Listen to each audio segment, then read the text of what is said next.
It's day 2.5. The fog has still descended just north of the town of Zaragoza for day 3 of the IWF in 2024. We're at the Zuera circuit for this year's event. The first time the Miami Warriors final has descended on the country of Spain in its years of racing in France and Portugal, now here in España for that third and most important day. But there, the live pictures this morning. For the viewers at home, you've probably been scouring social media to see what is happening at the circuit. Well, there you can see it. The fog is still raining down on the circuit. Myself, Anthony Jordan, Andrew Mather and Nicole Sutherland on media duties over the course of today and the weekend here at the Zuera circuit, the international circuit of Zuera. Year of opening 2007, event record set in time qualifying earlier on in the week by Danny Caronini with a 102.907 done in that time qualifying. The circuit itself, though, a fabulous venue when you can see it, spanning 1,700 meters. It's 210 meters down the start-finish straight, 140 meters down the back straight in towards turn number 2. Tracks around 8 to 10 meters wide with an elevation change of 2 meters. It's a flat circuit, but it's a high-up circuit, and that's what's causing the problems this weekend. Turns on track, there are many of them, 15, 9 to the right, 6 to the left, and 2 hairpins out there. All of them provide brilliant overtaking opportunities, but you mainly see them only into a few corners in towards turns 2, 4, and 7, but we have seen them in towards the likes of turns 9, 10, 11, 12 as well, in towards turn 1. We see overtakes all over the place, and hopefully today we will see some more overtakes as long as that fog just holds off. Top speed drivers reaching 136 kilometers an hour into the braking zone of turn number 2, averaging a speed of 97 kilometers an hour around the entirety of the lap. It's a fast, flowing, demanding circuit, but it's cold. Andrew Mather, it is very cold out there, and there from those live pictures, it's quite bleak as well. It is. In terms of, well, if we're getting a scale out for how much fog there is out there, I'd say we're not in the worst situation that we've had this weekend, but it's still not the best. The first race to get going will be the qualifying heat for Groups B and E in X30 Senior. This is the one that at least got onto the track yesterday, but only got their formation laps in before the correct call of a red flag on that formation. Because this is part of the problem that we've got here, folks, at Zuera, is it may look like, well, the situation's not changing. It does change, but it changes very quickly. Just within the space of the last 10 minutes, we had a little bit of a lifting of a fog. And everyone said, let's go. And then it came back again. And the thing to understand here is the teams need time. The teams need time to be able to be called in, go through their procedures, and that's a real tricky thing to manage for the officials. Let's get a thought of what's happening down there on the pre-grid. Nicole Sutherland, over to you. Well, what is happening is, Andrew, that all of these drivers are ready and raring to go. Of course, we've had some delays yesterday, which mean that the senior drivers didn't get all of those races in. Pip and Sean are the 2 on the front row who will be leading this first lot of heats for today's racing. I'm excited to get on with things. The delay is definitely over. Everybody's ready. We'll go back up to hear about who else will be joining Pip and Sean in this grid of racing. Boys, back up to you.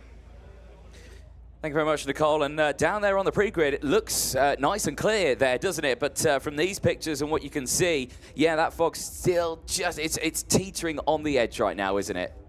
Yeah, it's going back and forth. Like literally in the last 60 seconds whilst we're having a chat there with Nicole. I can see the trees. Like the trees to our right over the back of turns 14 and 15. From our perspective here in the commentary tracks, they're back. That is literally how quick it's changing, folks, second by second.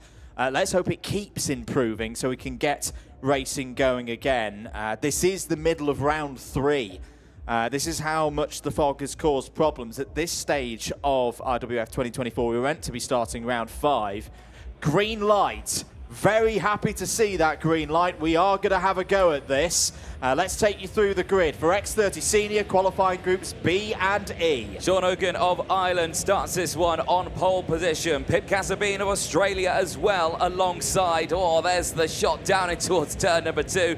Oh, this is going to be an interesting race. Eduardo Dominguez and Thibaut Ramekers on row number 2. They'll have Clement Outron and Roxanne Lantinga on row 3. Christian Biasati and Fernando Leque on row number 4. They'll have Alexandre Machado and Alphonse Mirtinen on row 5. Andrea Martinez and Austin Gale go from row 6. They'll have Luke Agnew and William Thompson on row 7. Romy Rossell and Diogo Castro on row 8. They'll have Aaron Ferrazzano and Jacob Mikalev on row number 9. Joey Brown and Miguel Silva go from row number 10. Patrice Kovalevski and Keo Lee start on row 11. Row 12, Portugal's Rodrigo Villachar and Martin Wallström of Finland. Timmy Rupen and Jesse Saarinen go from row 13. Filippo Polla and Carl Macher start on row 14. Sem van der Heijden starts on row 15 alongside Caden McQueen, who's made good progress in race trim so far this week.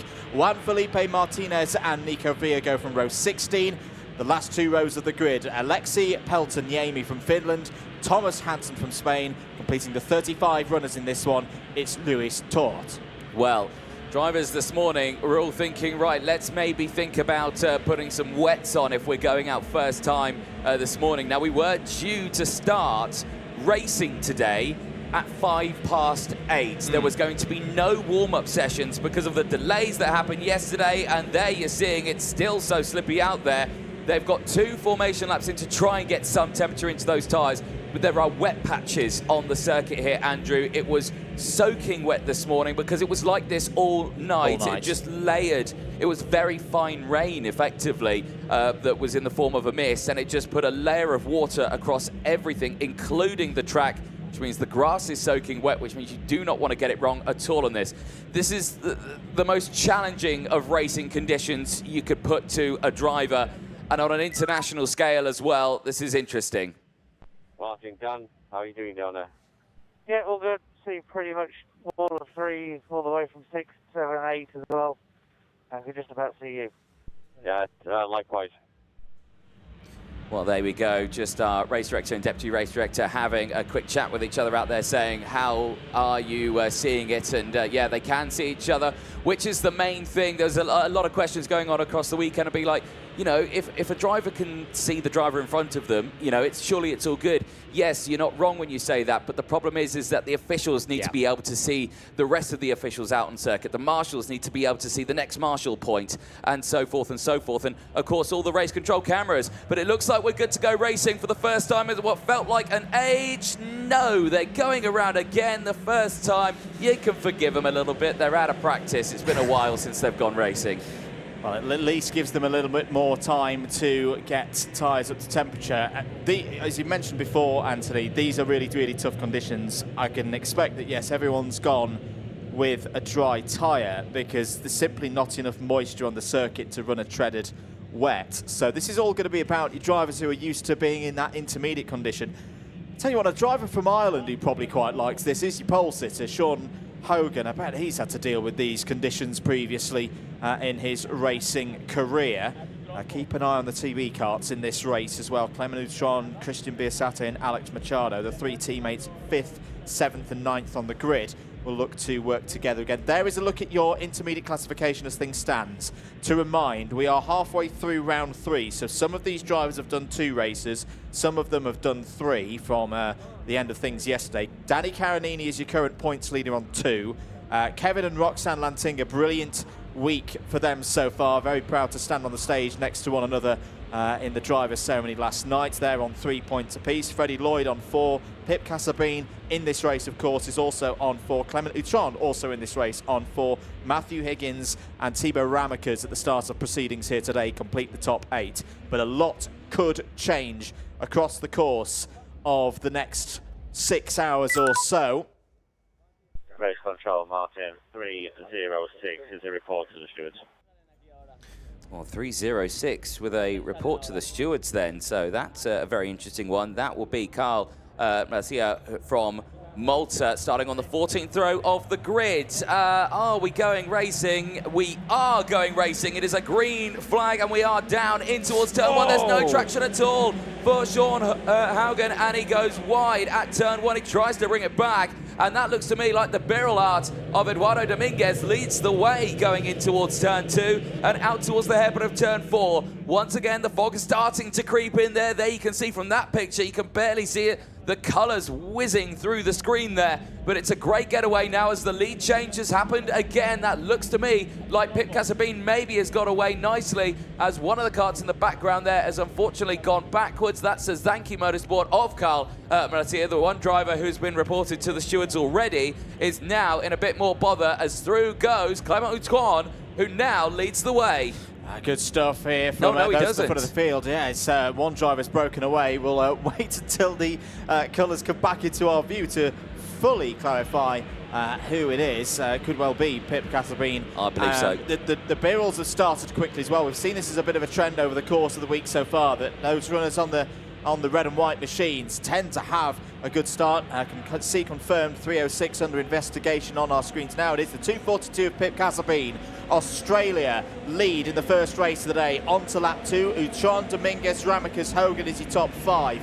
Very good start. Oh, there's problems there coming out of turn one. That's Austin Gale and the MDC racing car running wide at T1, and that's going to force him all the way down the order here.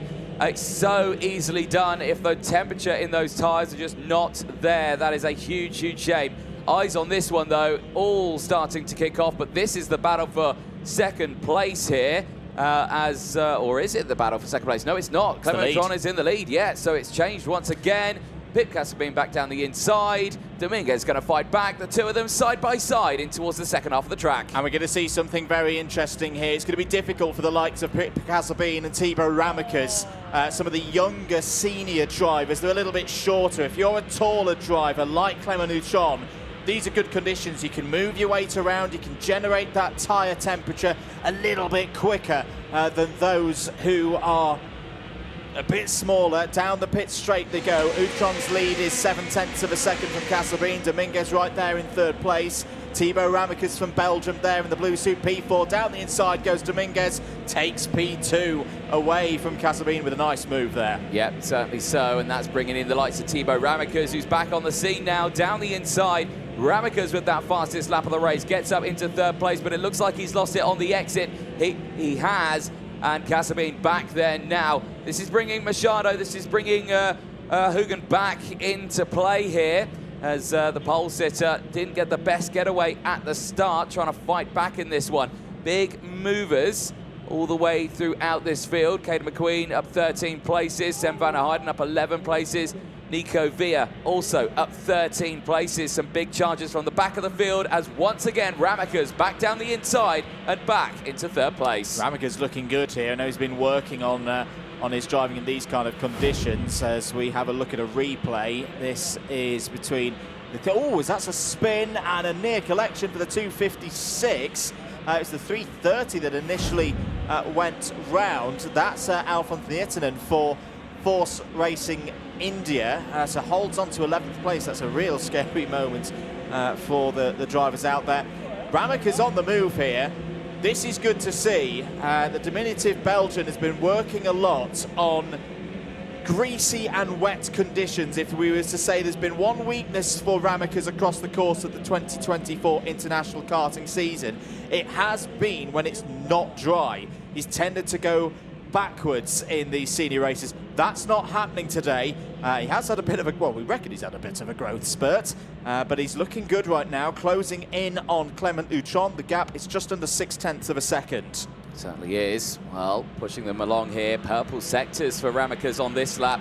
Looking very quick here, or be wild. He ran a little wide there out of the exit of the turn 9 sector at the beginning of sector 3. That will cost him a little bit of time here, and it certainly looks like it has, as Dominguez starting to reel him in once more in that start-finish straight. All about the slipstream, all about the toe, and one driver unfortunately not getting any of that, and I think that might be Rodrigo Vicala, unfortunately, the Portuguese driver for Kart Republic, I think possibly out of this race. Yeah, Villacharis no longer circulating. Change for the lead. Ramicus takes it away from Clement Neutron, but Neutron's going to fight back as they head down towards turn 5. Big thanks to our team out there who are feeding in news to us. No, not everybody is on a dry tyre. There's one driver who, per our information, has gone for a wet. It's not going well, though, as Ramicus goes back down the inside. Can he get it stopped? Neutron's going to fight back on the exit of turn number 7. Ramicus has the inside line for 8. Dominguez is going to come in here as well. Switching towards sector number 3. This is where things get technical, side by side between the two TBs of Utron and Machado. Ramicus is your new leader. Just to come back to that quick point on the wet tyre runner, it's Juan Felipe Martinez, and he's some 4 to 5 seconds a lap off the pace. Yeah, wet tyre wasn't the right call on this one. It was understandable this morning, though, 100%, but as the day went on, the track did dry out amazingly, despite the fog still down on the circuit. But this is an amazing battle, and you can understand this battle. They have been waiting so patiently as round half spin there for Eduardo Dominguez, and he tumbles to the back of that train, and he will try and fight back, but he has lost touch of now the lead 5 in this one.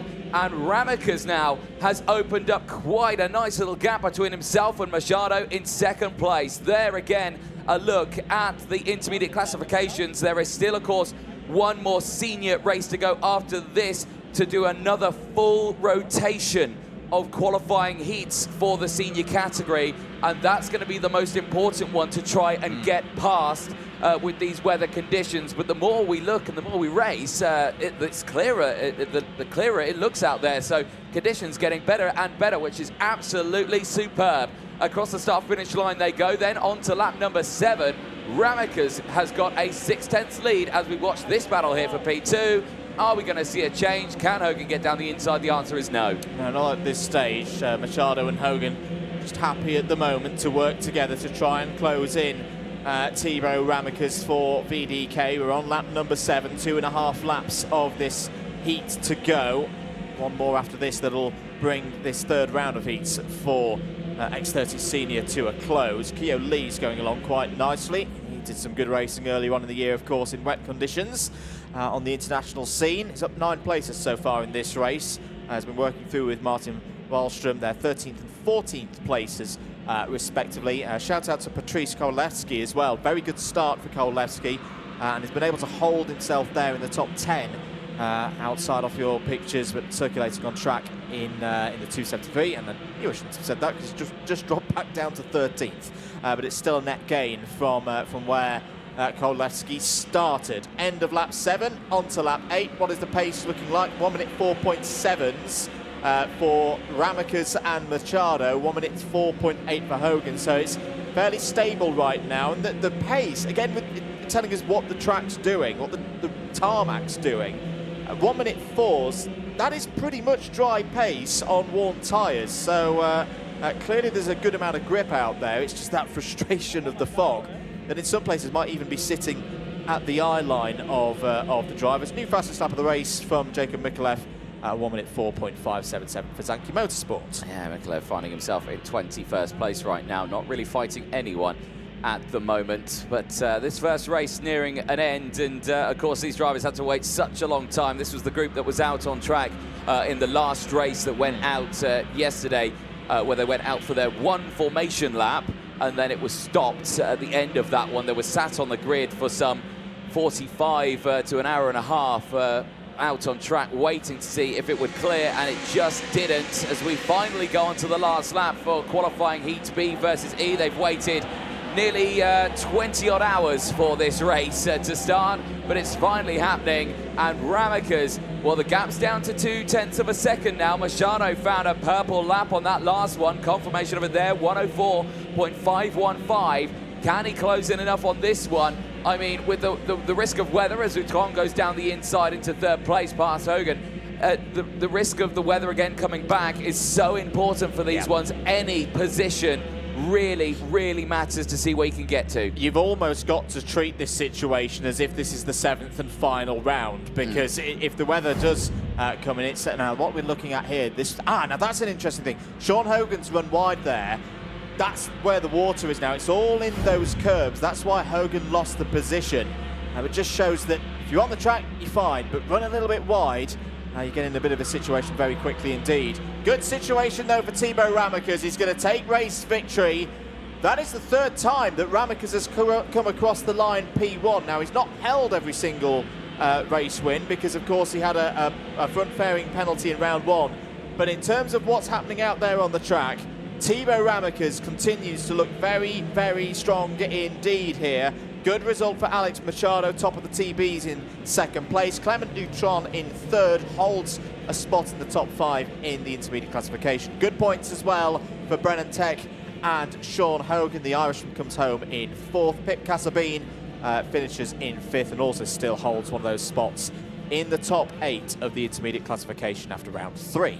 Yes, indeed. Well, a very strong performance then for Ramekes, and is being one of those drivers now that could certainly maybe put it to the test of the rest in this one. And one driver coming up next certainly will be looking at that performance from Ramekes and start to think, I might have some proper competition on this one. I mean, if it wasn't for that front fairing penalty in round 1, he would be leading right now. So it's looking pretty good for the Belgian. There is your provisional results. Christian Biasate continuing down the order, P6. Aaron Ferrazzano in 7th. Eduardo Dominguez, P8. Fernando Luque and Alphonse Myrtinen complete the top 10. Roxanne Lantinga falls a little bit down the order, P11 for her on that occasion. Kyo Lee, P12. Kowalewski, McQueen and Van der Heijden complete the top 15. Joey Brown, Martin Wallström, Romeo Roussel, Nico Villa and Jesse Saarinen all in the top 20. Work to do for the likes of Jacob Mikulev, William Thompson, Diogo Castro, Luke Agnew and Miguel Silva. They all come home 25th or higher. Filippo Polla, Austin Gale, Tommy Hansen, Louis Tort, Alexei Paltiniemi all in the top 30. Not good results there for Carl Machea.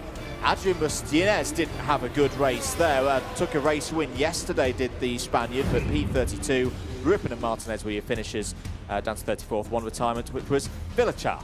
Let's have a look at some of the highlights on that one, and there right at the start there, unfortunately, Haugen just getting tangled up through turn number 1. That allowed Eduardo Dominguez just to get down the inside and try and hold on to the lead. That lead wouldn't last too long, though, because he would have the likes of Pip Casabine, Thibaut Ramekes, Clement Outron all fighting through into the end there. There was Pip Casabine taking the lead, going wheel to wheel right at the beginning. That brought in Clement Outron. You can see him bump drafting Pim Casabine up into second place. There was the spins in the background, unfortunately, for the driver from Malta and Zanki Motorsport, Carl Maratia, not getting a good getaway at the start of that one. Once more, very wide as they went through turn number 5 in that early stage of the race. It certainly settled down, though, as you started to see the rest time close in. Thibaut Ramekes pushing his way through. There was Austin Gale in the background there, unfortunately, just getting squeezed out wide at turn number 1. The battle still raged on all the way to the end. It brought everyone back in nice and close, because then later on, behind there, the mega 360 there. A brilliant bit of kart control, but all the way to the end of this one, a very, very tricky one. I think we're ready down in Parc Ferme. So as these highlights are on your screen, Nicole Sutherland, who do you have down there for us in Parc Ferme? I have none other than Thibaut Ramekes. Thibaut, it looked tough out there. What were the track conditions like? Of course, the track was really cold, but after 3 or 4 laps, the grip was okay, and I think during the day it's going to be better. Well, hoping for it to warm up for you and for the fog to stay off so that you can get the rest of your heats in. Thank you, Thibaut. Great race. We'll head back up there. More senior races coming up shortly. Thank you very much, Nicole. Indeed, we've got the next couple of groups as we continue to have a look at some of the highlights from that first race of the day. That was the moment for Dominguez spinning, half spinning out Sean Hogan, losing a position there, but it would be Ramekes' win. Machado up into second place, a gain of 7, and Utron makes it 2 of the TV Karts team in the top 3. The next race, groups A and H, coming out onto circuit. Key race this. Anthony, we've got our leader in the intermediate classification in this one in the shape of Danny Caronini. You've got your winner from the IAMA Euro Series round here at Zwiera earlier in the year, Marcus Luzio. Matthew Higgins as well has had a very good week so far there on the third row of the grid. Yes, indeed. It's going to be a busy one as engines fire up, drivers make their way out. So this is an important one for another reason as well, as this puts everyone back on the same playing field in terms of heats that they have done over the course of the weekend. These are the two races we tried our best to do yesterday, but the weather just didn't allow it. Danny Carinini and Joanna Luja on row number 1. Marcus Luzio and Emanuele Leodikis go from row number 2. Matthew Higgins and Dan Steenman go from row 3, Chiara Batig and Joseph Smith on row 4. Mark Granada and Bertram Sash on row 5. They'll be joined by Milan Marzak and Paul Chaus on row number 6. Yannis Boulier and Hugo Gelade on row number 7. They'll have Nicholas Hirsch and Noah Maton on row number 8. Marcus Shilkunas and Amelia Carey round out the top 18 on row 9. Macaulay Bishop will be looking for another good run through the field from row number 10. He's joined by his compatriots from the United Kingdom, Hayden Eldridge. Lars Vennick and Kian Geraghty starts on row 11. Geraghty needs a good result here after a difficult quali. Roberto Castellozzi is on row 12 alongside Kevin Bakker. Florent Panes and Luna Clare go from row 13. Marlon Bayer and Casper Henriksen go from row 14. Maxime Blanchemont and Tyron Kennard completes the top 30 on row 15. Victor Rad and Johannes Nyberg go on row 16. Mariano Alatorre and Ronan Hennessy on row 17. It's a 35-strong field completed by Germany's Zeno Falker. Well, it's going to be a packed one out there, but let's see what happens here as, again, that's the clearest it's looked for quite some time. Beautiful, beautiful conditions we're starting to see now compared to what we've had in previous times. In fact, actually, I can see the outline of the sun now. It's starting to break through, Andrew. Oh. This is fantastic to see. Yeah, it's hopefully going to get better as the day goes on. I mean, in a minute, we'll be able to see the mountains again. Martin 254 seems to have no transponder.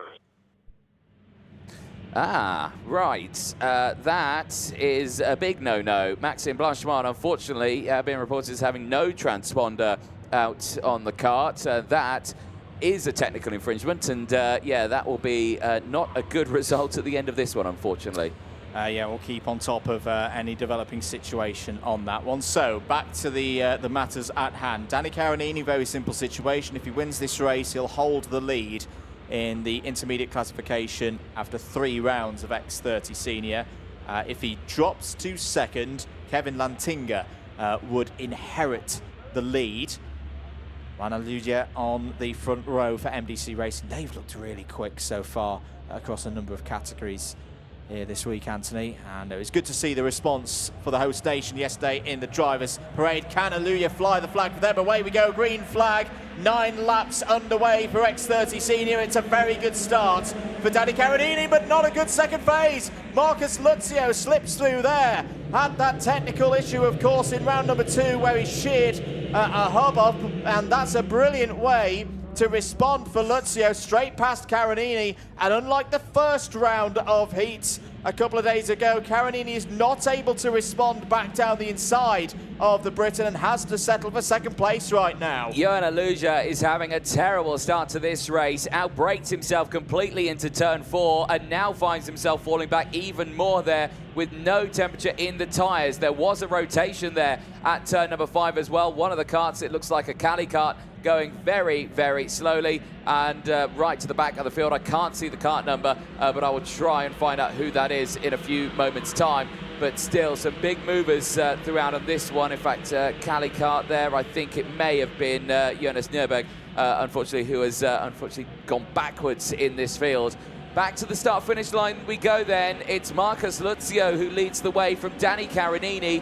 Carinini was very lucky at the start of that race. Yes, he had a great getaway, but down in towards turn 1 on the exit, he just put wheels on that exit curb, water sprayed up. He had no traction at all on the exit. No, he didn't at all. There's also, I think, been a problem out there for Marcus Shilkunas, the VDK Racing pilot from Lithuania, has fallen down to 34th place. There were yellow flags out during sector number 2. And yes, Shilkunas has now come across the line, but it's off there. Is that another one of the VDKs? No, I don't think it is. That looks to be in sector number 1. I think that might be Tyrone Kennard. It is one of the VDK's, apologies. So Tyrone Kennard has fallen off the road there. Was he encouraged? Was it a driver error? Oh, that's a very strange one. I think, again, just a little bit wide, kicked up those water and the back end just stepped out with carts around him. Just made it a little difficult. I've got to say, Andrew, yeah, it's coming back. It's coming back, isn't it? That fog, it's getting a lot worse out there. We're going to have to keep an eye on it here. The drivers can obviously see the driver directly in front of them. Remember, that's not the issue. The issue is the officials to be able to see their fellow colleagues out on circuit to make sure the racing stays nice and safe. Copy that, David. I'm just losing visibility down at post 2. It's rolling in. Yeah. No, we're still very good. Very, probably the best it's been in the last half an hour. Copy that. Well, race control saying it's still looking good from their cameras, but race director saying, I can't see turn 2 anymore. And this is where the communications as a team are really important, because, yes, if you're out on track, it's going to be difficult, but for David Manchester and Joanna Falcao in the truck, they've, on this occasion, got a bit better visibility. But I mean, this is the cameras that we're looking at here, it kind of tells a big picture there, how you just cannot see them through the fog here, only until they're right there in front. But with the race results that we've got here, this race effectively needs to finish. It needs to finish. There could be a really important move here for Dan Steeman. Remember, Dan Steeman had a disqualification in round 2 that was 2 days ago. So yes, goes down the inside of Lucio. Steeman needs the points. Has had good speed, but had that chain guard fall off that caused the DQ in round 2. These drivers don't know, this race could finish very quickly indeed. It may not go the full 9 laps if this fog continues to roll in and stop the team in race control from being able to see on the bank of 40 or so cameras around the circuit. No idea, ladies and gentlemen, who's, well, yeah, we can just about see the colours of Dan Steeman and KCR coming through the mist there, still leading this race. Marcus Lucio, thank you, Marcus, for those flashes of yellow on your race lid, mate, because that's about as much as I can see right now coming through turn number 15. Danny Caronini there in 3rd. That's the end of lap number 4. Is Lucio going to go for a move into turn 2? This is where he had the wheels shear off yesterday in quite spectacular fashion, 2 days ago. Danny Caronini continuing to close in. Matthew Higgins again, keeping his powder dry at the moment, calmly going about his business in 4th place, just waiting for a mistake from one of these top 3. Yep, certainly so, as Lucio sends it down the inside there at turn number 5. That brings Caronini back into play. Oh, they disappear again. I think there's a move there. Is that Higgins going down the inside? Yes, it was. Higgins just appears into 3rd place there through the mist and towards the hairpin of turn number 7. They'll disappear again, back into view at the next camera, kind of, as they come back through. There you can still see Lucio in control of this race. The top 4 are so close, and in terms of the intermediate classification, this helps out one driver, Kevin Lantinga, in the points, because he will step up into the lead of the intermediate classifications. Lloyd would go up to 2nd. Danny Caronini currently in this position would go down to 3rd with 6 points to his name. He needs to try and get these positions up. If he can get to the front, he will lead the points, but right now he's in a real danger zone here. He's in a little bit of a tricky situation right now. Drivers further down the order who've had good moves through the field. Unfortunately, we've not seen it with all the misses. Oh, Stallman's gone down the inside. Steeman retakes the lead of the race from Lucio. This is a great battle between these two. Noah Maton's up 8 spots to 8th. Another good drive from Macaulay Bishop. Continuing to build with speed is Macaulay Bishop. Is up 6 spots to 13th, and Hayden Eldridge has also made good progresses into the top 15. Back with our leaders, Steeman starting to break away from Marcus Lucio now.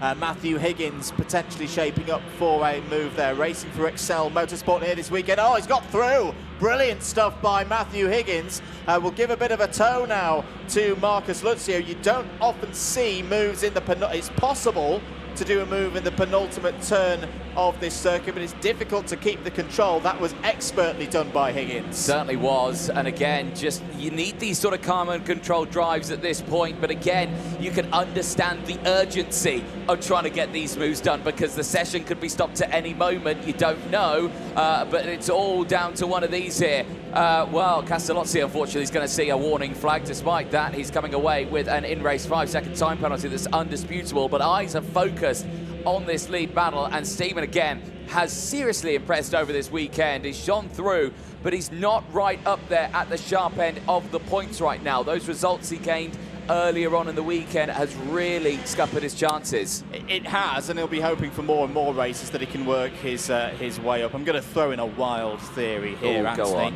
A good friend and colleague of ours would argue as the mist continues to roll in, it makes the Welsh Wizards stronger. Matthew Higgins' pace is picking up all the while. Is looking good at the moment. Can he close in on Dan Steeman? Higgins has just done the fastest lap of the race, a 1 minute 4.380. Into turn 2 they go. Luzio is coming back as well.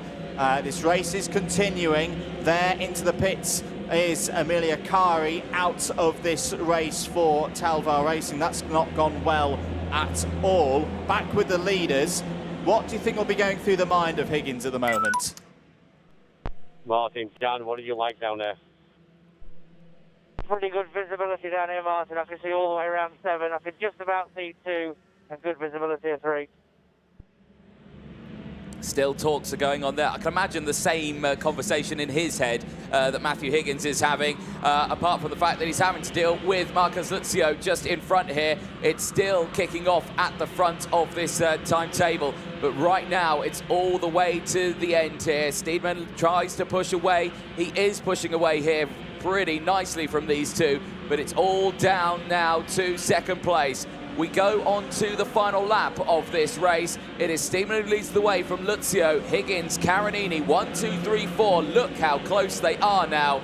It's a 4-kart race to the end on this final lap. This has been really, really good to watch, even through the mist. As Here we go. Luzio tries to get the cut back there, but he's going to be on the outside now. He's actually going to lose positions, I think, to definitely Higgins and possibly Carinini as well. That's brave from Luzio round the outside to make sure he has the inside line for turn number 6. Steeman dealing with this pressure fantastically. Oh, they're all a little bit unsure of how to play it into turn number 7. They stay line astern. I think Higgins is trying to hold on to this track position right now, knowing there's still going to be that run to the line, or he runs wide. Luzio's underneath. Luzio back into second place, and he didn't lose too much time with that. There's still going to be that classic swearer sprint to the line through the last couple of corners. Can Luzio get it right out of the final turn and get the slipstream, where Steeman got the speed? Steeman does have the speed and is back to the top of a race finish.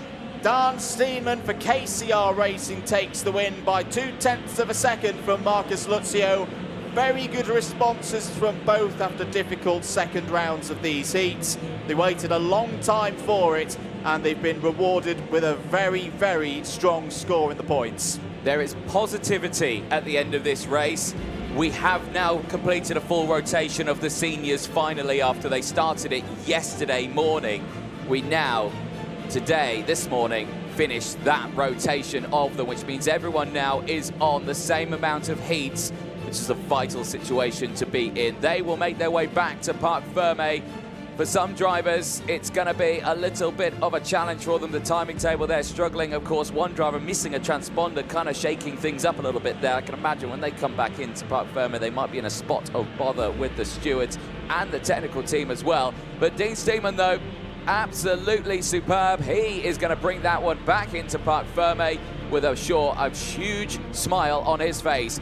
Luzio from Higgins, Carinini from Sash, Maton from Boulier, Chaus from Smith, Leonikis from Mazak, Aluja from Bishop, Eldridge from Gillade round out the top 15 out on circuit. The rest of the field crossing the line. Chiara Batig finishing in 16th place. If you're keeping up with her social media, all she was saying this morning was, it's a bit foggy this morning. You're not wrong. The rest of the field as well behind Nicholas Hirsch, Valentin Perez as well there. Blanchimont up 10 places, but we heard him earlier on, no transponder fitted apparently to his wagon. He might find himself in a spot of bother. Henriksen, Bakker, Bayer, the top 22. they shot up the order there. Mark Granada having a pretty terrible one in that one, dropping 14 places to 23rd place. Lars Venek finishing in 24th place. Luna Clay with a brand new set of tyres on board both sides, only able to gain 1 place in that race and finishing in 25th place. But there you can see the karts making their way back into Parc Fermé to the weighbridge. And I'm sure the discussion is being had once again about the next races. But let's have a look at the start of this race. To show you the difference of how the conditions changed in just that one race alone. We can see the trees there in the background. You can see that nearly the entire circuit from the turn 1 camera alone on lap number 1 as the weather deteriorated there. There, Carinini right on the outside. He was so lucky to not lose just more than 1 place on that one, wasn't he? He was. He showed his true skill, and that's why he is a champion. That was the moment where we lost, well, we lost a couple of the VDKs early on. That was Tyrone Kennard from Belgium going round. Really impressed with the response from Dan Steenman. Obviously very disappointed with what happened, well, 2 days ago at the end of round 2 when he lost that chain guard on the last lap that took a race win away from him. Similar for Marcus Luzio. I don't think we reported that they reckon it was a mechanic bit of finger trouble and not tightening one of the wheel nuts that caused the hub failure. So good to see for both of those drivers and their mechanics that they've been able to bounce back very, very nicely, even if they had to wait to do so. Let's head down to Nicole Sutherland. Thank you very much, boys. Marcus Luzio, P2 in that race. How much could you actually see out there? It was good at the start, and then midway through it was literally like you couldn't see. As you come around the last corner, you couldn't actually see the digiboard. So yeah, it was a bit tricky. Yeah, it was fun though, really enjoyable. And there was a lot going on between you, Higgins, Steenman and Carinini. Can you tell me about the fight? I thought there would be more people in it, to be honest, and then on the last lap I looked back after they all came up my inside, and yeah, no, it was a good fight. Tough all the way through, knew it would be. Yeah, I was quite happy to finish second in that one. And when you come off the racing line to maybe make an overtake, or if you get overtaken, how tricky is that to deal with? Can you feel the difference in the track temperatures, or? Yeah, your rear just slides a little bit more every time you go offline when you go on the inside. On the outside it was quite fine, but yeah, inside it was quite tricky. And I know, of course, earlier on in this week you had some terrible luck with a wheel coming off. Can you tell me about how that's affected the rest of this week for you and how your mindset is dealing with that? We'll just take every race as it comes. Obviously it was unfortunate, but these things happen. We've been quite lucky this year in having not that many mechanicals. Yeah, we've got better tyres, so should be all good. Great to hear from you, Marcus. I think I've got a little bit more time to head round Parc Fermé to speak to our top 3. Let's talk to the 245. We'll catch up with you very quickly. Visibility out there, how did you find it? I think it was a very difficult race, but I'm happy with the results, so yeah. And the battles out there, were they affected by how little you could see, or was it actually okay? No, that's normal. I think the visibility was great, so no problem. Yeah. Great to hear from you. Great to hear from both drivers within this front part of the field. We'll go back up then to the boys to hear what they're saying. Thank you very much, Nicole. Well, it's another one of those cases of what are we saying? More importantly, what are we seeing? And the answer is not a lot. The fog has rolled in again. Now, the schedule has the B and E, Bravo and Echo groups of X30 Mini meant to go next, but I do believe, Anthony, we are in a holding situation, unfortunately, again here. All the drivers have just got up and out of their carts, we can see down to our left in the pre-grid, and I think are once again, or they've already done so, gathering, hearing what Martin Bean, our race director, has instructed down to the drivers, and we'll wait and see what the next course of action is. It does give us the opportunity to go over what have we seen so far in the X30 Mini category. The Mini drivers, they love throwing themselves in there. They're trying to take people's jobs out there, holding the race delayed sign. So we don't need to do anything right now. They'll marshal, they'll do everything. What have we seen? Very good work from Zdeněk Babacek, who's currently your only driver who hasn't lost a race so far this week. I think our pre-grid officer, Ross Upton's out the job in this one. He's got certainly a full grid of participants there. We'll happily take it from him. Yeah, go on, carry on. Sorry. Yeah, so Janek Babacek currently on 0 points. And again, big thanks to the marshals who are keeping themselves warm, playing a bit of football out there because it's not just the fog that's an issue. The air temperature is currently 4 degrees. It's very cold indeed. Christian Kobe, P3 at the moment for Christian. 3 points in second place for Christian Kobe before the start of this round of heats. Aurelio Longitano and Harry Williams sit on 4 points apiece, third and fourth. Remember, a tiebreaker is set by. I forget the karting. This is far more entertaining watching the marshals have a little jig and a dance out there to keep warm. The tiebreakers, remember, are decided by how the drivers did in respect to one another in timed qualifying earlier on in the week. So Longitano has the tiebreaker there over Williams. Matis Braggio and Freddie Wood and Noah Grenier all on 5 points for Wood and Grenier. Their racing has been superb so far this week, moving through the field after difficult qualifyings. And currently completing that top 8, it's Ludwig Gronqvist on 6 points. And remember, it's the top 36 of a huge field of minis here this week, who will be looking to race through to the final later on in the weekend. 95 of them in total. Yes, indeed. A packed, busy one. And, well, while we look at this now, and this is the sort of situation that we're in, it's a very fluid situation that we're in right now. We're currently in a rolling timetable. There was a brand new timetable made for today. This was due to be the third day of qualifying heats. That, of course, changed on Saturday. It was supposed to purely be the morning warm-up, super heats and finals. That then changed because now with the new updated timetable that we got this morning before the delays, of course, again today, there were due to be qualifying heats on Saturday as well, 4 of them for the seniors. But with the timetable again being delayed today, we were due to start racing this morning at 8:05. Right now, local time, we are pushing 10:10, and already we've only completed, like you say, those first 2 races of the day that were supposed to start at 8 o'clock. So we're already a good 2 hours behind schedule already, and the day's only just started on an already very fluid timetable. There is Martin Bean and Gonzalo Planta on the start gantry, and you can see the view they've got behind them. There isn't one at the moment. It is just a sea of white fog, and it only worsens as we wait. And this is such a dynamic situation of not... We've commentated on so many races, clubbies in the UK, national races, everything like that, and we'll get used to, you know, going up to the north, just outside Scotland, in the Highlands there, and you get fog like this, and they could abandon a race weekend. But never before have I seen an international scale event like this have so many dramas in terms of weather. Particularly for fog.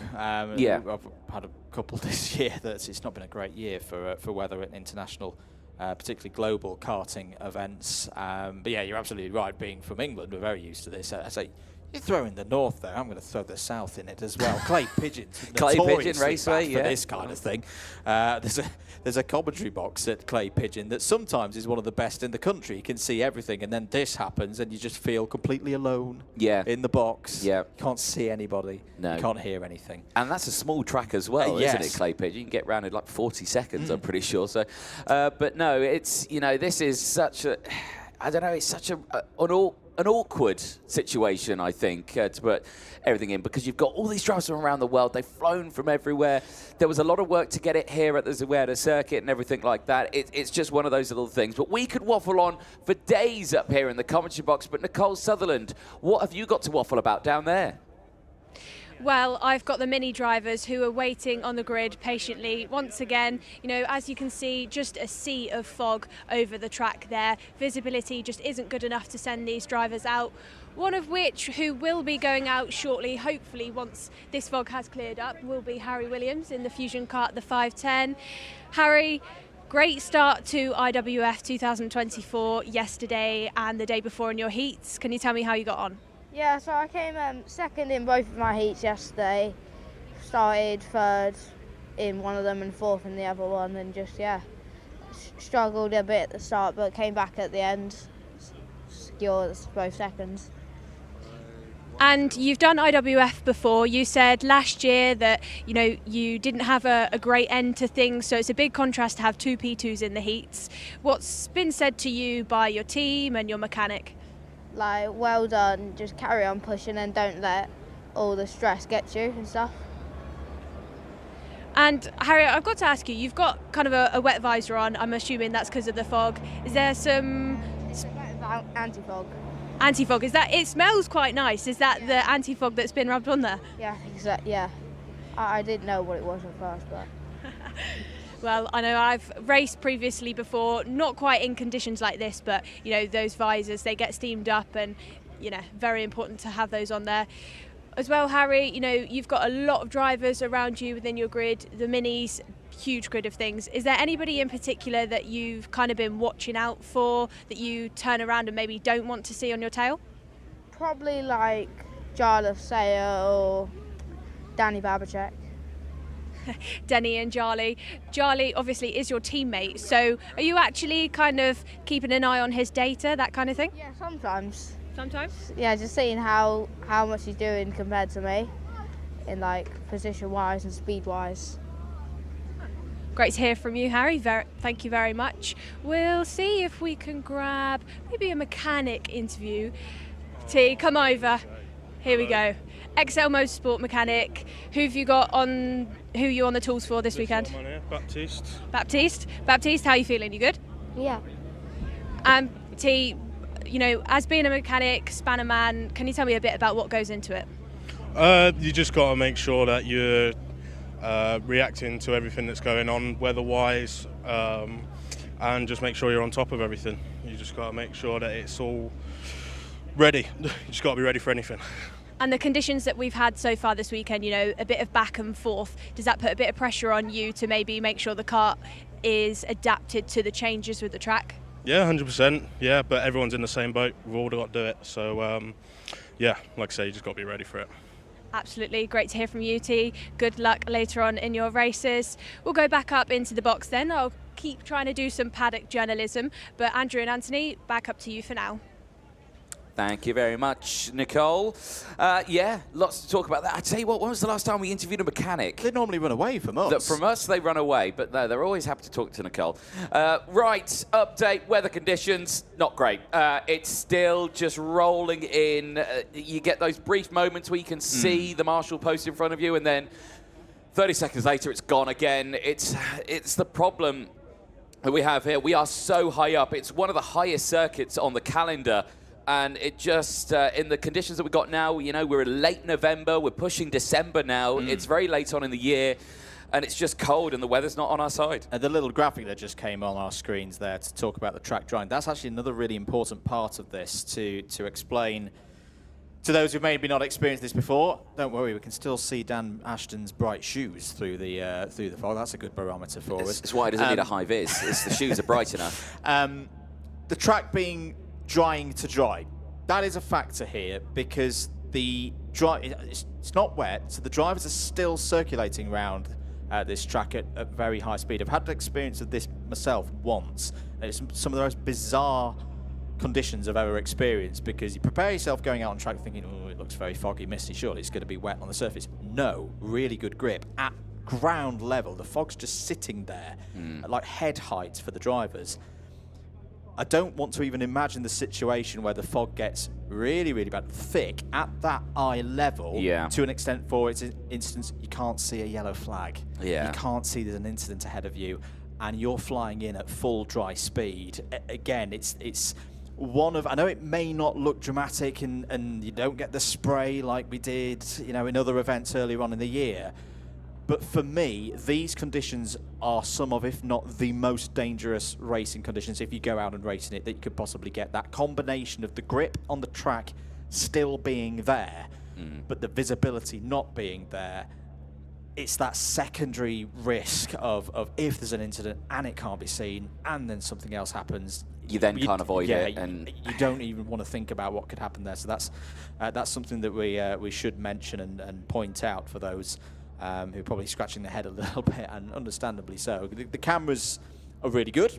The cameras don't give justice of just how bad the fog is out there for the drivers on track. No, it certainly isn't. And again, all the way throughout this, the drivers here, the Minis, they're keeping their spirits up. They're, they're hoping it clears, and they're trying to stay warm as much as they can. But as well in that one, we're at that sort of phase of the weekend now where, like we said earlier on, everyone's done the same amount of heats. This is where so we're in a good situation in that point of view now. It becomes a situation of now you've got the Minis. They are the youngest drivers. I don't want to say they're the least experienced, but they are in terms of how many years they've been racing, and that brings a new risk for them as well. So there is a safety point of view with that. You know, as we look at it now, I can start to see a little bit more out on track, but is that just a pocket that's come through, and then is it going to whisk away again? They're going to start making some calls again now. There's a lot of talk in the background as well of decisions being made, of just thinking what is the best thing we could probably do for these drivers. And you would say, most definitely, race. Let's try do what we can. But let's head over back to Nicole, hopefully, who's got a little bit of an update with us. I absolutely do. I've gone up the steps to the race gantry with Martin and Gonzalo. Martin, another delay for the minute. Tell me. Yes, what can we say?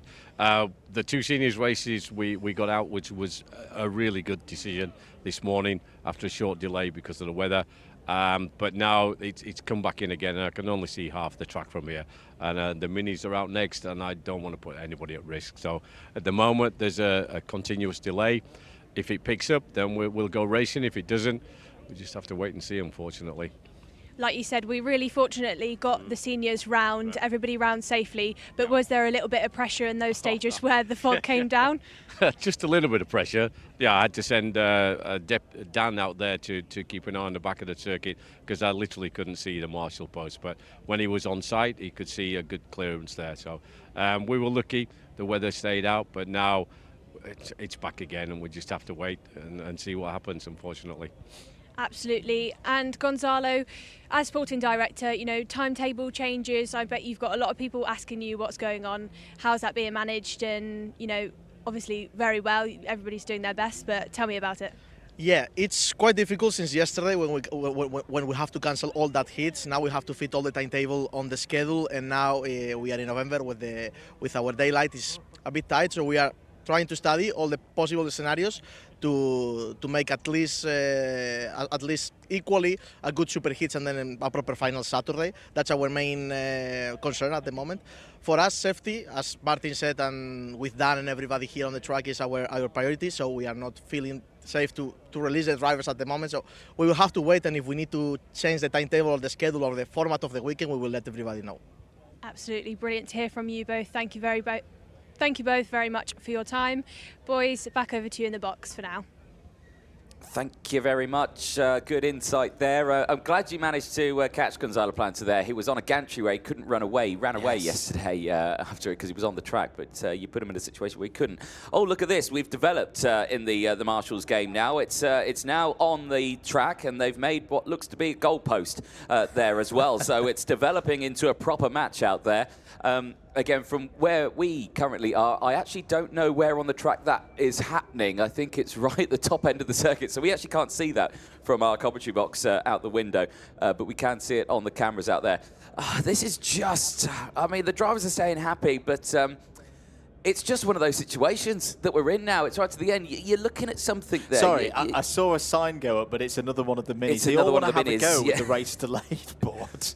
It was one of them in a more darker suit. I thought it wasn't official. Well, you would hear it with a whistle. If you hear a whistle with the board going up, there you go. That means so that no whistle, you just saw the board. There we go. So that's a driver. Indeed. But thank you for joining us here. You're watching live coverage of the Miami Warrior Final for 2024. Andrew Mather and Anthony Jordan on commentary duties for you today. Nicole Sutherland down in the pits, getting the thoughts of the drivers, the mechanics and the officials, as we are under a race delay situation here. If you're just joining us for fog, it has been the biggest challenge for everyone here this weekend. We lost about half of the scheduled running from yesterday's heats. And unfortunately, The weather is still not complying with us. And Anthony, do we have an update? Yes, we do indeed. It looks like there is going to be a proper race delay on this one. There you can see Gonzalo Planta and our race director Martin Bean walking away to go have a discussion about what can be happening. So we are going to take a break. Don't go anywhere. We will come back with updates as and when we can. But I think actually, can we head down to Nicole? No, we can't head down to Nicole. But right, so we're going to take a break. We'll be back in a few moments' time. Please don't go anywhere.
Welcome back, everybody, to Zuera. Welcome back to IWF 2024. Good news, the fog has cleared.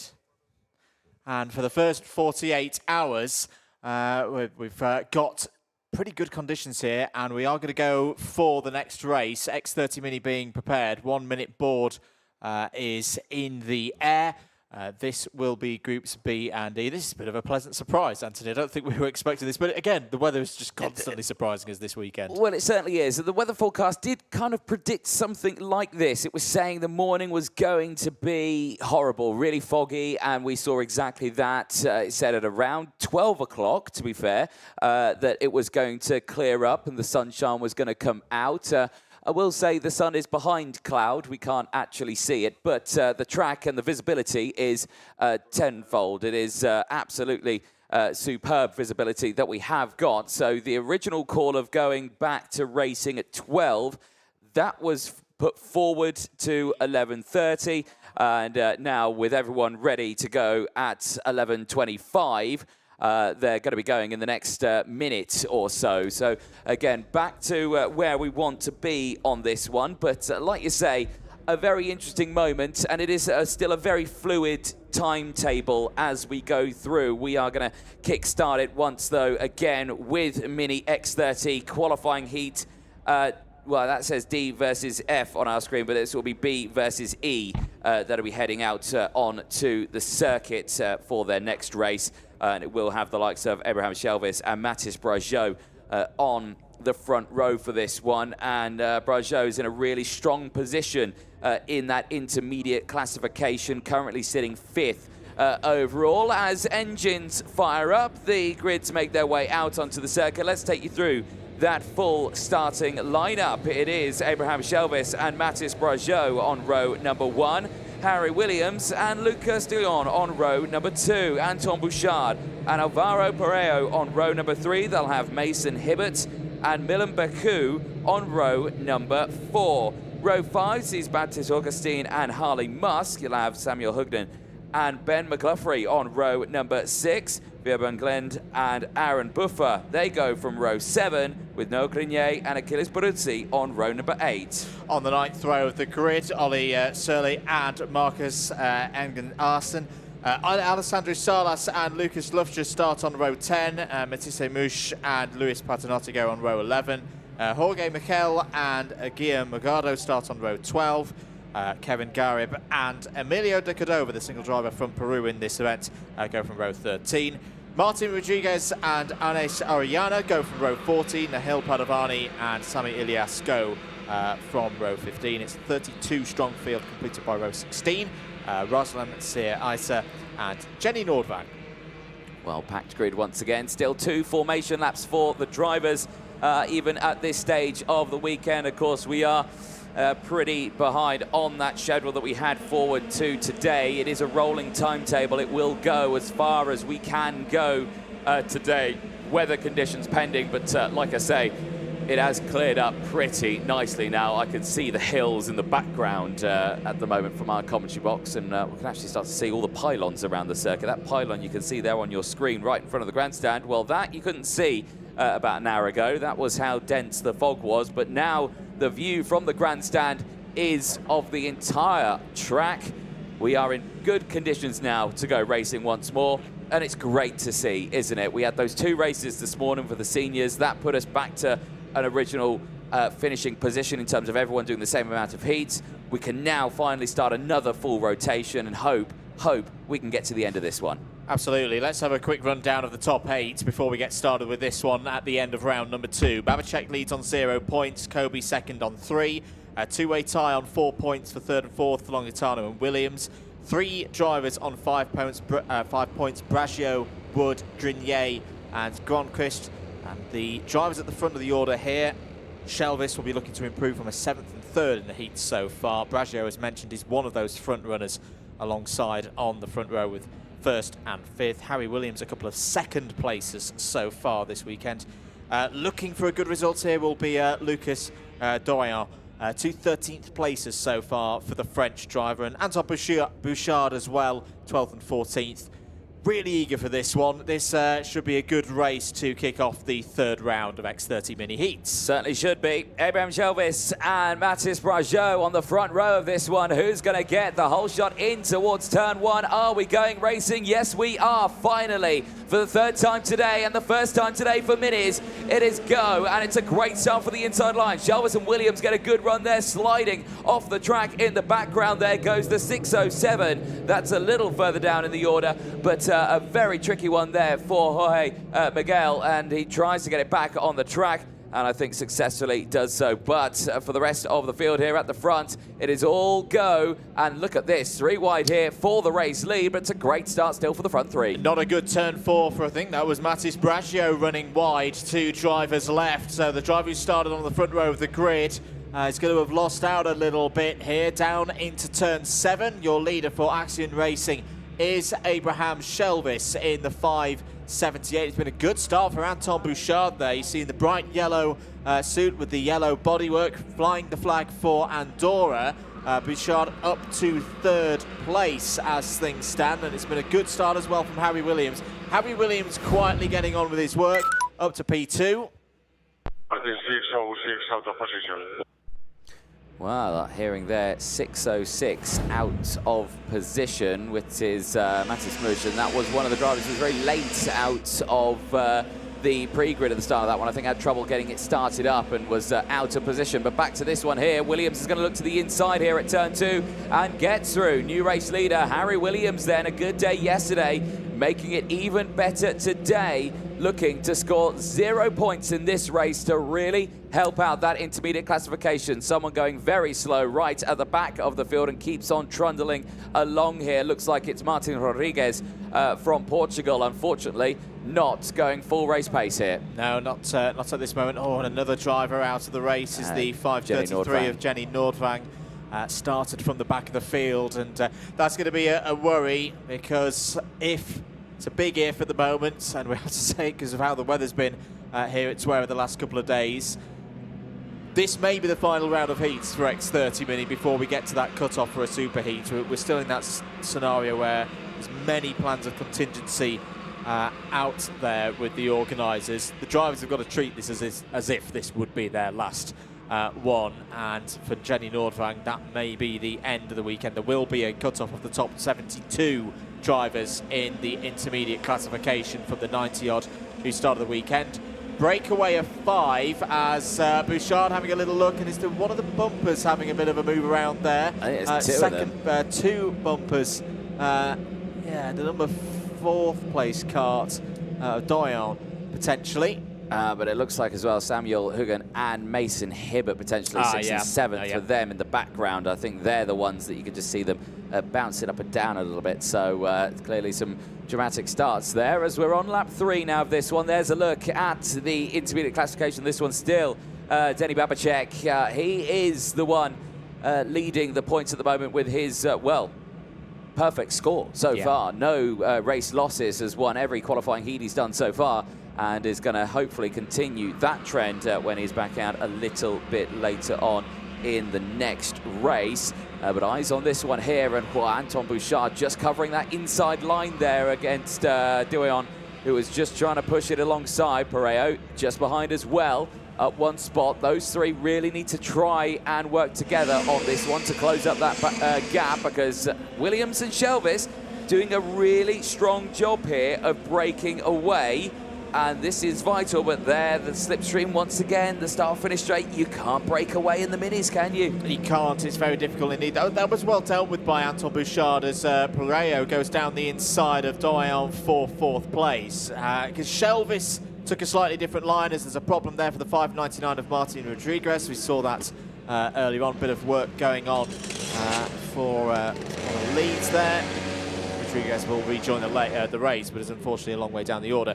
Shelvis went for a slightly different line. Oh, now opens the door. Bit of a mistake from Shelvis, and through goes Bouchard into 2nd place. Yeah, it's getting better all the time for the Andorran. Harry Williams continuing to look pretty calm at the front of the field, though. It was. He threw his hand up in protest, though, so it feels like, yes, maybe it was helped open, as back down the inside, Bouchard now takes the lead of this race. Anton Bouchard pushing it through nicely. He leads the train now over the start-finish line of 6. The last lap board will be out this time to the field when they next get to the start-finish line. But again, it's going to change once more. The train goes through. Anton Bouchard from first, back down to P4. Williams back into the lead. He controls this one, but for how much longer? Pareo back down the inside. Shelvis gets through as well. Shelvis back up into second place. This is bringing in the likes of Dion is there as well. Samuel Hugden's there. Noah Grenier is closing in. Grenier was a driver yesterday who really impressed in his races, pushing through.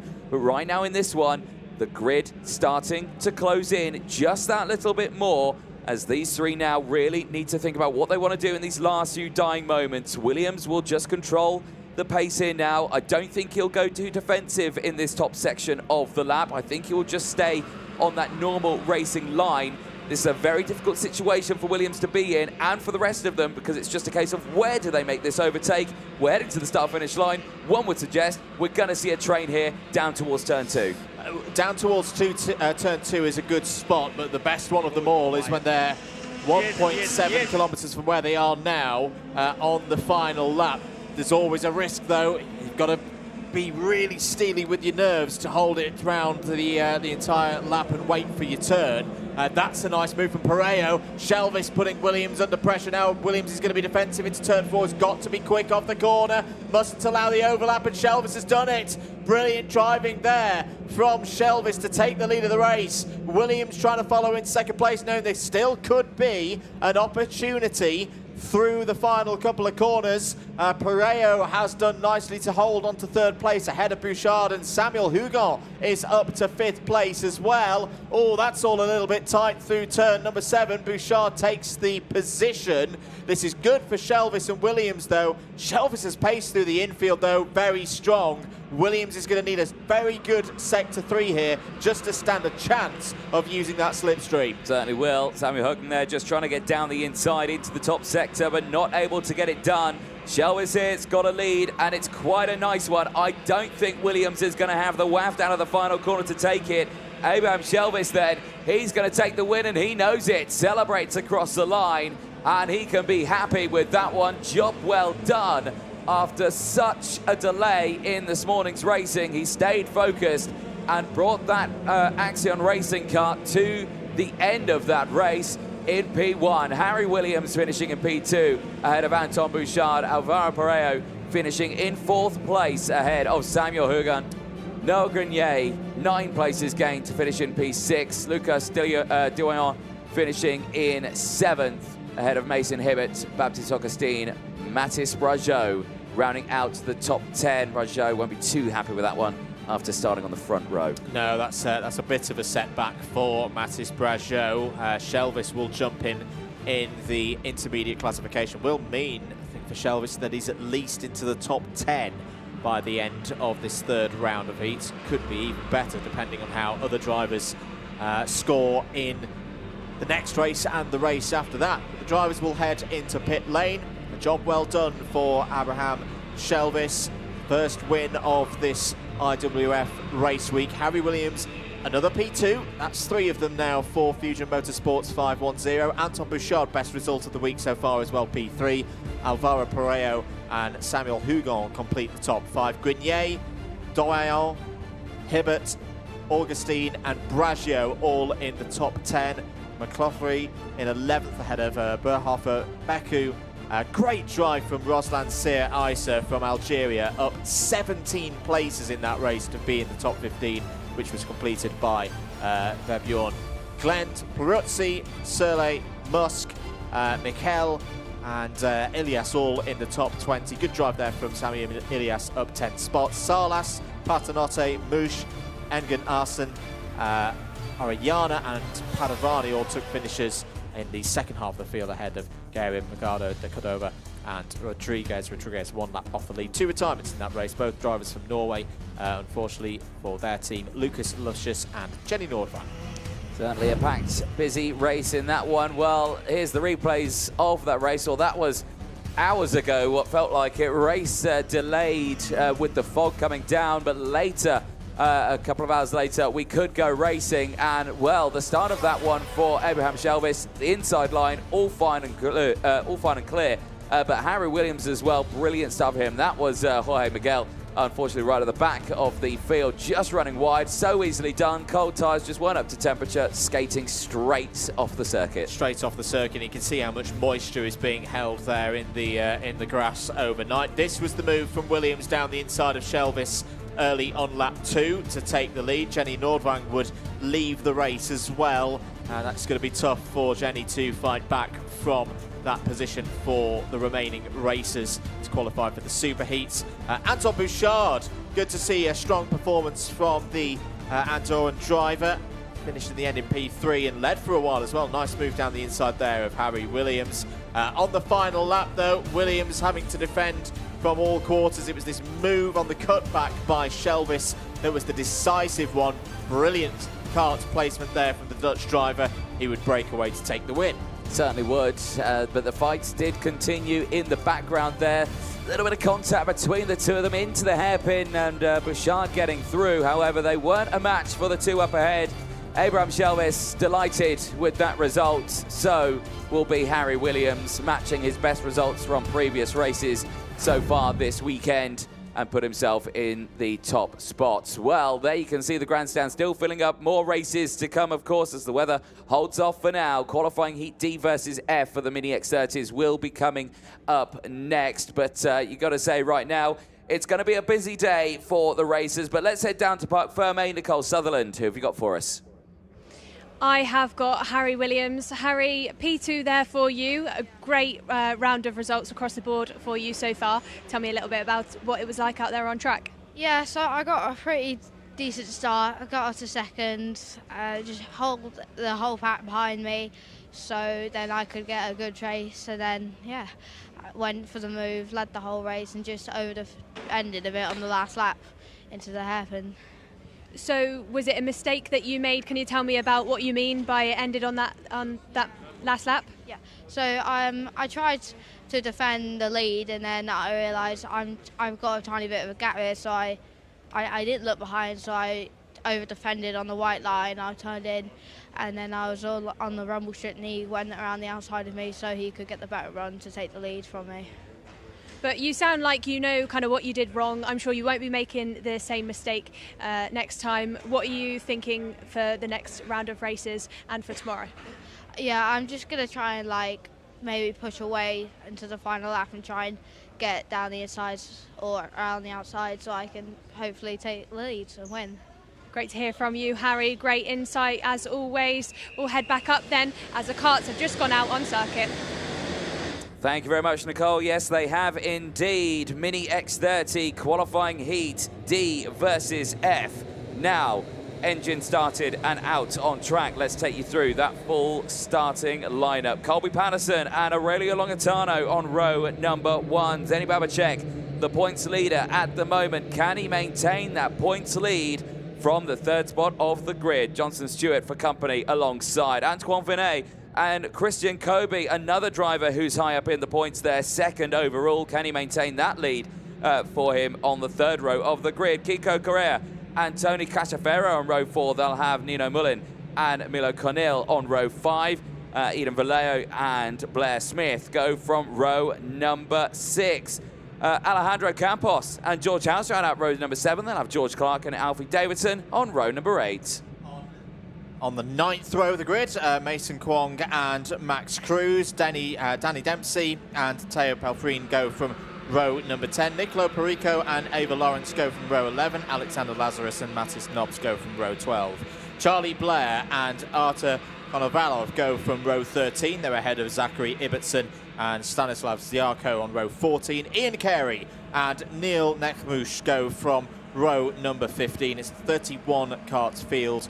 Expect to see the last of those drivers coming through the field. It's Nahil El Gahudi, who had problems in timed qualifying, which feels like an age ago now. It does. But we have seen some good performances from the driver there in the 573 from the back of the field. Has already got 2 top 16s. Indeed. Well, drivers in a phase of getting temperatures in those tyres now and trying to warm themselves up a little bit. But like you say, that air temperature still drastically cold out there. Still 4 degrees with the track dry but still damp in some places on the edge of the circuit. So it's still in a state of drying conditions. But still, we are in the best conditions I think we've had since Wednesday, the first day of qualifying heats, which honestly does feel like an age away, doesn't it? I'd say the time qualifying was even earlier than that. It was back on Tuesday, wasn't it? Tuesday. That we had that. Quick review of the results for our front runners. What are they coming into this race with? Patterson, DNS in round 1, 10th in round 2. Could really do with a solid top 5 here. Longitano, mentioned before, a good way up the order, a couple of seconds so far for the Swiss driver, but Zdeněk Babacek, bit of pressure here. Can he continue this winning streak from 3rd on the grid? Into the tram lines we go. Eyes on those lights. Do they go out? Yes, they do. Green and racing for the 2nd race today in X30 Mini. Solid start for Patterson on the inside. Going to defend down into turn 2. Very spread out as they run into turn 2. Everybody looking good. All 31 drivers are through the first couple of corners. Big dive down the inside there. That is a beautiful bit of driving by, is that Antoine Venant coming through? Yes, it is. So Venant, who we didn't mention beforehand, but has also had a pretty solid week so far. 4th and 11th coming into this 3rd round. Super late on the brakes there, Anthony. Poised and controlled the Belgian leads. Yeah, that was a nice move there down the inside. Just perfectly timed on those brakes in the early stage as well. Just a little bit more confident on them in those early stages into the hairpin at turn 4. And like you say, he knows it. He's digging deep now, head being pushed forward. He knows what he needs to do here, and that's try and get this car to stay there at the front and get this to the end. Action just behind there. As you can see, the rest of the field just trying to close in there. That's Kiko Correa just trying to pull themselves into this lead fight here, but across the line they will go. Here comes the slipstream, and Zdeněk Babacek there just getting right into that toe, closing in that gap. Antoine Venet leads from Babacek. Patterson there in 3rd place from Mullin. Correa from Kobe. Cachaferro from Longitano. Then it's Clark from Stewart, the top 10 right now. Nicolo Perico's had a good start to the race, 10 places gained. The same could be said for Nahil El Gahoudi. You were saying it earlier on, the driver from Morocco, 17 places gained on the opening lap. Very good stuff there from Nahil El Gahoudi, showing once again MDC Racing have got some strong pace and good setups here this week. So Venant, Babacek and Patterson trying to work together right now. All of them need good results for different reasons. For Venant, just to get back up the front. We have seen Antoine Venant towards the front of races so far this week, but it's been the latter stages of these 6-lap heats which just so far haven't quite gone his way. Babacek, we've very much seen it go well for him. Unbeaten so far in this race, and then of course Patterson, little bit further back. This is what we mean by this could be a pivotal point of the weekend.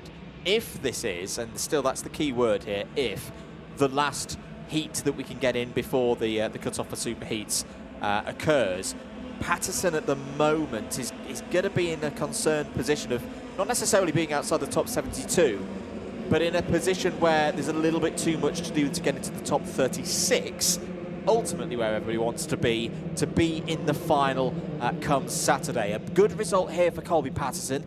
A 3rd would do the job quite nicely. Will elevate him up the order again into that region. You really want to be, say, around 45th or highest or higher to stand a decent pragmatic chance of getting through with a good superheat into the top 36. Yeah, exactly, and those top 36, of course, into that final. There's a look at the top rankers of the intermediate classification. Babacek leading that one with 2 points. Wood from Granquist, Williams from Vega, and Kobe rounding out the top 6 in that order. John Isaiah and Shelvis currently rounding out the top 8 in the intermediate classification. So again, it's very close right now, but like I say, with Denny Babacek there in 2nd place, he's just waiting to pounce at that last moment, I can imagine, to try and take that win away. Would love to keep it on 0 points, because it's always nice to have such a perfectly clean weekend. Yeah, absolutely. It keeps the momentum going. It psychologically plays on the other drivers as well. They start to really scratch their heads and go, how do we beat this guy? How do we get ahead of him? But this three working really nicely together. 1 minute 11.6s last time around. They dropped Nino Moulin by another 0.5 of a second on that last lap. I think they'll keep this formation as is for probably the next lap and a half or so, and really start to go for it for on the final lap, because it is such a long lap here. 1.7 kilometers. It's almost pretty much like 2 laps on, say, some of the national circuits that they'll have done a lot of racing on this year. We're on lap 4. Venant continues to lead. Babicek P2, Patterson P3, and that group behind Christian Kobe and Aurelio Longitano are closing in on Nino Moulin for that 4th place. And again, good progress from Nicolo Perico that we talked about. The Italian up 11 spots now into the top 10. Indeed, big pushes through that field here as eyes remain on it. There you can see the top 3 still so close in terms of pace and time. Locked in a 3-kart train here. This is what you usually expect to see in a final. There's the first twitch though from Antoine Venant. Little tighter to the inside line on that one. Check of the Charlotte now going defensive. He's felt that nudge in the background and he's thinking, right, okay, we're going to fight now. And here we go. Colby Patterson. He's got the run on the outside. And my goodness, that pace with no toe. He was able to get past both of them, but he left that gap open on the inside line. Venant has gone back through into the race lead, but Patterson now up into 2nd place. Denny Babicek down to 3rd, but this will change all the way throughout. Beautiful switchback. He'll be on the outside, will be Patterson. Venant's got the inside. Babicek will have the inside. They're back to square one again, but now Moulin and the likes of Longitano and Kobe, they are starting to close in. They are starting to close in, but not at the rate that I think would worry this top 3 at this precise moment. They've still got a decent gap as they come around the final couple of corners. Go on to the final lap in a moment's time. Venant continues to lead on a lap chart basis. There'll have been no change on that one. Babicek still ahead of Patterson. Patterson looking for the cutback there. Patterson looking to improve on a top 20 finish in the final in IWF last year in this category. He's got a good amount of experience at this level. Turn 4 is going to be key for this one. Venant will defend to the inside. Is there a cutback available? No. Venant's controlled that really nicely. Can he get it done off of the corner as well? Has got down to driver's left again. Patterson's a little bit nervous on the outside there. There may be a lane on the inside for others to come in, because all of a sudden here is Nino Moulin.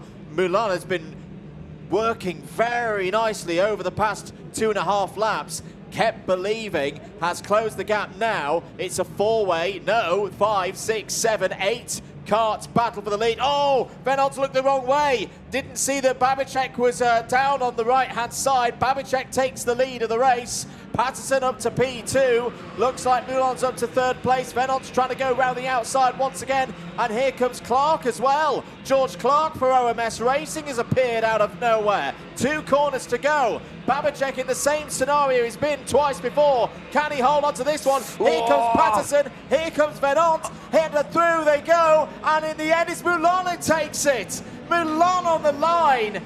Beats Babicek by less than 1/10 of a second. And how about that from Nino Moulin, who was a long way back with 2 laps to go, fights his way back in and takes his first victory of the week. That was beautiful. You could see the check of the head from Denny Babicek. Just looked over the left-hand shoulder to see, yeah, okay, I've got you there. I'm holding you off. Didn't check over the right-hand shoulder to see the other train of carts coming through. And, well, for Nino Moulin, that is how you want to start your day in racing, coming away with a race win. But is that going to be enough? Those results earlier on certainly will be playing havoc just that little bit. It's definitely going to move Nino Moulin up the order. Was, I think, around in 25th place in the IC after 2 rounds. He's going to score 0 points in a good way at this stage, and will be looking to push up into the top 20, maybe even more after that result. There it is, your provisional result. Moulin wins it. Babicek's P2 still keeps him in the lead of the intermediate classification. Yes, he's lost his unbeaten record, but his advantage is still 3 points over the next nearest competitor. Venant, Clark, Patterson, Longitano, Perico, Correa, House and Cachafiero all in the top 10. Good drive from Johnston Stewart. Yes, lost 7 places, but that's the best result so far of the weekend for Johnston Stewart. Nahil El Gahudi up 19 places to 12th was your biggest mover. Alfie Davidson a strong run as well to P13, and Ian Carey as well up 15 places into 14th. Yes, solid drive there. Well, Alejandro Campos would round out the top 15, but there on your screen, what a drive. Can be delighted with that one. Makes their way back into Parc Ferme. Here's a look at the highlights on that one. Well, the start of this one, the inside line, they had the best getaway. Nilamulin was part of that inside line, but all the way down on the 5th row of the grid, Kiko Correa, Antoine Venat, Babacek and Patterson all in front. It'd be on this lap that Antoine Venat, though, had a brilliant lunge down the inside and would gain those positions. Here it is, down the inside, not one, but two. Beautiful diving under braking. And it didn't look too rushed. It didn't look out of control. It was a very nice piece of driving from Venant there. This was the breakaway of 3. Venant, Babacek and Patterson. Patterson getting his nose ahead here. This was on lap number 5 when they started to have this battle. This was a really key part of the race for Nino Moulin there as well, because all the while he was just working away, holding his track position, making sure that second group was still catching on this this battling trio at the very front of the field. This again was on lap number 5. Little push there from Babacek to put Venant back into the lead of the race. Patterson in back down to 3rd. But this was the moment. Babacek checked left to check any move from Patterson. He can't cover 2 lines at once. There, Nino Moulin takes the win, up 8 positions for 2N Racing. Very good results for the Frenchman there, and continuing a very strong run of results for France as a nation here at this 2024 edition of IWF. Certainly so, and that brings us on to the next qualifying heat, Mini X30 qualifying heat A versus C. And the pole sitter from qualifying starting this one on pole position, Ludwig Granqvist of Sweden, joined by Austin Newstead, Manny Nuvolini and Pedro Campos rounding out row number 2, Daniel Ferguson and Luca Narroway on row number 3. Yvan Gonzalez and Royce Vega go from row 4. They'll have Novella Morales and Freddie Wood on row number 5. Jarlath Sayer and Andy Stewart go from row 6. They will have Adrian Jimenez and Teddy J. Porter on row 7. Bruno Grieling and Oscar Kenny round out row number 8. Alexandra Point from Luxembourg is on row 9 alongside Julian van der Kotelet. Row 10, Luca Pavel and John Foley Jr. Giuseppe Montanari and Alexander Freiberg go from row number 11. Ruben Perez and Mario Silva Laura go from row number 12. Simon Carasas is on row 13 alongside Sophie Campbell. Pablo Segura and Zach Chicluna go from row 14. On the penultimate row of the grid, row 15, is Alex Riley and Adrian Mikkelsen. 32 drivers in the field, completed by row 16, Ben Eiton and Li Yu Chen. So, well, there you can see the drivers making their way round into the final sector. Of course, 2 formation laps for them to try and get temperature up into those tyres as much as they possibly can. It is bitterly, bitterly cold here in Zueda. As again, the fog holds off and we're still in beautiful-ish race conditions right now with the clouds covering the sunshine. But here we go then into the tram lines. Looks good. Are we green? Yes, we are. And we go racing down in towards turn number 1. It's getting a bit chop and change there. One of the Falcons getting spat up highwards. That was quite high up. It was that Luca Narroway potentially getting squeezed out wide. I think it was. Thankfully still on the track, but that was a very shaky start. But at the front here, still looking strong for the field, and it looks there to me that could be Manny Nuvolini who leads the way here, but a little bit wide in the background there. Rest of them looking very, very strong. It's a good breakaway though, 4 carts clear and dry. Yeah, they'll need to keep working together though. Daniel Ferguson's had a good start there in the white, blue and yellow machine. As here down the inside, that's a look by the 545. Might be actually the 585 going through there into second position, but Manny Nuvolini breaking away at the very front of the field. One of the Fusions is coming in as well. It was the 585. It's Ivan Gonzalez. That's a really good start for Ivan Gonzalez coming up through the field. Also, the 502 coming up through the order. That's one of the many Fusion entries coming round to complete the first lap. It will be Nuvolini leading in this one. Jarlath Sayer up 9 spots, of course, there. But he wants to go one better. He's done a lot of finishing second so far this year. He's always been there or thereabouts as Gronqvist goes down the inside of Ferguson. Jarlath Sayer in what will likely be one of his last races in X30 Mini here at IWF 2024, looking to push through. Yep, there's Granqvist getting back down the inside, back up into third place. Possibly could have been Granqvist at the start of that one, although I thought he had a good start in towards turn number one. So, yeah, still do believe that may have been the likes of Luke Narroway, yes, because he has dropped down to 12th place. But recovering back now in this one is Granqvist. Back there into third place is leading that next train to try and close in then on Jarlath Sayer and Manu Novellini. There again, a look at the points. Williams back up to second in those points because of Granqvist drop down in positions. But with Granqvist gaining positions more and more, might help him out just that little bit more in this one to get back up into that second spot if it's possible. Back through the final corner then. And the drivers across the line here still looking nice and comfortable in that top run of the battle. Let's have a look a little further down in the order. Has anyone impressed in their position gains? Couple, you've got Bruno Grieling and Oscar Kenny. They both gained 6 places in this one, the driver for Germany and the UK. Alex Riley also 10 places gained into 19th place, so pushing it strong through that field as well. But Nicole Sutherland is down and about. Nicole, how's the racing looking from your positioning? Well, great so far, and I don't know what you boys think, but I think it's been very clean by all of our minis. They're doing a great job to, you know, handle the track temperature. It's still really cold down here in the paddock. Visibility, though, still good from what we saw earlier on. You know, that fog is holding off for now, but like I said, really clean racing. Let's see how they get on for the rest of this. What more have you guys got to say? Well, we can say that the air temperature is not increasing. You bang on there saying that it is very, very chilly, 4 degrees total air temperature.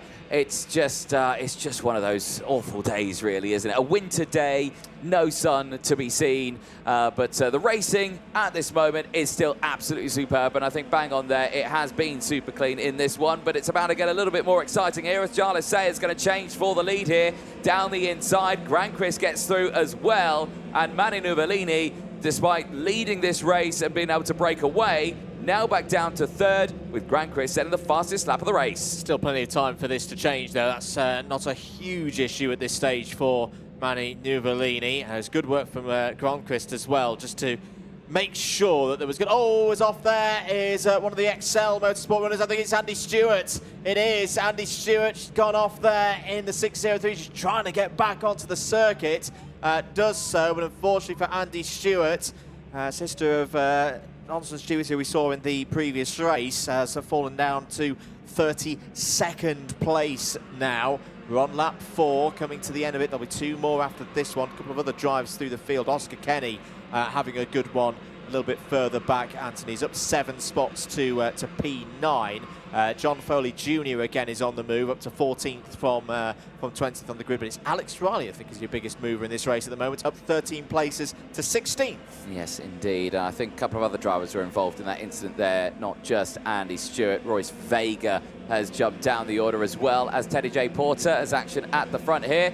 New race leader, it's Granqvist back at the front, the pole sitter from time qualifying, now showing that pace wasn't just a fluke, and he's back to the front of this train now, pushing his way along. Jarlath Sayer back to third place. You can see there, still had a great gain of positions in this race, 8 of them now, currently in P3, but this is just going to be a 3-kart race now until the likes of Daniel Ferguson, Naval Morales, Austin Newstead, Ivan Gonzalez, Freddie Wood, all in the next train, all now start to close in.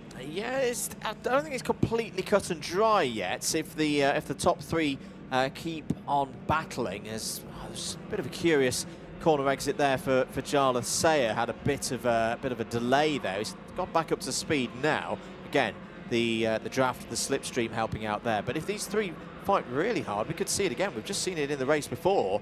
Daniel Ferguson there in 4th place is only 1.1 seconds behind and away from the back of this group. We are on to the final lap. Lundqvist leads, but this is where the hard work begins. Takes a centre of the road position. Novellini goes a bit deep. That allows Sayer to get through back into 2nd place. Ronquist will defend again into turn 4. Sayer has got to be surely thinking about that run to the final line, out of turn 15, and that slipstream once again. Yeah, 100%, but again, just taking that little inside line is going to try and squeeze it down the inside at turn 5. Not going to have the apex for turn 6. Has to concede that race lead again, just staying in second place. Now 3 different racing lines here. They're all going to go for that same piece of track on the exit, but just with the exit speed there, Manny Nuvolini is going to go from 3rd to 1st in 2 corners. Superb bit of driving there, but again has just left that door open to contact for the rest of them. Now Sayer there in second place. He will get the best charge on this one, but Granquist is going to send it down the inside. Now Daniel Ferguson is there. Are those 3 going to work together with the slipstream? I don't think they will. Manny Nuvolini looking for a win here and gets it across the line. Absolutely superb. That racing line on the exit of turn 7 lined that one up beautifully. Second race in a row. A winner from France and for 2N Racing. They are in form this afternoon in these tricky conditions. Manny Nuvolini shows the kind of form that took him to many race wins back in IAME Series France this year. And again, that will put him up the order. I think it takes him to 6th place in the intermediate classification as things stand in a very close region with Shelvis, Longitano himself, Braggio and Sayer all covered by 2 points at the end of that one. Ronquist will hold in 3rd, I think, on 8 points after that 2nd place. Sayer drops down a little bit to 8th place with that 3rd place. Good drive again from Daniel Ferguson, who's really impressing me here this weekend. Anthony has been doing a lot of entry-level racing within the IAME ladder back in the UK. To see him here on a global stage in X30 Mini consistently towards the front is very good for Daniel Ferguson and the whole Curl family, who's giving him a lot of backing off track. 5th for Ivan Gonzalez, 6th for Austin Newstead. Novelo Morales, good drive there to P7 ahead of Freddie Wood, Luca Narroway and Oscar Kenny. Biggest mover in that race was Alex Riley, gaining 16 places up to P13. Difficult races. The likes of Pedro Campos lost 15 down to P19. Teddy J. Porter also lost 15 down to 29th. Royce Vega and Andy Stewart also had hold-ups in that one. Certainly did. Well, another successful race there for France. And like you mentioned there, Andrew, for the 2N Racing team, that's a back-to-back for them. Can be absolutely delighted. Let's see how it all unfolded then. Well, the start of that one, Luca Narroway was the biggest driver who lost out in that one, just getting tangled up there and driving over the back of another. And that's so easily done with so many kart fights with the same piece of track, isn't it? It is, and it's a quick run there into turn 1, but thankfully for Luca, who is able to get all 4 wheels back on the ground and in the end finish P9. Back at the front of the order, good start for Nuvolini, good start for Jarlath Sayer as well.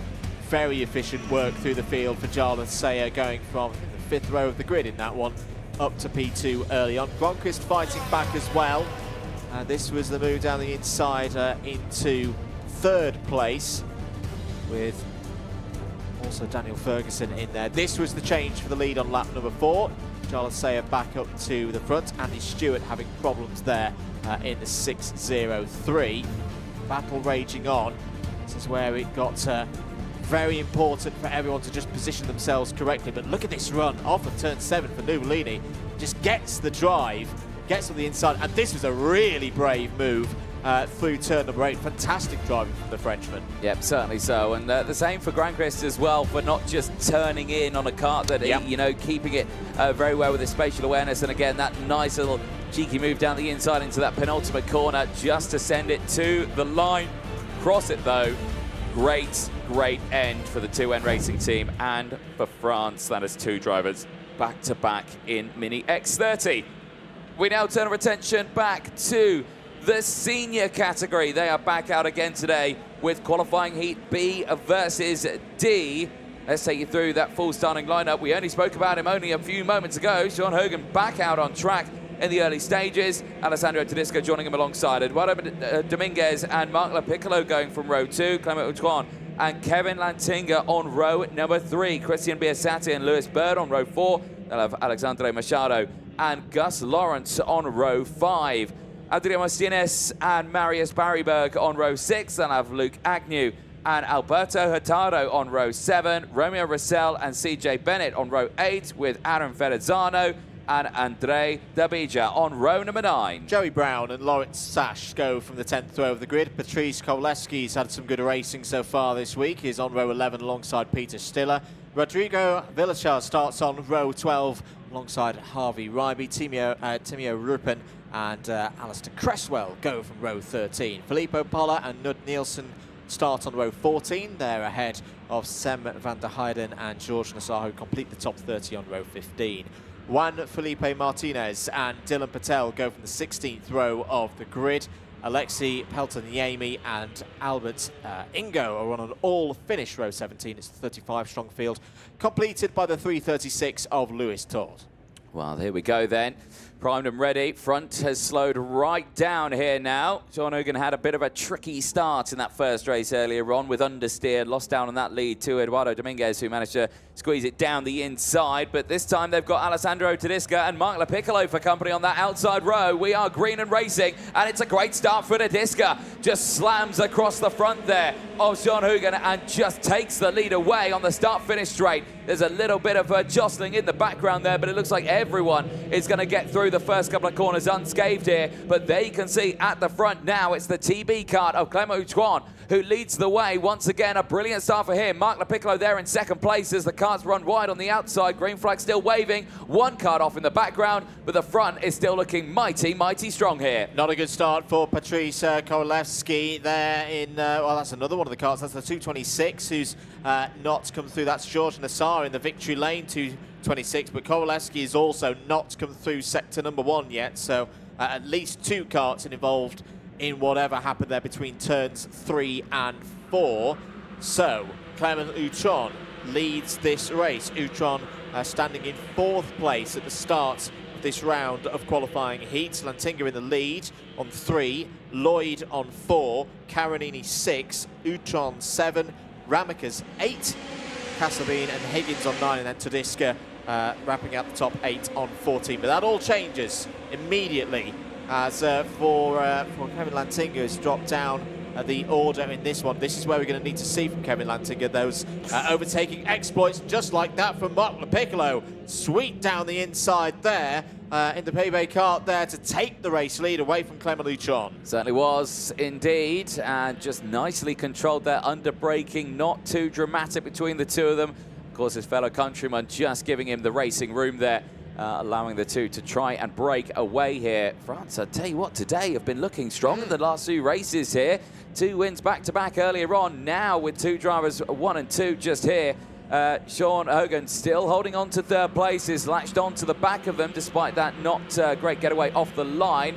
Alex Machado still there in P4, 5 places gained. The big movers in the background of this race. Alistair Cresswell, one of them, and that looks to me like George Nassar. Oh, the rear bumper's been bashed in there, and that is going to be a fair chunk of damage to that tyre as well that he's got to last for the rest of this weekend. Yeah, I think I saw a puncture hole there in the middle of the tread for George Nassar, so that's a really, really gutting moment. That is a bitter blow for George Nassar. Remember, it is again from this category, the biggest category this week, the top 72. Once the end of the qualifying heats are called, they will process forward into the super heats, and then it's the top 36 of the final intermediate classification who go through to the so what we're having a look at here is this a bit of a moment for Tedesca. Yeah, I think in the middle of the complex there into sector number 3. Change at the 2nd place battle. I thought it was at the very front, but no, Mark Lepiccolo has disappeared here. Sean Hogan is back into 2nd place. Swap between the 2 TB drivers there. Alex Machado starting to do Alex Machado things. I've seen him do this before. Sometimes takes a little bit of a while just to get going, but today really seems up for this as the Andorran. Was very proud on the stage last night carrying the flag of Andorra for the driver's break. And look at him now, straight down the inside into P2 past Sean Hogan there. Helps his teammate with that as well as Houchon's up to 3rd. Houchon's now going to have a little bit of it himself down the inside to take 2nd place. It's another TB versus TB battle out here, but I'm liking the look of Alex Machado's pace. He's developing as the competition goes on. He certainly is, but that little squabble has just allowed Mark LaPiccolo to break away just that little bit more. But yeah, you bang on with that one. TB versus TB. We have said that before this weekend so far, haven't we? So we're seeing it again now. Back in the seniors. We're on lap 4 right now. We're nearing that half race distance. There's a look at the intermediate classifications right now. No one with a perfect score so far, but at this moment in time it is Freddie Lloyd who does lead the points. 4 points to the name from Danny Carinini and Thibaut Ramicus third, but Ramicus has been the only driver who's won every single race on track, just not on paper. That nose cone penalty after that first one. So it is going to be a close fight between those drivers. Looking forward to seeing what Danny Carinini and Thibaut Ramicus can do. Patrice Kowalowski, unfortunately, out of the race. The driver from Belgium going no further, and clearly mechanical gremlins plaguing the driver from Belgium. I'd say the pace of the TBs here, there's been a change at the front of the order. Uchon's got back ahead of LaPiccolo in a mere lap there. Oh, bit of a moment as LaPiccolo checks up. Machado wasn't expecting that. In comes Dominguez. Machado has a look down the inside, but thinks better of it. He's going to have to deal with Sean Hogan now off of turn number 7. Keep an eye on Christian Biasati as well. Another one of the TB runners just a little bit further back there in 6th place. Is that a problem for the 323 of Barryberg? I think it is. Slowly. Marius Barryberg. There's bits of bodywork being picked up there by the hard-working marshals here in Zuera. So there's clearly been something occur out there, out of our view. End of the lap, taking us to lap 5. Neutron's lead is half second. And that would be where the debris has come from, pulling into Parc Ferme. Well, it's Luke Agnew. Yeah, indeed. That's not good at all. The DMS kart with no NASA panel there. Changes here, though. Clement Utron and that trying to battle away. But this is Eduardo Dominguez getting through past Mark LaPiccolo and is breaking away here. Clement Utron in the lead of this race. And looking very, very strong right now. Here's Machado, though, back down the inside. He's going to try and close back in as well. He got up to 2nd place earlier on. Now as well. Oh, it's all kicking off here now because now you got Sean Hogan back down the inside. That's a lot of damage to that DMS kart. That is looks like it's had a kart drive straight over it. And another one pulling in there as well. Who is that? It's that Marius Barryberg. Yes, it was. It was a VDK kart. So yeah, that's a bit of a shake-up there. Yeah, that will have been a scary moment for Luke Agnew. Just judging by some of the contact damage, I reckon another driver has basically come from driver's right, gone into the side pod, and then straight over well, basically ripped the NASA panel back off the cart. Good work there by the marshals to clear all of that away. Back goes Luke Agnew into the pits. Difficult moments for his IWF hopes in 2024. Back with this race, though, we're on lap 7. Clement Utron has really asserted himself in this race. This result would leave Utron in 3rd place in the intermediate classification and put pressure on the likes of Danny Carinini, who's only 1 point ahead on the live scores at this precise moment, and on Freddie Lloyd. Freddie Lloyd's a further 2 points ahead, so Clement Utron has been there or thereabouts throughout the course of the international X30 season in Europe.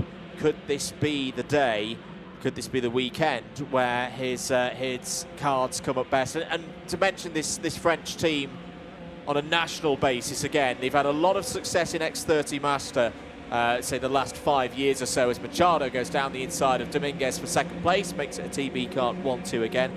But you look through the list of drivers that they've got in every single category this year, Anthony. For me, this is one of the strongest French teams in the IWF that we've seen for a good few years. Yeah, I would completely agree with that one. The level of talent that they've brought to this year's event is superbly high, and we have seen that in the last 3 races alone today. So, you know, great to see it. But again, it's all down to whether or not it's a long week of racing on this one. It is a one-off event. When push comes to shove, when we get to those finals, that's where that sort of camaraderie and the teamwork kind of breaks down between the nations, and it's just every driver for themselves when it comes to those superheats, and then of course those all-important finals that will be coming up tomorrow. On to lap number 9. It is the final lap of this race, and Clement Utron's lead, well, 0.4 of a second, but here comes Eduardo Dominguez down the inside. The Spaniard gets back up into second place. Machado, though, is going to fight back. Here comes Haugen as well. Haugen's going to try and get involved in this fight. They go wheel to wheel with Machado, who's going to get the run in towards turn number 5.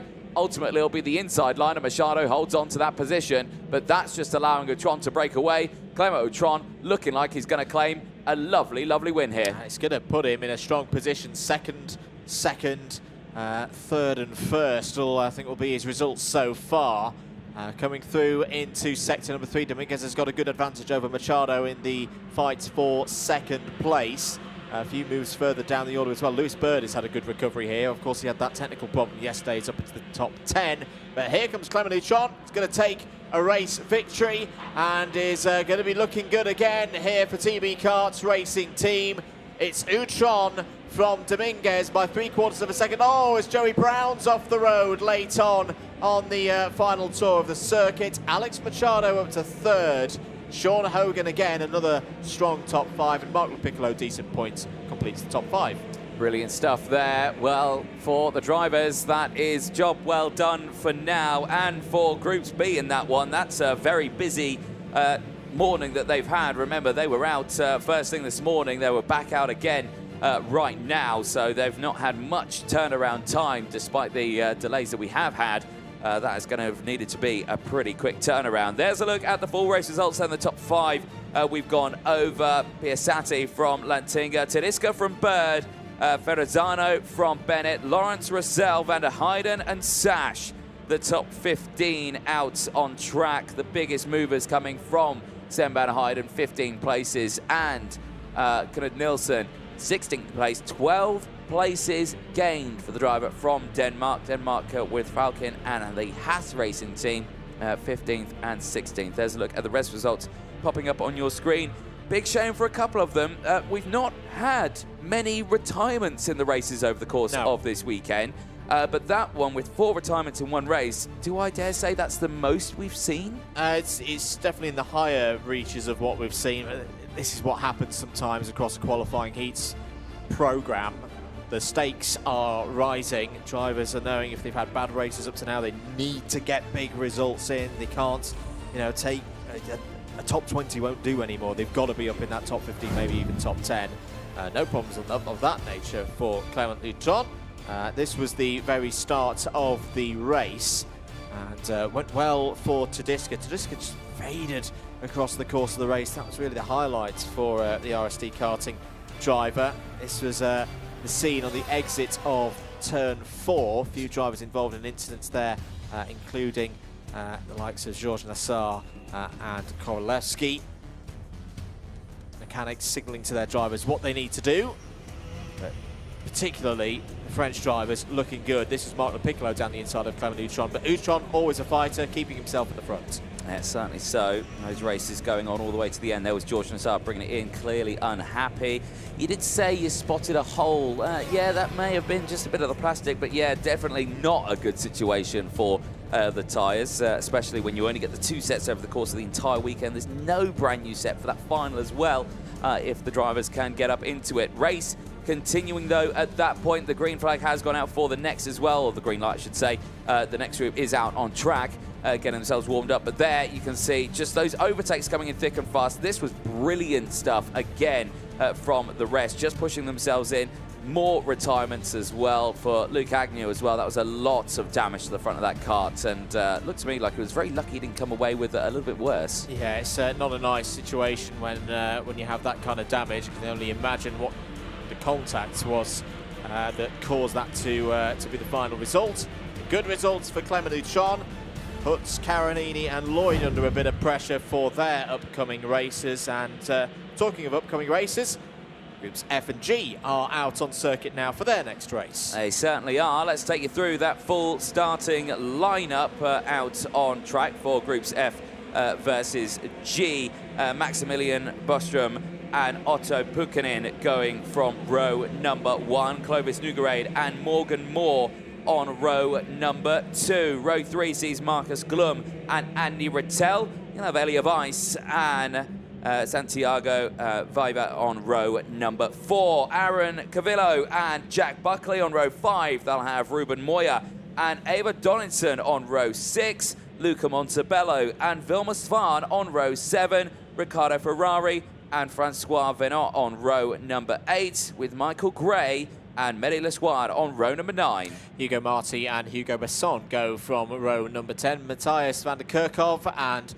William Lundberg start on row 11. Yanis Martin, I don't think he's out there on circuit, but would have been starting from row 12 alongside Maximiano Radek da Silva. Row 13, Aaron Garcia and Jimmy Suamela. Carl Mikalev and Mattis Barber on row 14. Sam Branston and Thomas van Vliet starts on the 15th row of the grid. Mattis Omer starts on row 16 alongside Isaac Sayer. And then the 17th row of the grid, Tian Jin and Alessandro Bigi. Also don't think we've got Vilma Svan out there. We know that Vilma's been feeling a bit unwell this weekend, so unfortunately the Swede, meant to be starting in the middle of the field, does not take the green flag, which is out. We are running again in X30 Senior.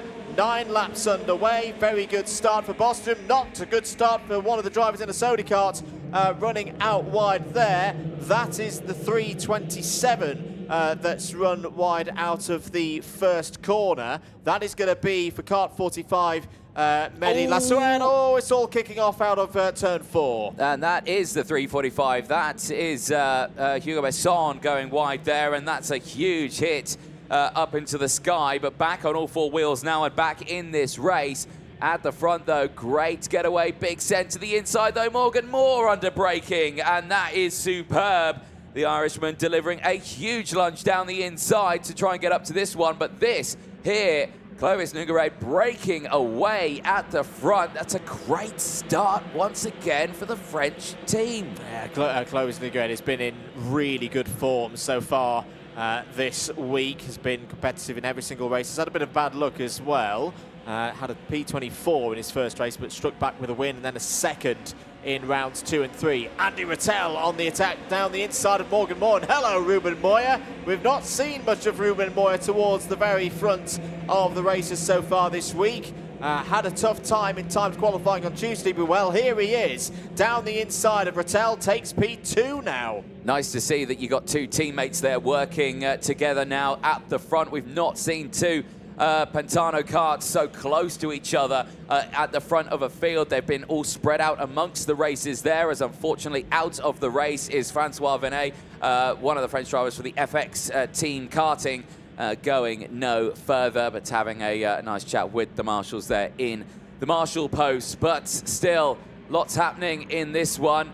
Let's have a look further down, and there you can see graphics coming into play here. Tyres here, Andrew. Many new tyres on board some drivers here. Early into the week, well, I say early into the weekend, it's on to say tomorrow. That's an interesting call, seeing as we've not had that much racing. Well, I think it could be a factor that, if drivers are thinking this could being the key word there, be the last race, so there's an almighty scrap going on between Moya and Rattel. If you're sat outside the top 72 right now and you're looking at the weather, you're looking at the schedule and you're thinking this might be my last opportunity, why not? Why not throw that second set of tyres on the kart to try and just lift you in to the top 72 at the end of this 4th round? It could be a decisive move for some of them out there. Clovis Nogueira leads this race though. He's not needing new tyres at this moment. He's got a 1.4 second lead over Ruben Moya and Andy Rattel. Curiously though, they're not able to close in here. I think this is more down to just the sheer pace of Nogueira this week than the work of the Pantano Racing team behind. Also keep an eye on Hugo Besson, up 11 places into the top 10, P9 to be exact, and Aaron Garcia, another of the Spanish drivers who had a tough time in time qualifying on Tuesday afternoon, is up 13 places now to P12. Eliaves to the inside, Morgan Moore, fastest lap of the race on that last lap, utilising that pace. The German with the Simon team heading up another position now into P5. Yes, you are right. We're looking at those times, and yeah, fractionally faster than Clovis Nogueira on that last lap, but the pace seems very neutral between the Renault Racing team and the Pantano Racing team as they push their way through there. You can still see them, Moya, Rattel, line astern here, but that's a lengthy gap they've got between the two of them, 1.4 seconds. Yeah, like you say, it's increasing, and I've got to say, Andrew, it's a bit of fog that's coming into play now. It was clear, it's looming again. It is a little bit, but it's nowhere near as bad as we've had even today, never mind the whole weekend. There's a quick look at your live points. Lloyd at the top at the moment on 4.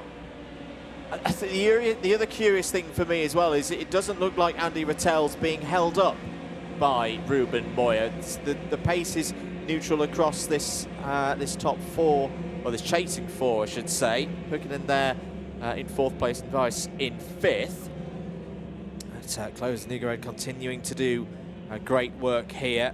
20.3 through that first sector. All of them in the 20.3s. Your fastest driver in this top 5. Unsurprisingly, with all of that slipstream, is Elliot Weiss at the back of the field. Well, as we were calling it there from our camera views there, it looks like that fog's coming in just that little bit more. Nicole Sutherland, you're outside, you're dealing with it. What is it like out there? Well, it's definitely starting to come back down here, boys. Visibility starting to get a little bit poor again. We can't anymore see the kind of telephone poles that are in the background of the scenery. We'll keep an eye out for things, but it definitely looks like the fog is trying to make its way back.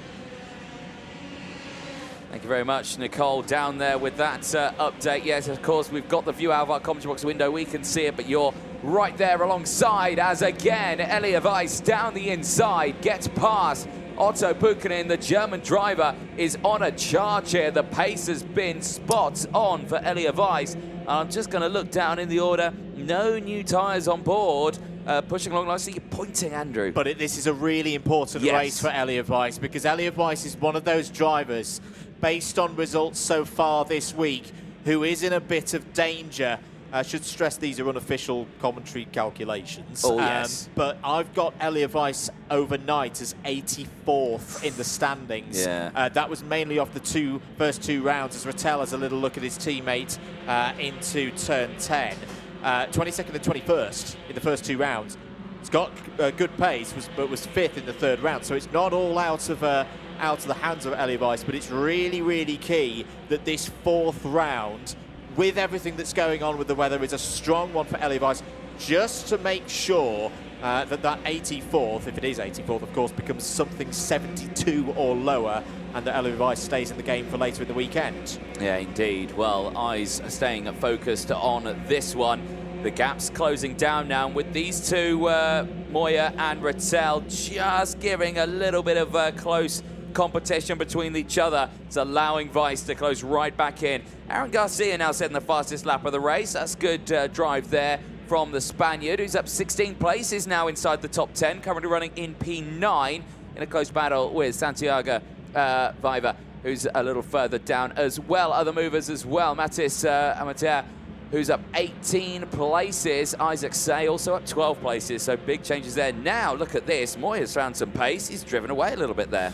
Yes, starting to break away little by little. Round 2 completes the 6th lap of this race.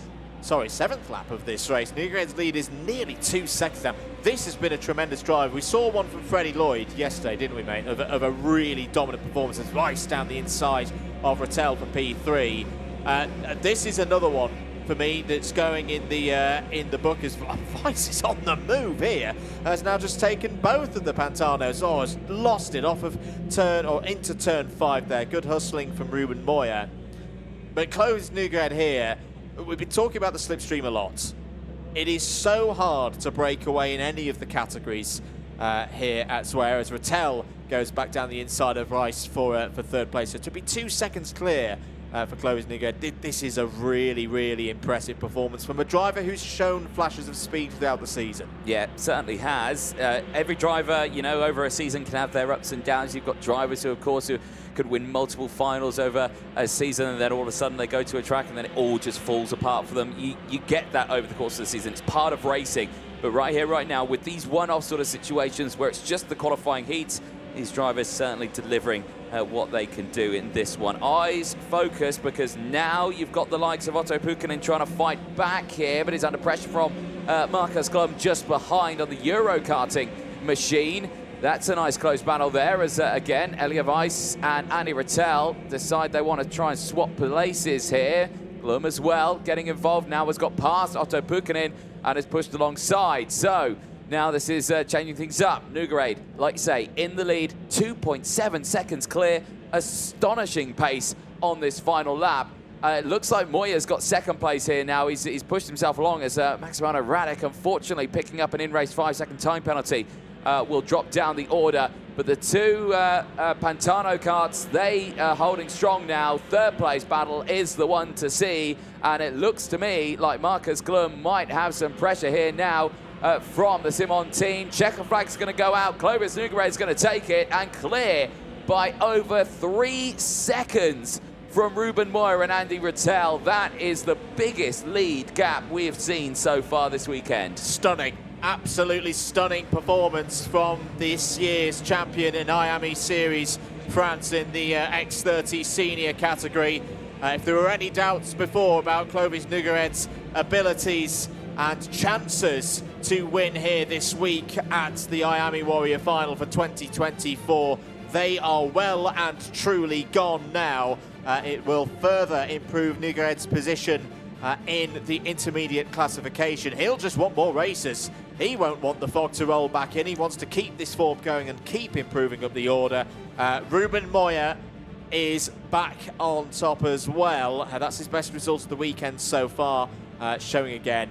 I think this whole paddock's known since the very start of the week, and some of the games and sportsmanship that were played in qualifying. Ruben Moya is still, for me, one of the favourites for X30 Senior and their final title tomorrow. P2 for him ahead of teammate Andy Rattel. Markus Glum and Elia Weiss in the top 5. That could be a really important result for Elia Weiss and looking to go through. And Aaron Garcia, we didn't talk too much about Aaron Garcia in that race, Anthony, but an improvement of 19 places for another one of the host nation there.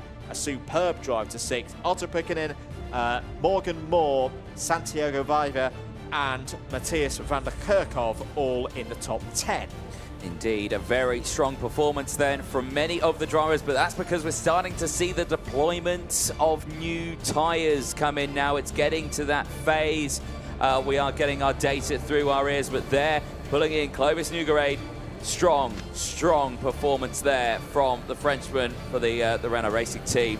But just let's see how he done that, because the start on this one certainly was a difficult one. Nugarade starting this one on the second row of the grid on the inside. Of course, we'll have had the jump there at the beginning, going along with Bostrom, who unfortunately would tumble down the order a little bit in the later stage of the race. Drivers struggling at the beginning of that one, falling to the back. That was Mehdi Lassoir right outside. Did recover, though, back to 17th in that one for the back of the grid. So that's a really impressive drive after that one. More dramas would come up in the early stage as well. Francois Venot and Hugo Besson getting into drama. There was Besson just getting squeezed out wide there. Also would recover back on the track, but you can see how violent the little bit of contact there was. Just spat him off the track. Yeah, he said did it well to recover there. Did Besson, who, similar to what we saw with Lassered, come back through the order to recover points and positions. Morgan Moore was on the attack in the early stages for premium karting. Even by this stage, at the end of the first lap, Nugarade was away and gone. Good work between the Pantano Racing team boys. Ruben Moya and Andy Rattel moving through the order. They swapped here at turn 4 on the second lap, and from that point onwards, Moya did not look back. Didn't really have the pace to close in to the sole breakaway leader, Clovis Nugarade. Whilst these highlights are playing, let's head down to Nicole Sutherland. Very much. I'm with P2, Ruben Moya. Ruben, a tough qualifying for you earlier on in this week, but you're coming through the pack. Tell me about how you're pulling the moves off. Yeah, it's good. The qualifying was not the best. For me, it's very difficult to have someone that gives me the slipstream, so I know I had to go on my own and do the best I could. And then, yes, the car is good, the engine is good, so it's not a problem. We are going forward, so we try to keep the nose cone okay, so that's all. And our commentators said just a moment ago you're probably one of the favourites to win the IWF tomorrow. Do you feel like you have that home ground advantage because you're here in Spain? Yeah, a little bit, but at the end, it's, all the tracks are the same. At the end, yeah. Great to hear from you, Ruben. Kart's out on the circuit. Back up to you, boys. Thank you very much, Nicole, indeed. Another heat in X30 Senior up next. It's groups E and H. And let's take you through... Oh, there's been a spin for one of the Zanki Motorsport drivers straight away. Let's take you through the grid for this one. Yes, indeed. Pip Casabin on this one for pole position. Johan Aluja joining alongside Timo Ramakas. Again, keep an eye on what Ramakas can do in this one. That's going to be the vital one. Emanuele Leodikis on row number 2 joining alongside Roxanne Lantinga and Dan Steenman on row number 3. They'll have Fernando Luca and Joseph Smith on the top 8 positions. Alphonse Miettinen and Bertram Sash on row number 5. Austin Gale and Paul Chouse round out row number 6. They'll have William Thompson and Hugo Gelade on row number 7. Diogo Castro and Noah Maton on row number 8. They'll have Jacob Mikolev and Amelia Carey on row number 9. Miguel Silva and Hayden Eldridge go from row number 10. Keo Lee's on the inside of row number 11 for this one, and he's joined by Kian Garrity. Martin Wallström and Kevin Backer go from row 12. They're ahead of Jesse Saarinen and Luna Clare on row 13. Carl Matea is on the 14th row of the grid there alongside Casper Henriksen. Hayden McQueen and Tyron Kennard go from row 15. Nico Villa and Johannes Nyberg start on row 16. 34 drivers in the field, completed by Thomas Hansen and Ronan Hennessy. The spin was for Matea there in the 3.06. So hopefully the driver from Malta will be able to retake that spot on row number 14. Lights are on the start gantry. The drivers just making their way through turn 5 at the moment. Situation at the moment in these qualifying heats: Lloyd on 4 points, Carinini on 6, Utron on 7.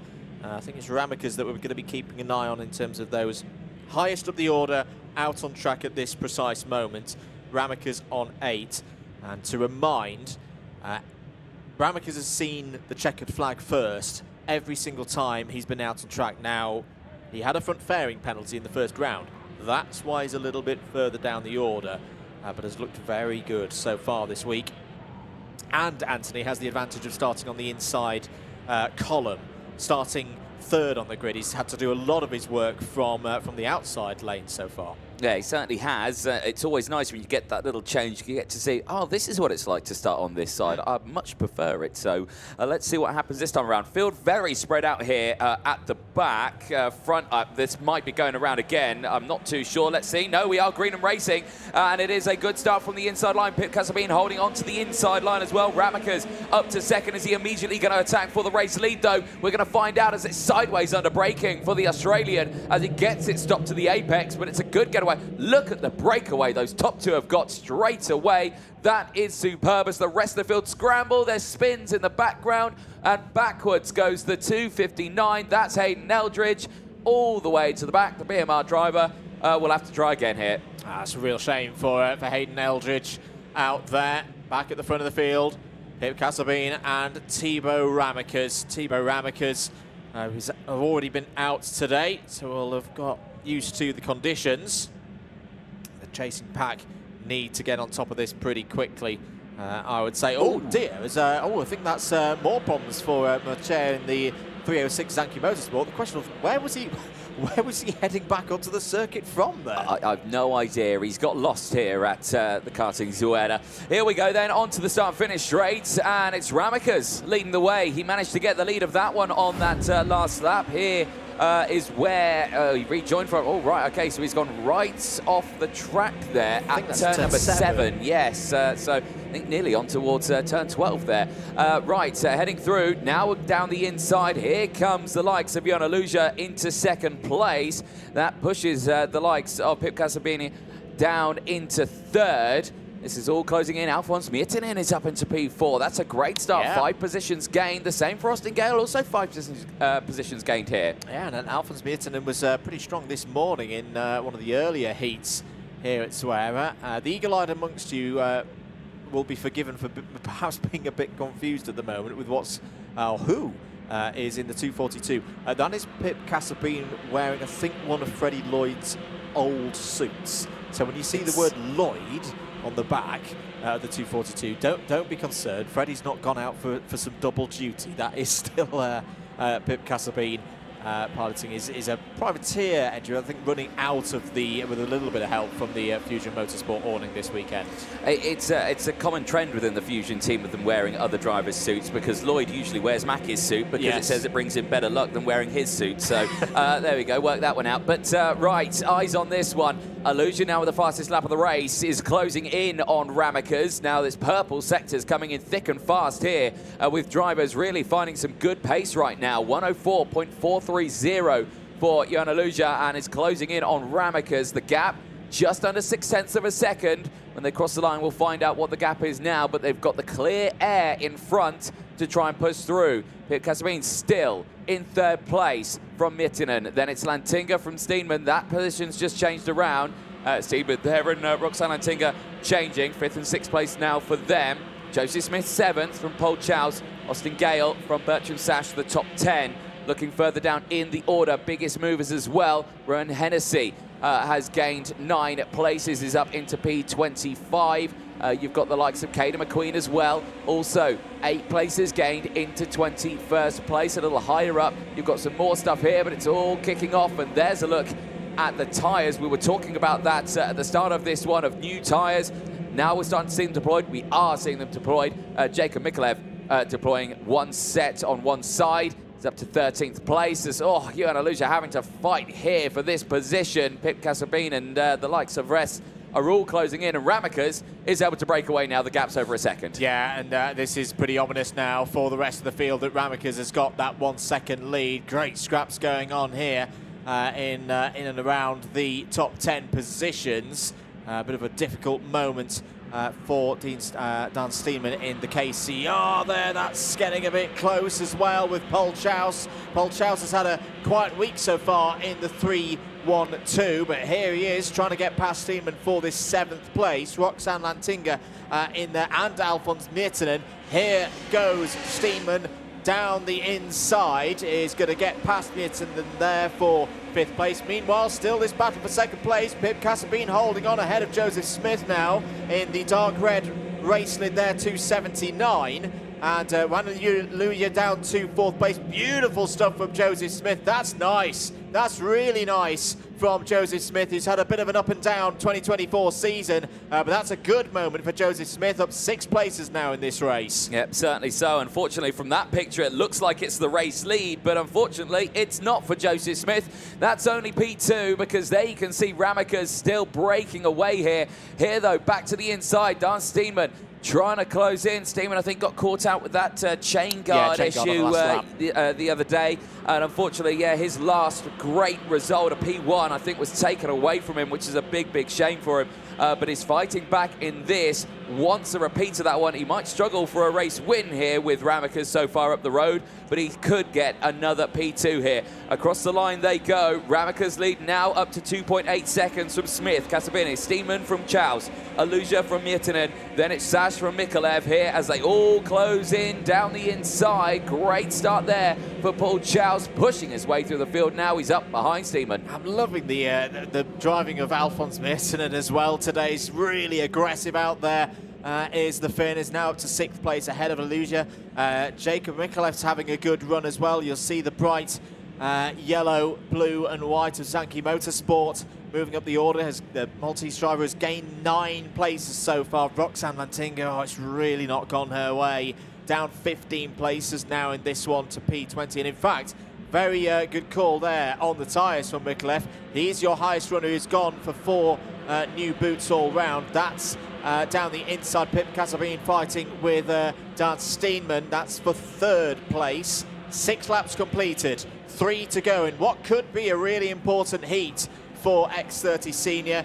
Ramekers, well, it's becoming the trend now. We had seen close results throughout the week so far. Now everybody's winning by 2-3 seconds. 2.9 seconds is the advantage for Ramekers over the rest of the field. down the inside again. Paul Chouse this time on Dan Steenman, who's fallen down to 5th place. Pip Casabin has got back through into 3rd.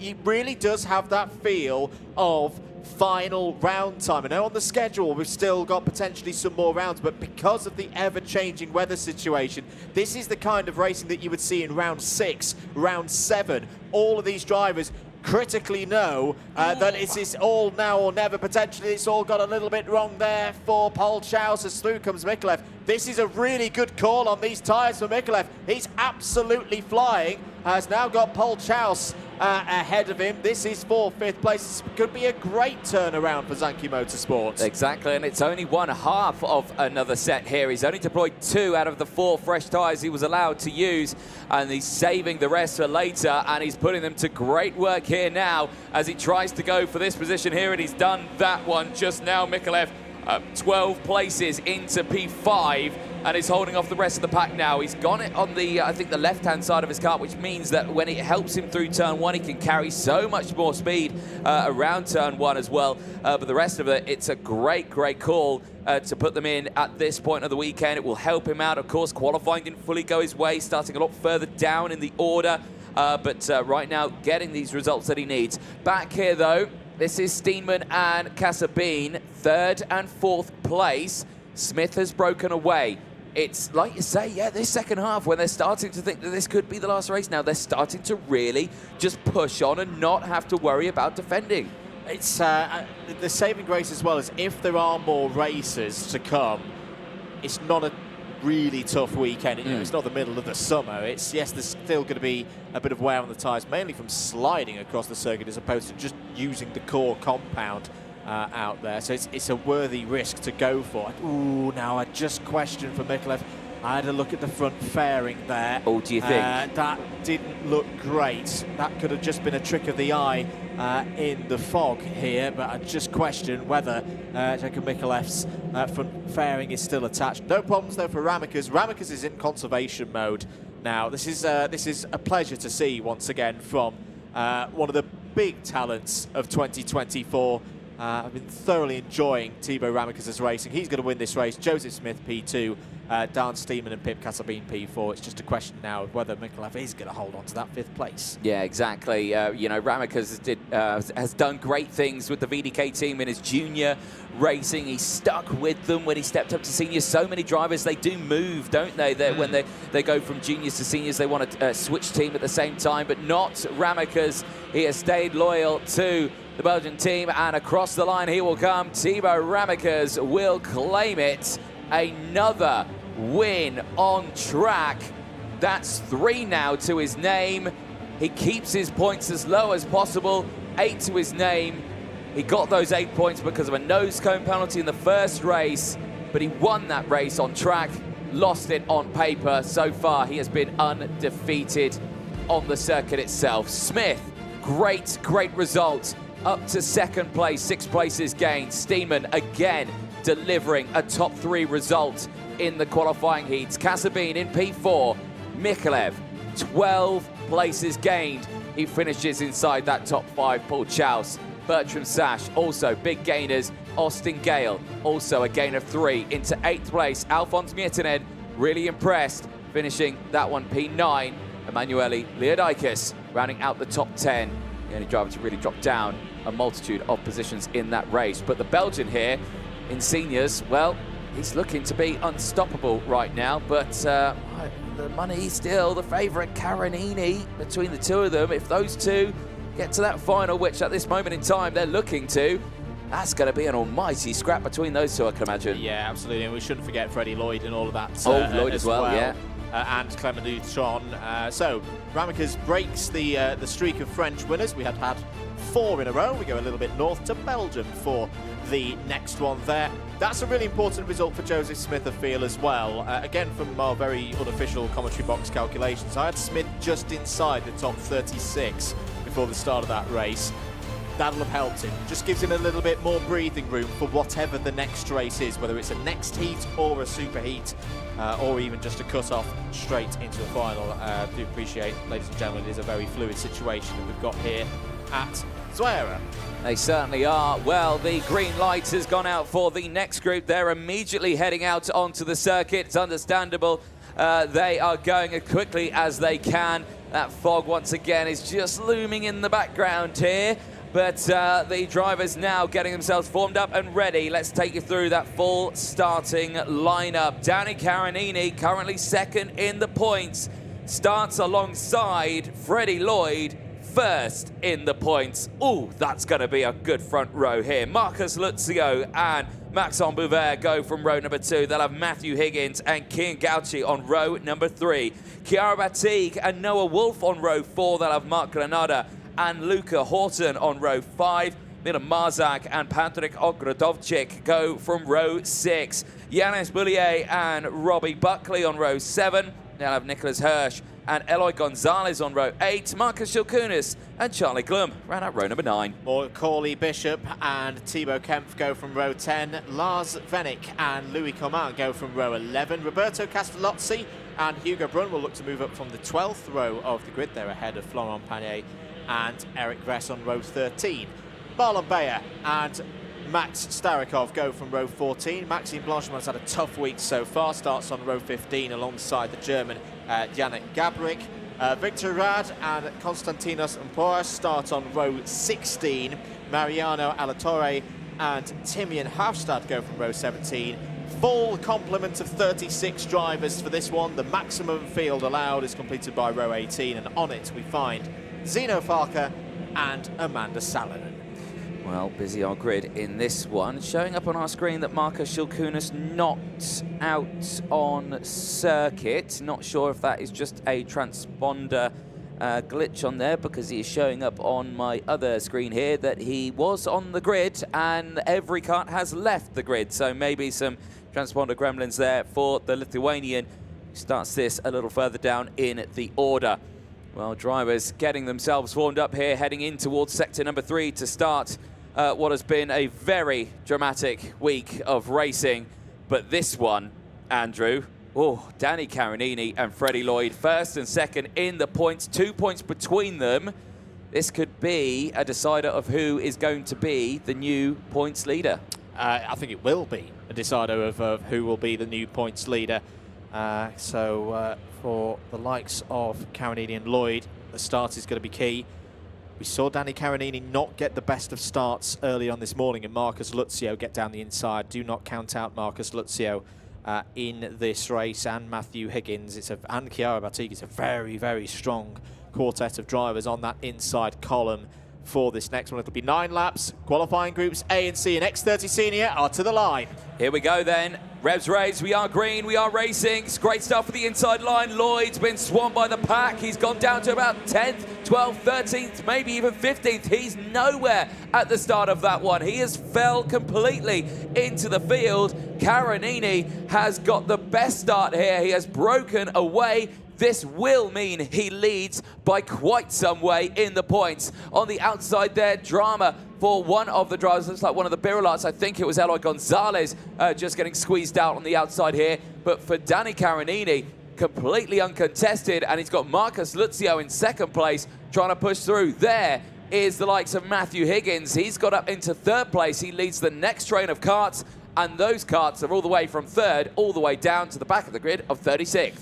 Really interesting situation for some of these top runners. Marcus Luzio, remember, had that wheel and hub failure yesterday, the day before, during round 2 of the heats. He, at the moment, is actually at a risk of not qualifying through to the super heats. It's a lessening risk because he had a good result earlier on this morning, of course, but needs another strong one here to get back up into that really top 40 region where he would expect to be. Matthew Higgins has got his hands full at the moment. Down the inside there goes Boulet for 4th place. Milan Marchak is in all of this as well.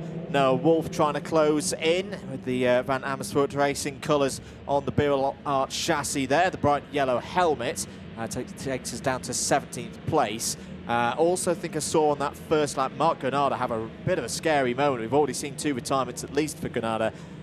Caught the dirt on the run to turn 5, but is still running Down the inside goes Higgins, fights through with Bertig there. This is all, again, around 4th, 5th, 6th position.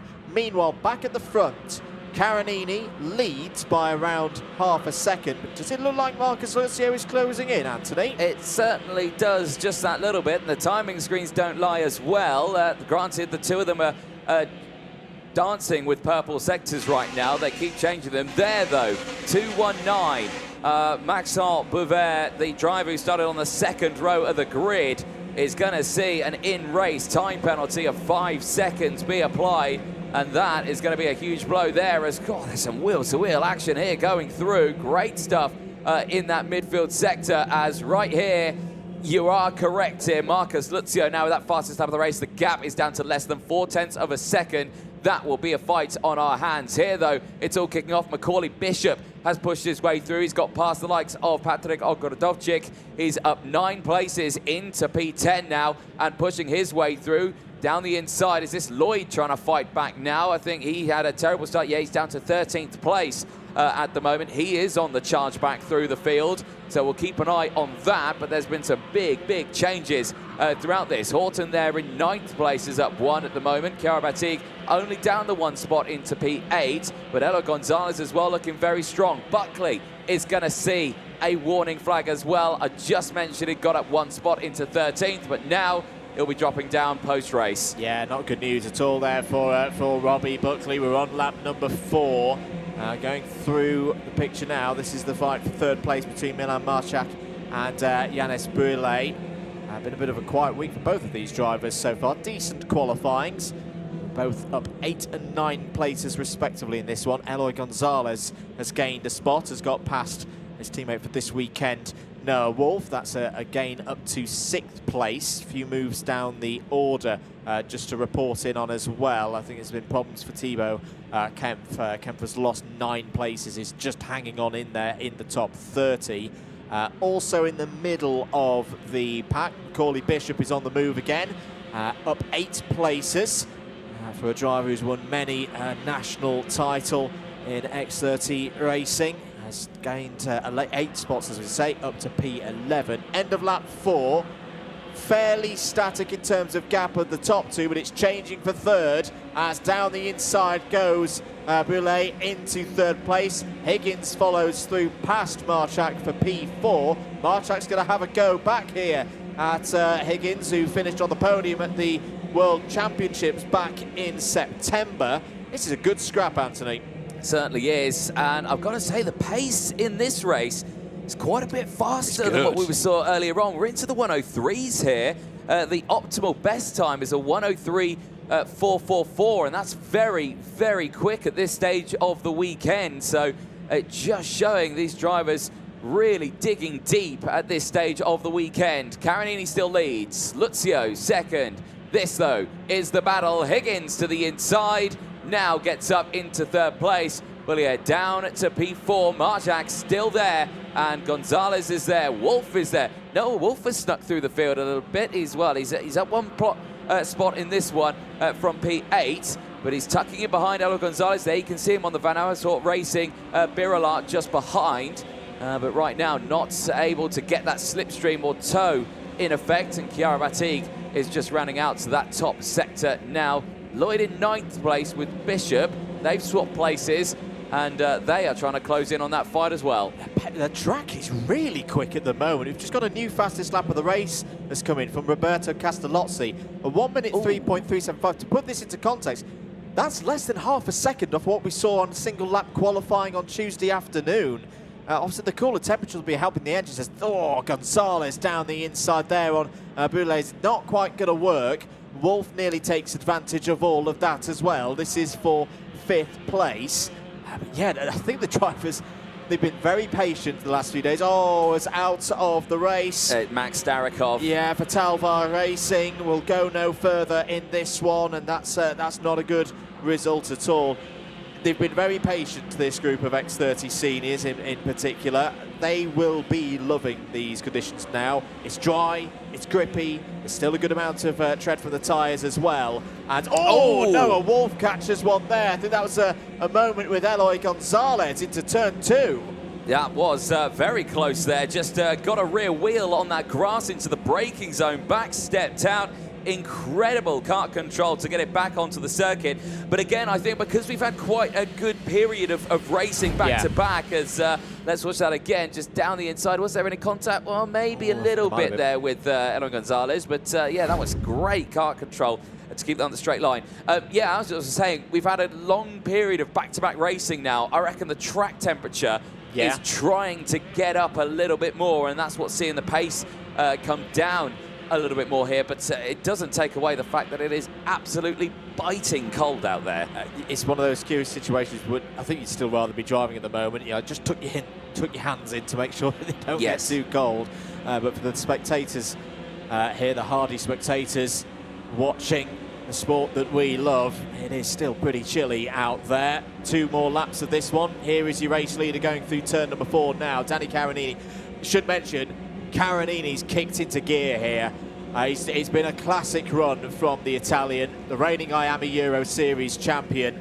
He was under threat from Marcus Luzio, and then about 2 laps ago, he just went, right, I've had enough of this. I'm going to kick in and extend that gap out to 1 second. It's been another superb charge from Caronini. And again, the same story we're seeing in the seniors here. No more. We're seeing those close fights for the front. We are seeing them, though, further back. Wolf, Gonzalez, Batigue battling away. Wolf just getting in front of that fight. And now Chiara Batigue gets through as well.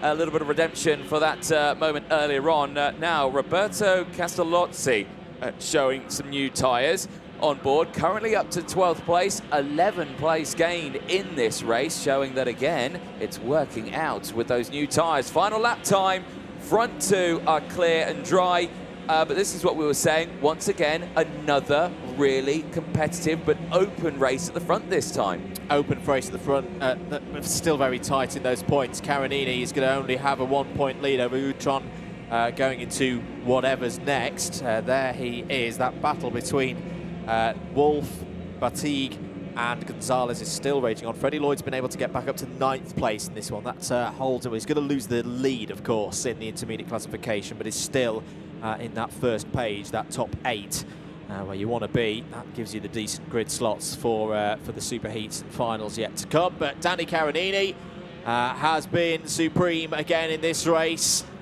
Lost his unbeaten record yesterday, but is showing once again that he is the man to beat in X30 Senior. Across the line, Caronini wins, and it's by a clear second and a bit from his rival Marcus Luzio. Matthew Higgins home, P3. Milan Marchak, good finish there for DFK in P4. Yanis Brule in 5th place. Wolf, Batigue, Lloyd, Gonzalez and Bishop all in the top 10. Yes, indeed. A packed grid then, very close in that midfield sector. But that really shakes up the points then at the end of the seniors' last rotation well, not the day, but the last rotation they've just done.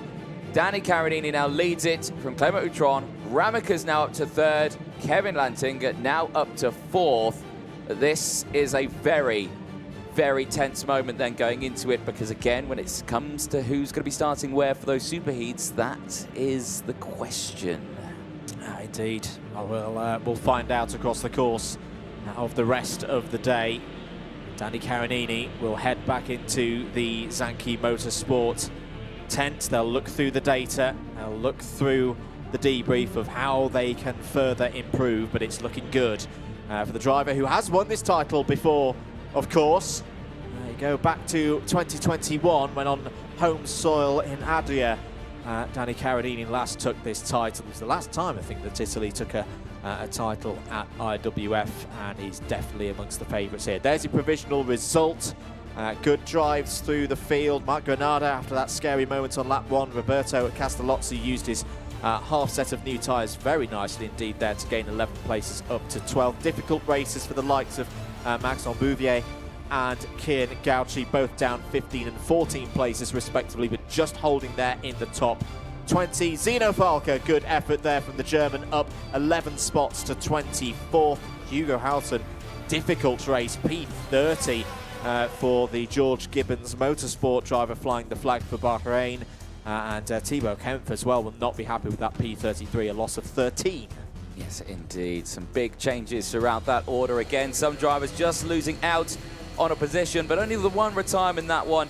Of course, Max Starikov with a mechanical failure on the start-finish straight. But Danny Carinini, new points leader, the Italian in a really strong spot here for the Zanchi Motorsport team. As once more, that fog just looms in the background, but it stays at bay as we continue our racing here. So much more left to go over the course of today. Like I say, the timetable has really been shaken up a little bit here, but the Masters are looking to be out in a few moments' time, but we'll be heading down for an interview with Nicole Sutherland. Nicole, who have you got for us? I've got Danny Carinini. Danny, great race, really well controlled. I think earlier on this weekend you may have chosen a bit of a different tyre strategy. How's that working now that we've got delayed heats? Yeah, I just tried both for the set of the tyres to look safe. It's the same, the speed. Now we will see on the final. I will start with the used tyres, but it's 4 laps tyres, I think. And we will see the speed is okay, really good. Now I was a little bit lucky that I go away in the beginning. They cannot use my slipstream and I go alone, but the speed is okay. And when you're out there by yourself with the track temperature, you know, you're the first one to hit the cold track. Do you feel it at all? Is it slippy or is it quite easy to manage? No, sure, here is really hard to go away. And after the track is slippery, especially this morning with the fog. And it is so cold outside. Great to hear from you, Masters. Whistle has been blown. Masters up next. Over to you in the box, boys. Thank you very much, Nicole. Yes, indeed, whistle's blown. Next race is heading out onto the circuit, albeit there's some drivers having a little bit of mechanical problems. And once again, it seems to be at the front of the grid there. I think it's John Norris who's had a bit of a mechanical gremlin out there. He has not left the pre-grid here as the Seat mechanics kind of surround his car. But let's take you through that full starting lineup in this one. Nicholas Picot and Claudio Pagliarani go from row number 1. John Norris hopefully would be there, but he's been delayed in Parc Fermé, or in the pre-grid. Alexandre Bernard-Bassec will be starting on his own on row number 2. Shane Daly and Tommy Nordvang on row number 3. They'll have Jesus Perez Santander and Tony Violander on row number 4. Then it's Jack Dex and Francois Poirier on row number 5, with Tero Sari and Gary Edwards on row 6. Thierry Deldray and Keith Micallef go from row number 7. Philippe Romero and Jim Ringelberg have a lot of experience there on the 8th row of the grid.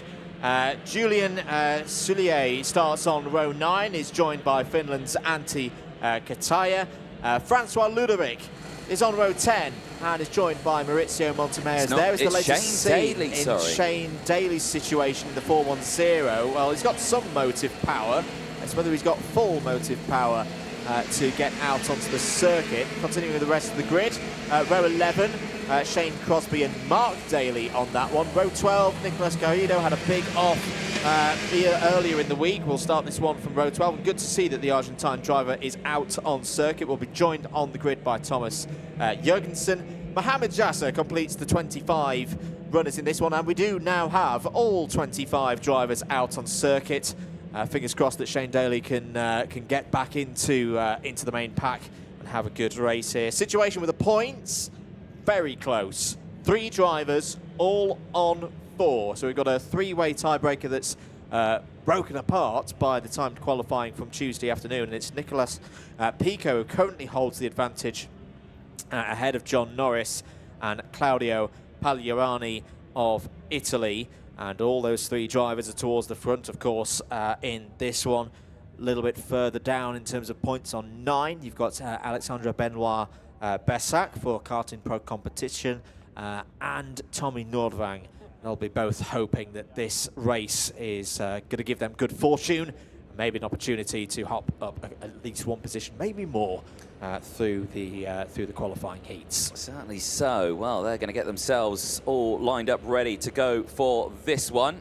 And of course, Shane Daly is the biggest question mark, whether or not he's got back into his original spots. Unsure where the red line is actually here at the circuit. I think it's at the exit of turn 11. Cones there, the cone's over there. So he's got time to get back to his position. I think he's done just that. So that is good to see. So yes, they were approaching that red line here. There it is with the cones. So now no overtaking is permitted, but luckily the 410 is there. Shane Daly back where he wants to be, albeit 1 lap less of tyre warming. So he'll have to watch out going in towards turn number 1 here. Pace is slow, pace starts to raise. Are we going racing? Lights are out. We are racing down in towards turn number 1. It's a good start, and can the likes of John Norris get into the lead of this one? No, he can't. He has to stay behind. He tried to go down the inside. Nicolas Picot holds on to the lead of this one. Sideways, though, in towards turn number 2, and that looks like Pagliarani trying to get down the inside, but he's had a good start from the outside. He holds on to the 2nd place. No, he's down to 3rd, as I think that's John Norris or Shane Daly who's got himself up into 2nd place now. That's a good start there. Yellow flags out in the background, 1 spinner, but the rest of the field is good. 2 spinners, in fact. I think it's Thomas Jurgensen and Mohamed Jasser who've both not come through sector number 1. There is the 412 of Jurgensen there, who's going to be out of the running in this one. Great kart control from Nicolas Picot. I'd love to get, if we can get a slow-mo replay of the start. A lot of pressure from Pagliarani on the outside, and Nicolas Picot had to work really hard to make sure he didn't have the same problem that we saw for Danny Caronini earlier on this morning of drifting out too wide, right on the edge of adhesion. Beautiful work on the steering wheel to then hold the position. He saw into turn 2, he didn't have too much grip as well. End of the first lap then. Race leader is Picot, but not for much longer, as here comes John Norris down the inside. Brilliant stuff from John Norris, sweeps through into the race lead. Pagliarani's through past Picot as well into P2. Tony Vielander in the bright orange and black card for Cenzo Dieci Racing is on the move. The former WEC GTE champion up 3 spots to P5. John Norris has gone. He's disappeared. He's just bolted off the front. This is some great pace for the Irishman and Norris Carey Motorsport in the early stages of this race. This could be a turning of the tide here in X30 Master. It certainly could be. Well, let's see how it can unfold, because again, with all these changes, it's just brought everything back. Here's a look at the start again. Is there anything untoward here? No, it's going to be close. It doesn't look like it is going to be close, actually, between the two of them. But it looked like it was nicely side by side, a little bit spread out, and with the lights going out, maybe some tram lines there before the lights going out, not too sure, but this was super close there between those two. You just saw there that Picot has a real cross-up moment, which he had to keep on hold. Of course, he's starting on the inside. There won't be as much rubber and temperature in that part of the circuit in comparison to what Pagliarani will have had on the outside. This is a good scrap. This is for 3rd place. This is Besak has got ahead of Picot, and has indeed. These two drivers know each other very well, of course, from the French racing scene. We've seen a lot of race wins for the Tricolour so far this morning in the early afternoon. Can they get on top of the 2 drivers ahead, though, to get another heat win in the books for France? Also coming through the field is Thierry Delray. Up 8 places, Anthony. It's up into top 5. Yeah, indeed. Nice change there. No development of tyres in this one. They've all stayed what they want to do. There's no changes at all, so they've all stayed on their original set. Of course, understandable, they've not had that many races, so they could probably use these tyres all the way through the qualifying heats and then wait until the very final until they deploy their fresh set. So Masters are looking all good on that front, but right now just controlling this pace here as well. John Norris under pressure now, just that little bit more. Couple of purple sectors and a fastest lap for Pagliarani, and he has closed in on John Norris. This though here, however, Nicolas Picot and Besak fighting away. They are chopping and changing in 3rd and 4th place right now. Thierry Delray is there also. Tommy Nordvang as well, trying to close in on that fight. But there you can see confirmation of that fastest lap. The gap's gone back to 0.4 of a second here. So John Norris has just found that little bit of pace where he's needed. He has indeed. You also need to keep an eye on Jim Ringelberg in the 417. It's just gone purple through sector number 1. Oh, Jack Dex is out. Jack Dex is out. Now the good news is that there won't be any elimination from X30 Master, but that's not the kind of news that Jack Dex would have wanted. And is that a problem with tyres? I think it might be a front right flat tyre on that one. He did kick the tyre when he came in. It looked a little bit lower on pressure than what the other the front left tyre looked like, but yeah, that's only from my visual view. It's not word of mouth of that one. John Norris still in control of this one. Gap is increasing now even more as changes in the background there. Thierry Del Rey getting the move down the inside past Besak, and that's a nice one now up into P4. Yeah, it is indeed for Del Rey. Oh, now warning flag for Nicolas Pico. That's an interesting one for the 420. I'm not quite sure what it's for. That's not good news at all. No, it certainly isn't, but eyes on this one for the field. These drivers here just need to stay focused now at this stage of the weekend, because again, the weekend slowly coming to a hold here. The good thing about the Masters is that we know they're all making it to the final. Yeah. There's no stress about, oh, you know, am I making it? You are. It's just a case of where you're starting for that superheat. But it's that different style of racing as well. You know, there's so much experience on this grid as radio. Post 2, David, the move for third place, 420, contact and gaining a place. Well, that's the voice of Dan Ashton that you hear there, the Deputy Race Director here this weekend, and pretty clear that is what the warning flag is for that third place move. So, well, that enlightens us on what's happening out there. This is the fight for third place on your screens. Pico, Del Rey and Besak, and Del Rey in the 426. Very competitive division of X30 Master in the IAMI Series Benelux. That's, of course, for the region of Belgium, the Netherlands and Luxembourg. And Del Rey third in the standings this year. As we've also got to keep an eye on the driver who won that series, Jim Ringelberg, in the 417.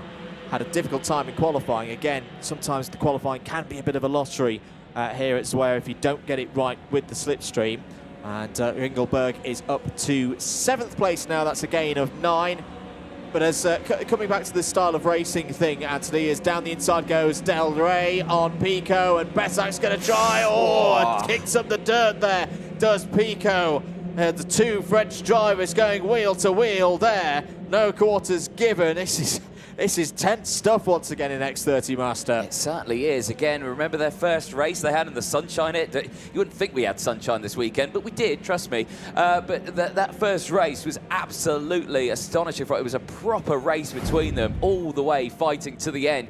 Here it is again, just down the inside, the gap's there. They try to both go through, and just Pico tries to keep his nose down the inside there, just getting squeezed off. Remember, he's already picked up a warning flag in this one, so he's already going to be down 5 seconds, but that doesn't mean that he's not going to give up on trying to claim these positions back.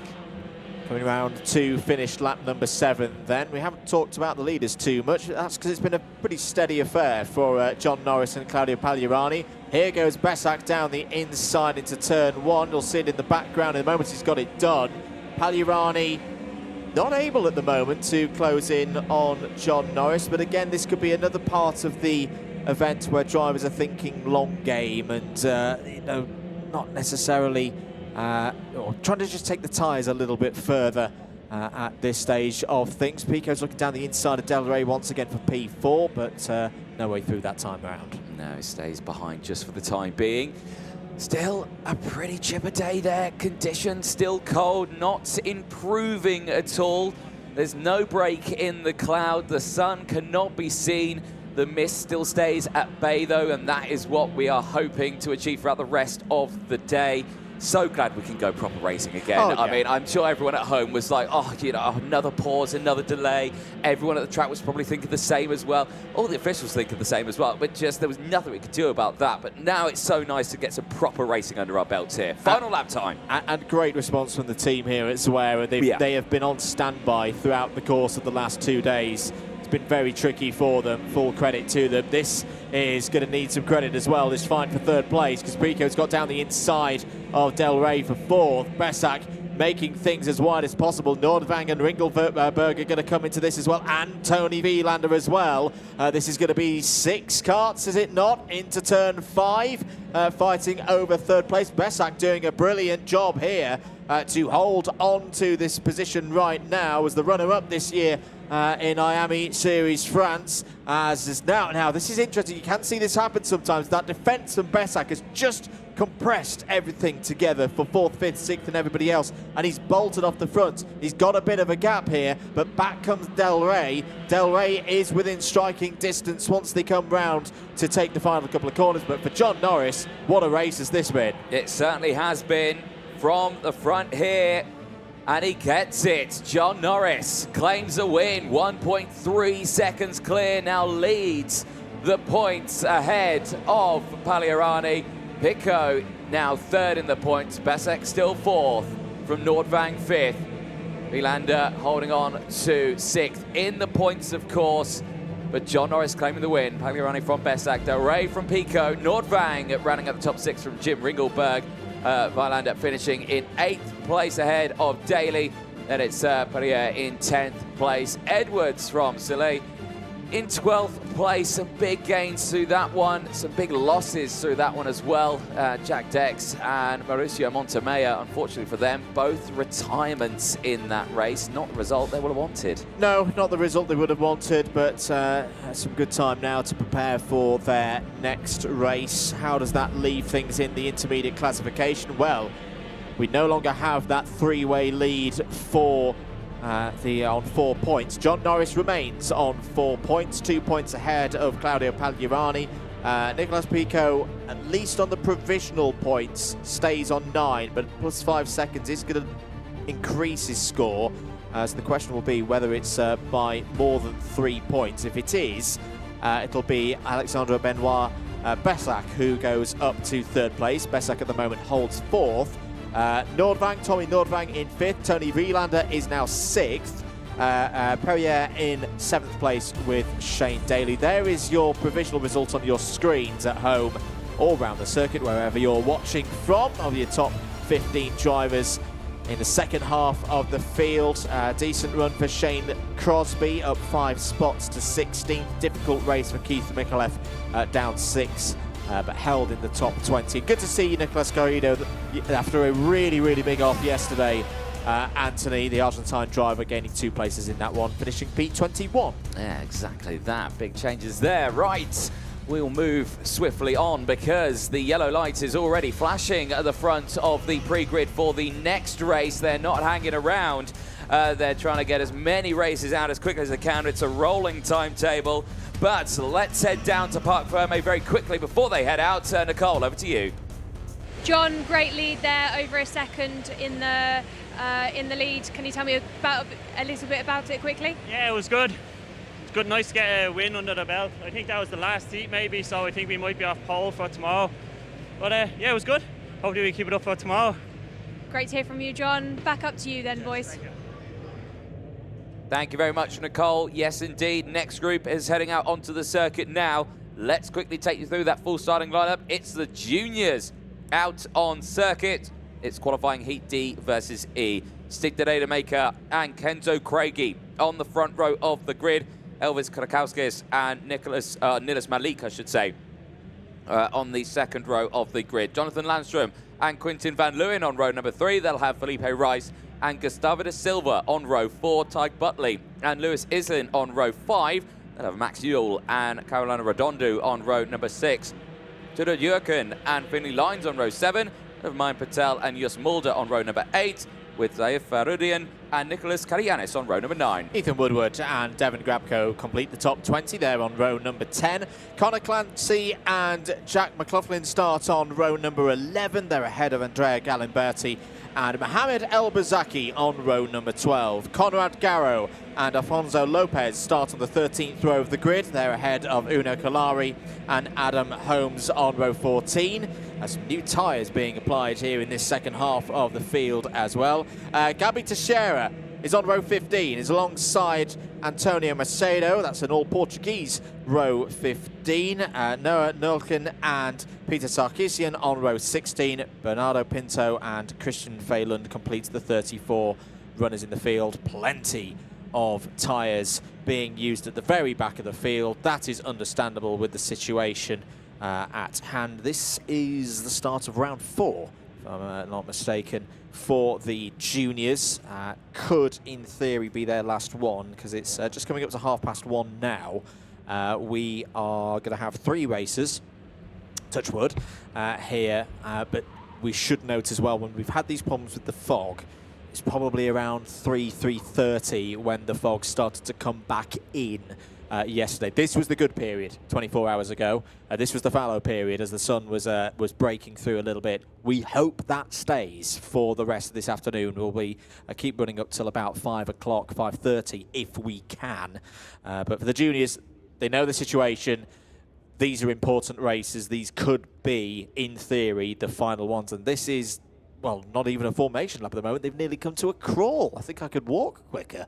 Yeah, indeed. Well, Sid the Redemaker and Kenzo Craigie at the front of that one, keeping the pace very, very slow there and constantly looking along themselves. They get to the red line. Oh, they're already picking up the pace here as they're heading on to the start-finish straight, but the whole grid is with them. Are we going racing? We wait for the lights to go out. They do go out. We are racing, and it's a great start for the inside line. Kenzo Craigie getting swamped by the pack. He's down to P4 now, but he has got to the inside line. Down the inside here, Kurakowskis, I think, is going to try and go for the lead, and he's got it. Kurakowskis to the inside has taken the lead away from Sid the Redemaker, and he pushes himself to the front here as they enter in towards turn 4. There's a spinner off in the foreground, and he gets back on. It looks like it's a Fusion livery that's coming back on the track. I think that was Felipe Rice, who was right up at the sharp end of the field. Yeah, it was up in the top 4 rows. That's a real shame for the Dutch driver, but what a start from Elvis Krzauskas for MOL Racing. Really aggressive, really punchy, and it's given him the lead in the early stages of this race. Coming out of sector number 2, now towards 9, 10 and 11. It's Kenzo Craigie who, after a bit of a problem off the start there, was at least able to cut down and immediately get into the faster running line through turns 1 and 2. Is up in second place. He's been driving really, really well this weekend. His racecraft has been on good form. What is he going to make in terms of a decision here? Is he going to sit there in second place, or is he going to go for the race lead? He elects to stay. I like that decision. I like that decision a lot. They've got about 5/6 tenths over Nilis Malik behind there in third, who needs a good result here, does the Dane. So this top 2 will try and work together across the course of the next lap. No, they won't, because Kenzo Craig is going to stick it down the inside and take the race lead. No, I think he was just thinking he'd check over the shoulder and could see that Nilis Malik is there, Islin's there as well, and was just thinking, oh, they're actually closing in a little faster than I thought. Oh, no. But, oh dear, there's a spin there for the 56, as Nilis Malik is going to be coming under investigation in this one. So that is not good news at all. That was Christian Veylund, unfortunately, having the rotation there, just dropping backwards. Ty Butley, Mick Barrett Racing, the Irishman, purple sector 1 and 2 in P5, is looking very strong here in this pack. And I'm looking at this, it's the lead group, and it's nice and close here. It is indeed. A bit of an up and down week so far for Ty Buckley. Started it with a second place in his first race, then 17th and 8th in the second and third rounds. Let's have a look at, oh dear, 3 into 1 didn't go there. That was how we lost Veylund. It was the number 61 involved as well. That was Bernardo Pinto. Apologies, didn't quite catch who the other kart was. We've got a nearly 3 wide situation again coming off of turn number 4. And Krzauskas having a bit of difficulty out there, is trying to hold on to 4th place here with Ty Buckley. Ty Buckley has to pull out of that one. Stig the Rademacher is there as well. The Rademacher needs a good result. Had a difficult start, didn't he, in the previous round of heats from 2nd place on the grid in the number 41 kart. It's not completely gone his way here in this one as well, but at least he's still in this front pack. Darren to Martin, what number do we think Shane Gard's missing? 5-0. Well, chain guard missing then, according to the officials out there for the number 50. That is Alfonso Lopez, the driver from Portugal. Unfortunately, will have to bring it back into the pit lane, and that might be able to get sorted out. Change, though, at the front here, because Kenzo Craigie no longer in the lead. I think it might be that Islin who's into the lead now. Lewis Islin for the United Kingdom now leads the way, I think, for the first time this weekend. Yeah, for the first time this weekend, we've seen Lewis Islin up in at least the top 3, 8th, 5th and 23rd are the results so far for Lewis Islin, who is there or thereabouts in terms of intermediate classification, but boy oh boy, would a race win really boost the chances for Lewis Islin, who's in for Croc promotion this weekend. He's been trying out various different pieces of machinery across the course of 2024, but he's liking things here once again at the wheel of the Croc. Still there as well, the 2 victory lane runners. It's been a much better run so far for Nilas Malik. I must say that the race pace has been good for Malik all week, but just at times it's maybe the incorrect decisions have been made or going for a move a little bit too eagerly. He's clearly learned from that as Tyke Buckley's having a look down the inside of Kenzo Craigie for P3. Replay here, what are we going to have a look at? Just confirm 8181 for the switch of lanes. The camera's not great.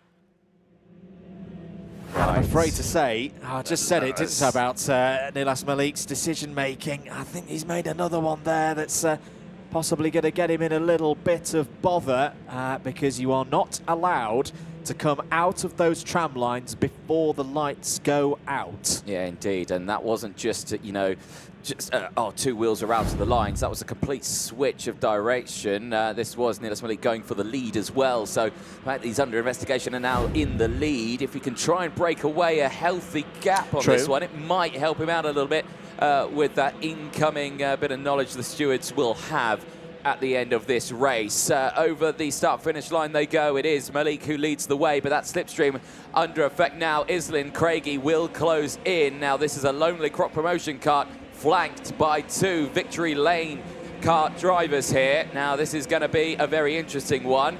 Krakowski is still there in P4 as well as closed in here though. Down the inside, Craigie into second place, has got past Islin. Now it's a victory lane 1-2 as Jus Mulder sets the fastest lap of the race, is starting to close in on the rest of the field. That's another one of the Croc promotions, is now up into 7th place. Good gain there for the reigning Miami Series Benelux champion, and X30 Junior is up at 9 places so far in this race. Not long to go in this heat, opening this new round of them for X30 Junior. It's still at the moment a victory lane 1-2. Victory Lane, who have had this tremendous season as a team, using the Kart Republic machinery as a satellite team to the Works team at the very top of the sports. But wherever they've raced, as oh dear, Afonso Lopez has had a black flag. I'm assuming that's because he's not served his mechanical flag for the missing chain guard out there. But 1-2 at the moment for Victory Lane. Kenzo Craigie looking to the inside of his teammate for this weekend and has gone through. Nice move again from Kenzo Craigie, but now once again the hard work begins. He's got to defend through turn 4. He's got to get off of turn 4 as well and hold that inside line. Malik is side by side. Oh, they nearly touch on their way to turn number 5. Buckley's up to 3rd place past Islin, and Krzauskas and the Rademacher are still there as well. Yeah, they certainly are. This is a very close fight here, but remember, Malik is under investigation here, so Craigie doesn't want to risk anything too much with a driver that might not even take the win on paper if he tries to get past. But this one here now, Buckley there into 3rd. Brilliant drive from Tyke Buckley. 6 places gained. Islin, though, as well, in a good position also. It's a very strong performance from the drivers here, but it's looking like Kenzo Craigie again has timed this to perfection, delivering strong results. Is Craigie. He claims another win here across the line. It's Kenzo Craigie taking a win from Nilas Malik. Buckley from Islin. The Rademacher from Krakowskis, Mulder from Patel. Ryan Patel, we didn't say much there. Jos Mulder and Patel up 9 and 7 places each. Quintin van Leeuwen in 9th. Connor Clancy, 11 places gained inside the top 10. Fantastic drives by everybody in the top 10. They'll be happy with their work. For Kenzo Craigie, doesn't change his position in the intermediate classification at this moment. He will hold in 4th, but pressure for Benjamin Maniac, 2 points ahead in 3rd. Daniel Motor a further 2 points ahead in 2nd. And then Harrison Mackie, of course, your remaining driver with an unbeaten record in X30 Junior. Kenzo Craigie at the end of this round, could be a critical round of heats, will at least be 4th. If that was to be taken as a result for a super heat right now, that would be the outside of the front row for the second superheat. So plenty of reason for the Junior World Champion to be very, very happy with his work across the 4 races that we've seen him compete in.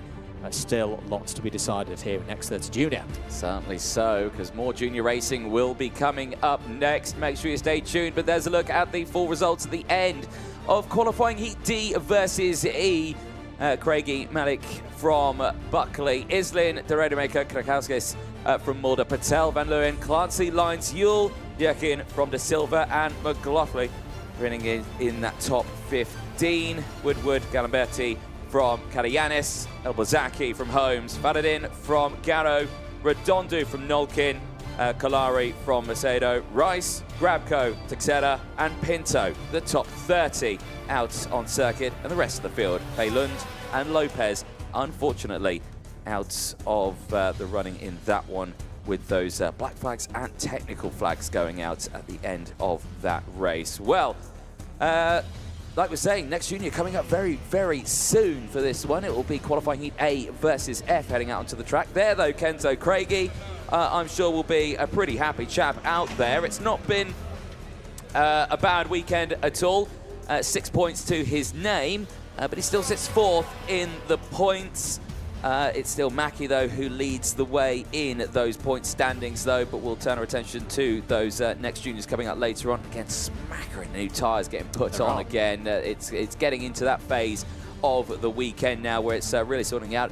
That looks like a very warm coat there, but walking past the camera. Let's head down, though, to Park Fermé. Nicole Sutherland, over to you. Thank you very much. I've got Kenzo Craigie with me. Kenzo still getting his helmet off. He's only just come off the circuit, but what a drive. So much control, so much confidence. Kenzo, it looks tough out there, but you look like you're driving, you know, calm, cool, collected. Can you tell me, is there anything about being out on the track that's a bit of a challenge? Yeah, it's quite cold today, so we've got to get all the heat in the tyre that we can. And then also all the delays that we've had. It's been quite long day, so yeah, just keeping the temperature in the tyres and yeah, foot pushing. And a bit of a technical question for you then. Getting the heat in the tyres, how does that process work? You know, scrubbing them in and making sure they're up to temperature? Yeah, well obviously we didn't go new tyres, so you just have to try and push as much as you can on like the first couple of laps to get the heat in. And then after that you should be good. But yeah, it was a good race. Me and my teammate got away a little bit, and then we battled a bit on the last lap, so it was good. And having a teammate up at the front, you know, you're both in the sharp end of the field. Is that going to last in tomorrow's racing where it more becomes about every man for themselves? Yeah, it should. We've got a good partnership going on at the moment, so yeah, hopefully we can bring that on into tomorrow where it all counts. Well, always great to hear from you, Kenzo. Best of luck for the rest of your racing. We'll head back up then for the next round of heats. Thank you very much, Nicole. Bang on cue as well. As the green light starts to flash, the whistle blows, the drivers head out onto the circuit. Let's take you through that full starting lineup then. It is qualifying heat A versus F for X30 Junior. Evan Purcell and Aston Sharp go from row number 1. They'll have Otto Sakala and Harrison Mackie, current points leader with 0 points to his name. Can he keep that momentum going on row number 2? Benjamin Magnac and Sam Woolley on row number 3. Devin Haglin and Matteo Mellis go from row number 4. They'll have Daniel Oliver and Alexis Genole on row number 5. Elias Laman and Alex Martinez go from row number 6. They'll have Javier Proasca and Jose Bautista on row number 7. Lewis Goff and Zach Green go from row 8, and then row 9 sees the start of some new tyres. Marie Barryberg and Joey Mistwood showing a brand new set of tyres from row 9. More new tyres further down the order. Jacob Backler starts on row 10, and Vanessa Schilkenator's gone for a new set as well on the outside of that row. New tyres as well for Hubertus Palm on row 11 alongside Gustavo Vargas, Amir Sabarov and Leonidis Peruzzi on row 12. New tyres for Kimi Alanko and Caden Higgins both on row 13. David Midtuna and Joachim Asklund go from row 14. New tyres for Daniel Abrela as well on row 15. He's joined by Sweden's Max Alert, completing the top 30. Moritz Smur and Jan Rodriguez go from row 16. And a few more new tyres as well towards the back of the field, the likes of Jamie English on row 17 alongside Daniel Sear Isa. And Yves Riz completes the 35-strong field. Yes, indeed. Well, they'll get them sorted out as well out there. And like you were saying earlier on, it was at this sort of stage of the day where the temperature got to a point where it allowed the fog to close in again. It's doing that kind of similar now at the moment, but it's been a brilliant run of races that we've had here. The biggest break we've had in the weather in a 48-hour period here. But right now, the juniors nearing the conclusion of their round of heats, because their last one is coming up after this one for this rotation. So as long as we stay on board with all the rotations happening and getting them done, it's kind of good with the weather being so volatile at the moment. There is a look at your intermediate classifications as it stands at the moment. Mackie from Motor, Magnac in third with those points. But let's see what happens here as we enter into the tram line. The speed is good, the speed is high, and we are racing down in towards turn number 1. Good stuff for both lanes on this one. Aston Sharp and Evan Purcell, but Sharp gets squeezed out wide. Incredible control to bring it back on the track, but that is not how you want to start a race. No, it's just Sharp got a huge oversteer through the middle of turn 1 and simply ran out of road.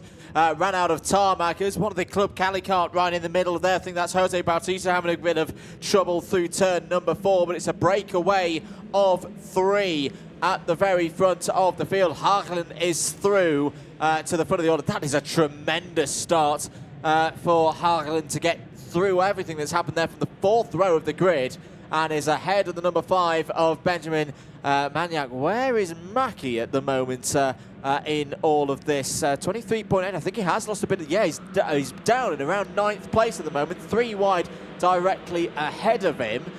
So is this a point where X30 Juniors just start to open up a little bit?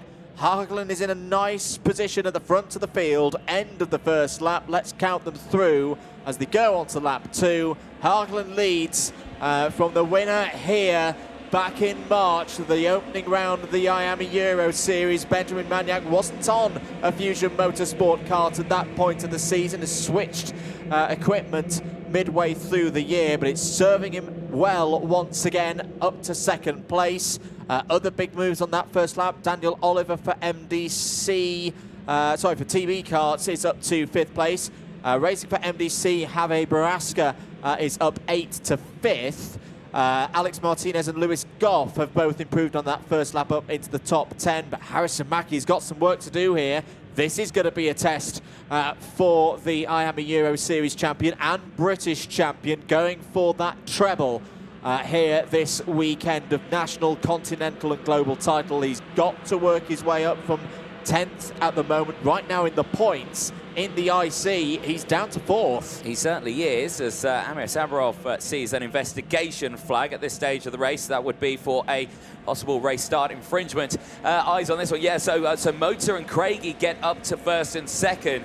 Now, with Craigie taking that win, Daniel Motor in the next race, Craigie could lead the points at the end of this one in the junior category. And that's why it was so important to take it and hold 4th. It's like, 4th doesn't sound that great. But again, you've effectively got a race in hand over everybody else, or a scoring measure in hand over everybody else. And right now, for the likes of Magnac and Mackie, it is making a difference. Again, everything a little bit up in the air, like the fog. We're not quite sure what it's going to do and whether this is the final round of the qualifying heat stage or not.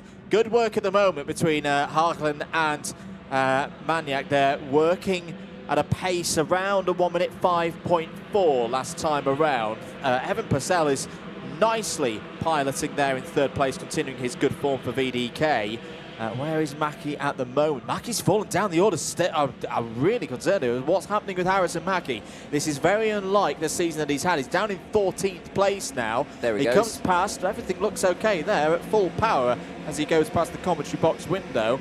But a bit of scratching of the head, I think, for Fusion Motorsport. Yeah, indeed. Well, eyes on this one here. The battle for the frontier, and Benjamin Magnac is, piling on the pressure, and Harrison Mack is under investigation as well now. So that is going from bad to worse for Mackie in this one. He's going to have to be really, really careful, because this result could mean the difference to a big result at the end of this weekend. Hagelin, though, is under pressure. Magnac setting the fastest lap of the race right there on the rear bumper. Is indeed. I think they're just trying to tick the laps off at the moment. We're on the 4th of 7. The pace is good though. 1 minute 5.2s last time around for this duo. Who else is coming through? Jacob Backler's having a great race out there. Anthony has been working really hard with MDL Motorsport throughout the course of the season, and it's good to see Backler. Just see him in the back of shot, right at the back of the main straight there. He's up to 8th place, a gain of 11. Eyes will stay focused on these top 2 of when that overtake could happen. There's a look at the qualifying heats, and that explains a little bit of what we're talking about when we say that Craigie could lead the points here. With Daniel Motor in the points lead, he is out in the next race. He's got 2 points to his name, so if Motor does finish 4th or lower, 5th or lower, because he'll have a tiebreaker. Yeah, he would be then dropping down to 2nd, and then, yeah, it would be a little bit of an interesting scenario. So Craigie would get up through those points. So this is a real big shake-up here for that top lead. Evan Purcell in 3rd place here, all on his own. No slipstream, no draft, no push, anything like that. Purple Sector 2 is closing in on these front 2 here. The pace is looking just that fraction faster. The last lap, he was actually about 0.04 of a second faster this time around. Those purple sectors, well, he's trying to close in, but Magnac sets another new fastest lap of the race, 104.939, that purple sector 3. So showing that slipstream is just helping him out, keep away from the likes of Purcell, but he is still right there in 3rd place. Purcell's doing a super job, in my opinion, because he's keeping these 2 off honest. They can't start fighting yet. Purcell's too close. They're going to have to, if they are going to swap positions around or have a go at having a bit of a battle, they're going to have to leave it to the last lap here. We've seen so far today, and in previous visits to Zuera, we talk a lot about how fast it is and the tactics of being in the slipstream. You can also lose time very, very quickly round here. Magnac's decided he wants to go down the inside now at the end of lap number 6. That is a bold move because look, there is Purcell's closed in. He'll have taken probably about 3 or 4 tenths on that sector. Magnac has bolted. Magnac's got a lead. It's going to be, what, about 3-4 tenths, oh, less than a quarter of a second. That's, again, the power of the slipstream here. Here comes Hagelin. Purcell's there as well. Down the middle of the road for Magnac, but has he overcooked it? Hagelin's going to try and go round the outside. Great stuff from the Dutchman. Hagelin back into the lead of this one, but Purcell is flying. Purcell has just set the fastest lap of the race. Into turn 5, battle resumes. Certainly does. Nice and close between these drivers. I was very surprised with Magnac's choice to go just before the start-finish line, because that brought Purcell right within closing distance, and slipstream distance, and then on the start-finish straight they closed in, and now you've got this here. 3 wide as they go in towards turn number 8 here. Brilliant stuff. Hagelin, Magnac and Purcell just breaking away. There's yellow flags out in the background. Now you have to think and look to Daniel Oliver in the TB kart from Spain. He will close in on this tremendously, but this is the final lap, and this might be signed, sealed and done here for Benjamin Magnac. The number 5 is heading to the line, but with that slipstream, is he going to get it on the line though? Hagelin's going to try it. He's not going to get it though. Benjamin Magnac puts himself now 2nd in the points. Benjamin Magnac now could be the new points leader at the end of the next race. Oh, that's some good racing there. What is it about Zuera and Benjamin Magnac? It's the scene of his best racing across the course of 2024. That's the 3rd time this week we've seen a finish be less than 1/100th of a second. 0.009 was the gap across the line between the number 5 of Benjamin Magnac and the 34 of Devon Hagelin. Good points as well for Hagelin. That will be at least 5th place in the qualifying heats intermediate classification at the end of this round. So again, similar to what we said with Craigie, he's not moved up, he's not moved down, but he's held position. That's a really good piece of work from the Dutch driver. Evan Purcell 3rd, Daniel Oliver in 4th. Is doing some good work out there and showing good race pace. Alex Martinez completes the top 5. Zach Green didn't have the kind of qualifying we'd expect from Zach Green, but we should note again, that's a gain of 10 for Zach Green. The Green family have a knack of just getting through the heats and then hitting it in the final. So don't forget about the number 2 seed from the Miami Euro Series earlier on in the summer. We're seeing that move here in the box up to P6. We certainly are. Well, there they are on your screen then, the 4 results at the end of that one. Magnac stands now second in the points with one more junior race in this rotation to go. Haglin from Purcell, Sanchez from Martinez, Green from Sakala, Bakler from Woolley, Goff from Sharp, Mackey in 12th from Caden Higgins, 13 places gained for Caden Higgins. Brilliant drive from Le Mans. Then Mellis, Barryberg, Schilkeneta and Bautista from Genelay and Misford rounding out the top 20. From 21st downwards with some big moves as well. Peruzzi with a gain of 3, Sabarov with 1, Jamie English 10 places gained from Axland's 4 places, Alert with 5 places gained, and Yves Rees with 7 places gained. But there on your screen, Benjamin Magnac now second in the intermediate classifications with one more race to go in this rotation for the juniors. He sits in a really strong spot here, Andrew. A really strong spot. Let's have a look at how he did it. This was the start of the race, and for Ashton Sharp, there'd be problems straight away. Look, just crossed up, ran out of road. Did very well to keep it pointing in the right direction, but that was a real shame for the driver on the front row of the grid. Good start for Purcell and for Haglin. Mackie did not get a good start there, and you can see him, he's already by turn 4 down in around 10th place. It would not be a good race for the number 1 plate holder. That was the move from Magnac. As I say, a little bit early for us in the box, but fair play to him. He made it work. He did have to do it twice, of course. This is the key point. Haglin just a little bit too much speed through turn 7. Opened the door again for Magnac to slot into first place. Good hustling as well from Evan Purcell. That was the cause of your yellow flag on the last lap. I think that was the number 80 off the road, but Magnac holds on by less than 100th of a second. Let's head down to Nicole Sutherland. Thank you very much, Andrew. Just a quick one with our race winner, Benjamin. Benjamin, great results. Are you feeling good? Yeah, great. I think we're second in the standings now, and yeah, great pace. Great pace indeed. One final junior race has just gone off then. Boys, who is in that grid? Well, let's tell you that one, because yes, indeed, engines fired up. It is qualifying heat B versus C for the junior X30 category. And Daniel Motor and Archie Owen start this one on the front row. Daniel Motor now the new points leader. After that one, needs to take a win here or a second to maintain that lead in the points. They go off the front row. Artur Didonka and Nicolas Garcia go from row number 2. They'll have Hugh Grana and Alex Pineda on row 3. Lucas Bonholm and Daniel Kelleher go from row 4.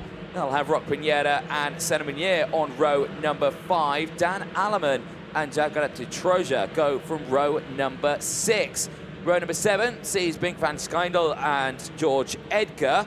They'll have Emilio Bernd and Scott Riley on row number 8. Raul Martinez and Jon Helder round up row number 9. Didier Kreeft and Riley Cranham starts on the 10th row of the grid. Maxime Prudent and Vivienne Guillonnet are on row number 11. Mikhail Kari and Toby Gale need to move up from the 12th row of the grid. They are ahead of Elias Ebersdobler and Jaime Del Portillo on row 13. Rafael Kamal and Matteo Peruccio start on the 14th row of the grid, completing the top 30. It's Jana Angerman and Nikita Nikashov. On row 16, Michaela Hart is alongside Evan Johnston. Gilles Herman starts alongside Katrina E on the 17th row of the grid. 35 runners in it, completed by Norway's Adrian Gerda. Well, again, last one for the juniors in this rotation, and possibly for today as well. Yeah. Of course, with this timetable being so fluid, it's worked as quickly as it possibly can. But we did try to squeeze so much racing in today, purely because we missed so much yesterday. Unfortunately, with those delays this morning with the fog, it just put us back even further in schedule. Lost an hour at the start of the morning pretty much, and then lost another hour after the 2 senior races falling back from yesterday. So, you know, you do the maths, that would stick a junior next time out at 6 o'clock this evening. Well, it'll be dark by then, and this isn't a circuit that's floodlit. So this probably will be the final race for X30 Junior today. Eyes on those lights. Yeah, we're going to go around again. That is not a satisfactory formation, not to the standards kept by our race director, Martin Bean. I can see he has his index finger in the air to one of the drivers towards the back to say, yep, we're going to go around again.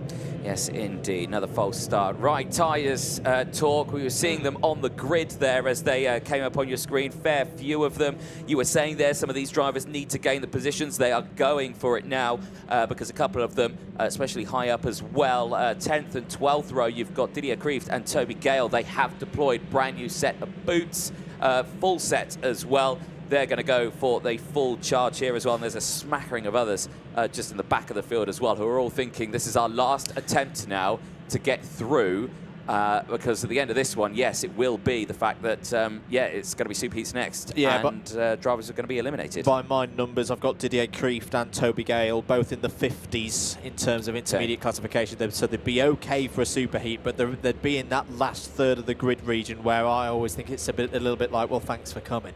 Yeah. Even a tremendous drive of 20 positions through the grid, there's simply too many points to turn over to get into the top 36. So I can see what they're trying to do there. They're trying to get those mid-50s positions down to, as I say, you can be 45th or higher in an IC at the end before a superheat.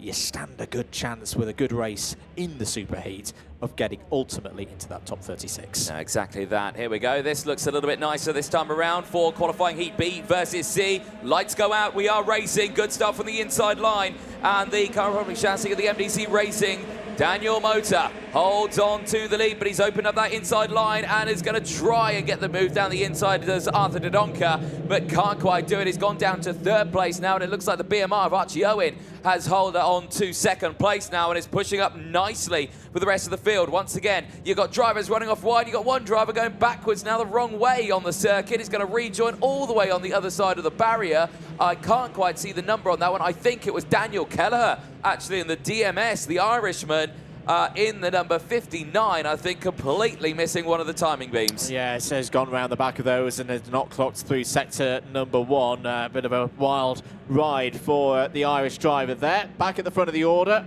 So remember the situation for Daniel Motor. If he wins this race, he'll be top of the table at the end of this round.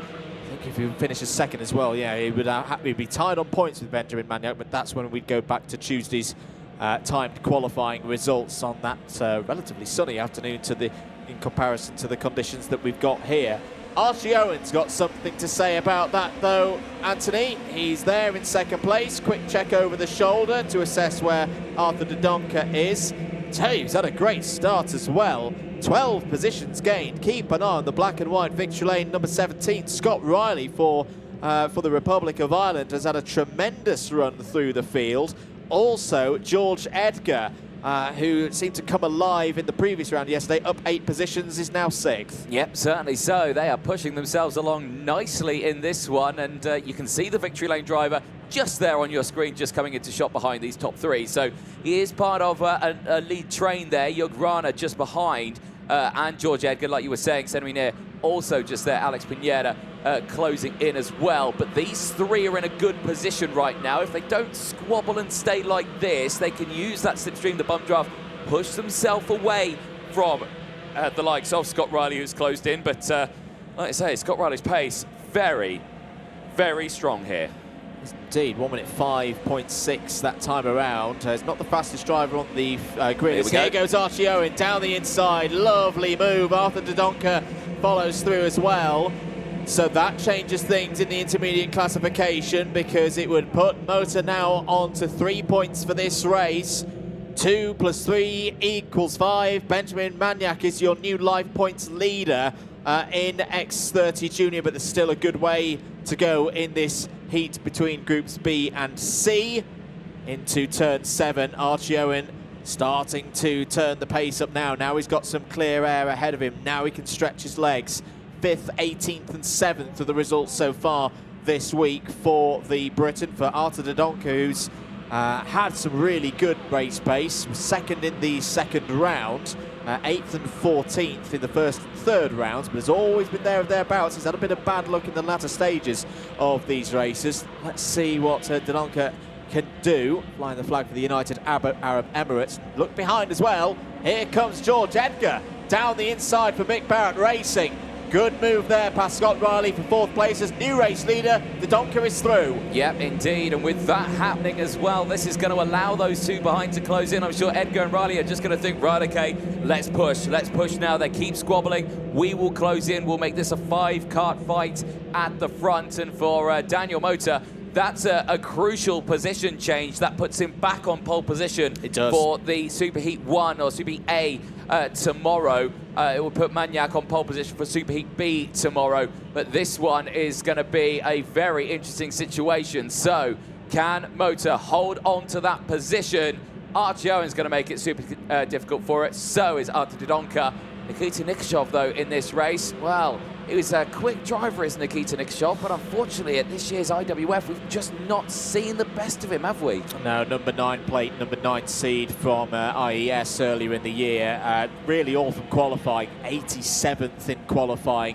Has left him a big mountain to climb, and he had a 34th place for his first race. It doesn't look like it's going to be Nikishov's year.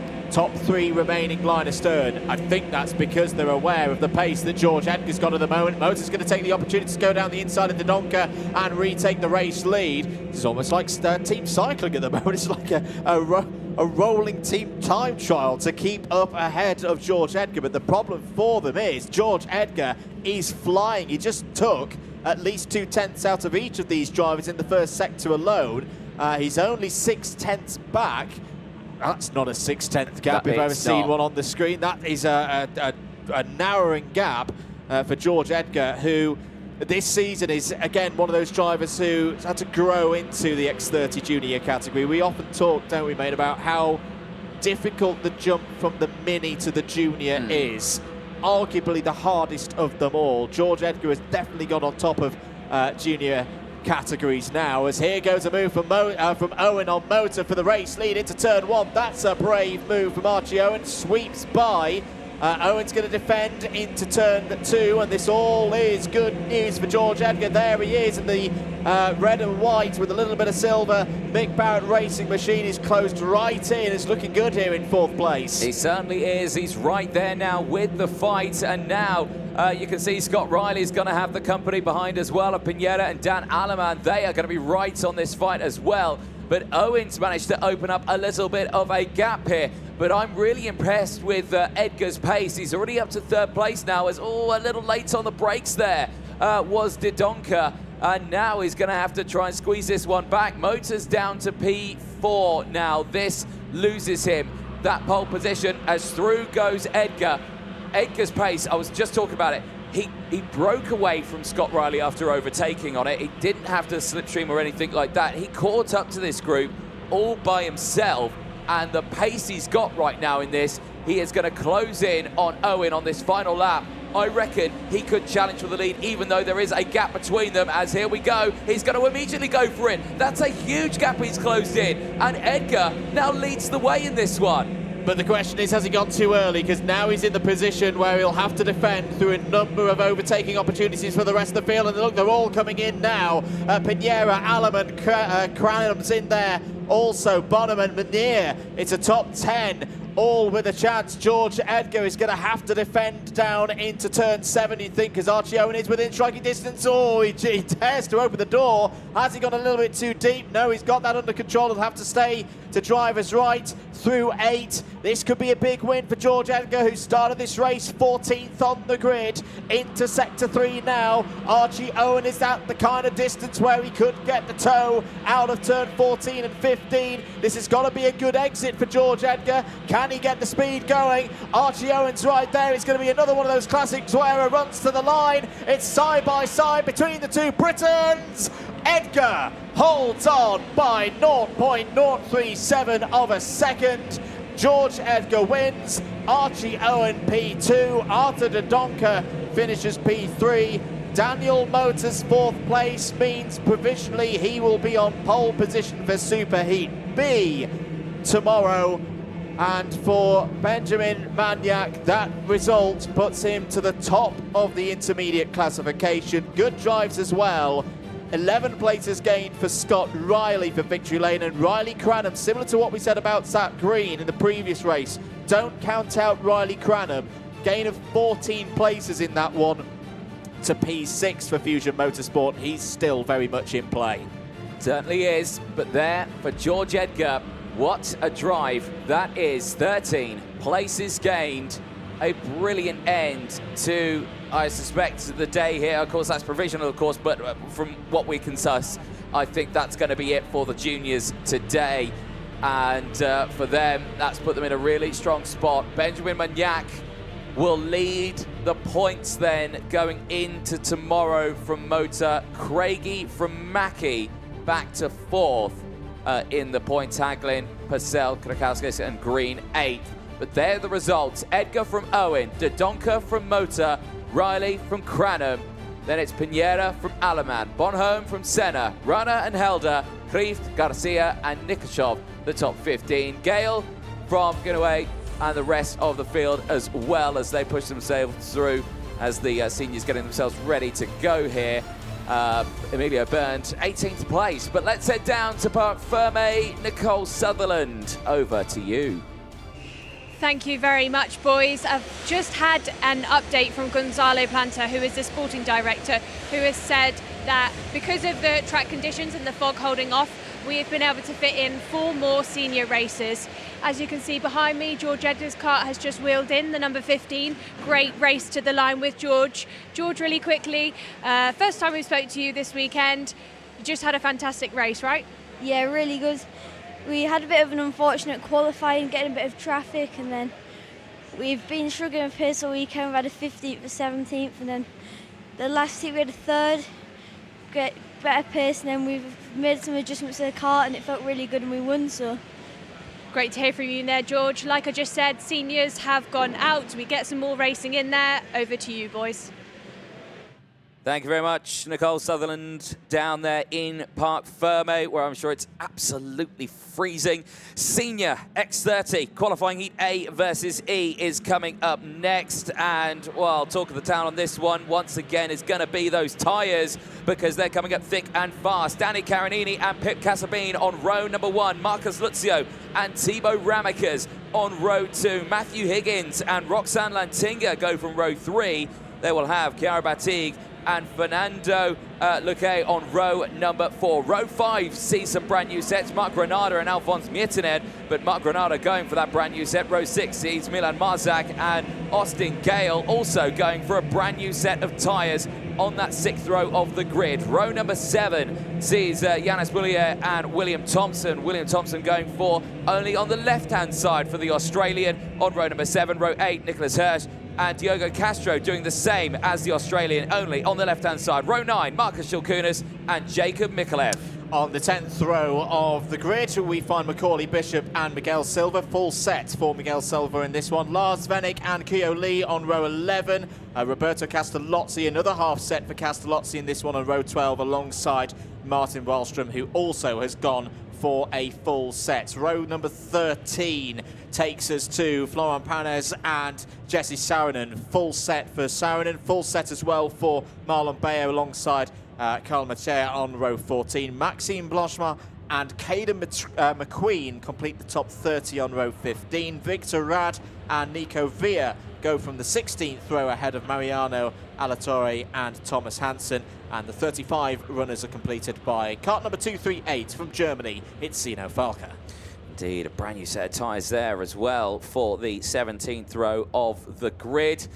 Right then, it's getting to that latter part of the day now, 2:10 local time here in Spain, as we get going for another rotation of senior qualifying heats here. This one, Danny Carinini and Pip Casabine at the front. Who is going to get the whole shot into turn 1? Are we going racing? Yes, we are. Down in towards turn number 1. The points leader, Danny Carinini, sweeps to the front and holds on to that race lead. But can he hold it in towards turn number 2? He takes to the middle of the circuit. And the answer to that is yes. There's been a moment at turn number 2 and drivers getting spat out of the field. Chiara Batig, I believe, is one of them. There is the 207. That's Mark Granada out of this, and there's more carnage further back there. The 322 getting caught out in an incident. That is Martin Wallström out of contention in this one. I think he got caught up with the likes of Carl Mercier and Maxime Blanchimont as well. But it is only Marc Granada who is out of this race. In fact, there was 2 drivers there out of this race as well. I think that one is Mariano Alatorre,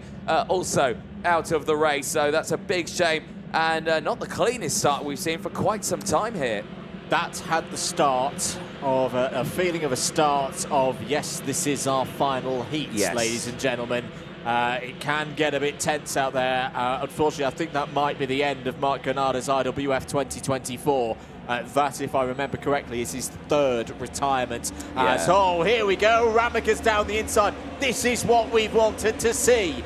Ramakas versus Carinini on the line, potentially for pole position in one of those super heats tomorrow. Ramakas on track, has not been beaten so far this week. He's a bit further down in the order if you're just joining us. He had a front fairing penalty in the first round. That was back on Wednesday. But Carinini, who has the lead in the points at the moment, well, doesn't anymore in the live points. It hands over to Clement Lutron, who's not in this race. But for Ramakas, he's now on 8 points. Now, this is where we start to talk tactics.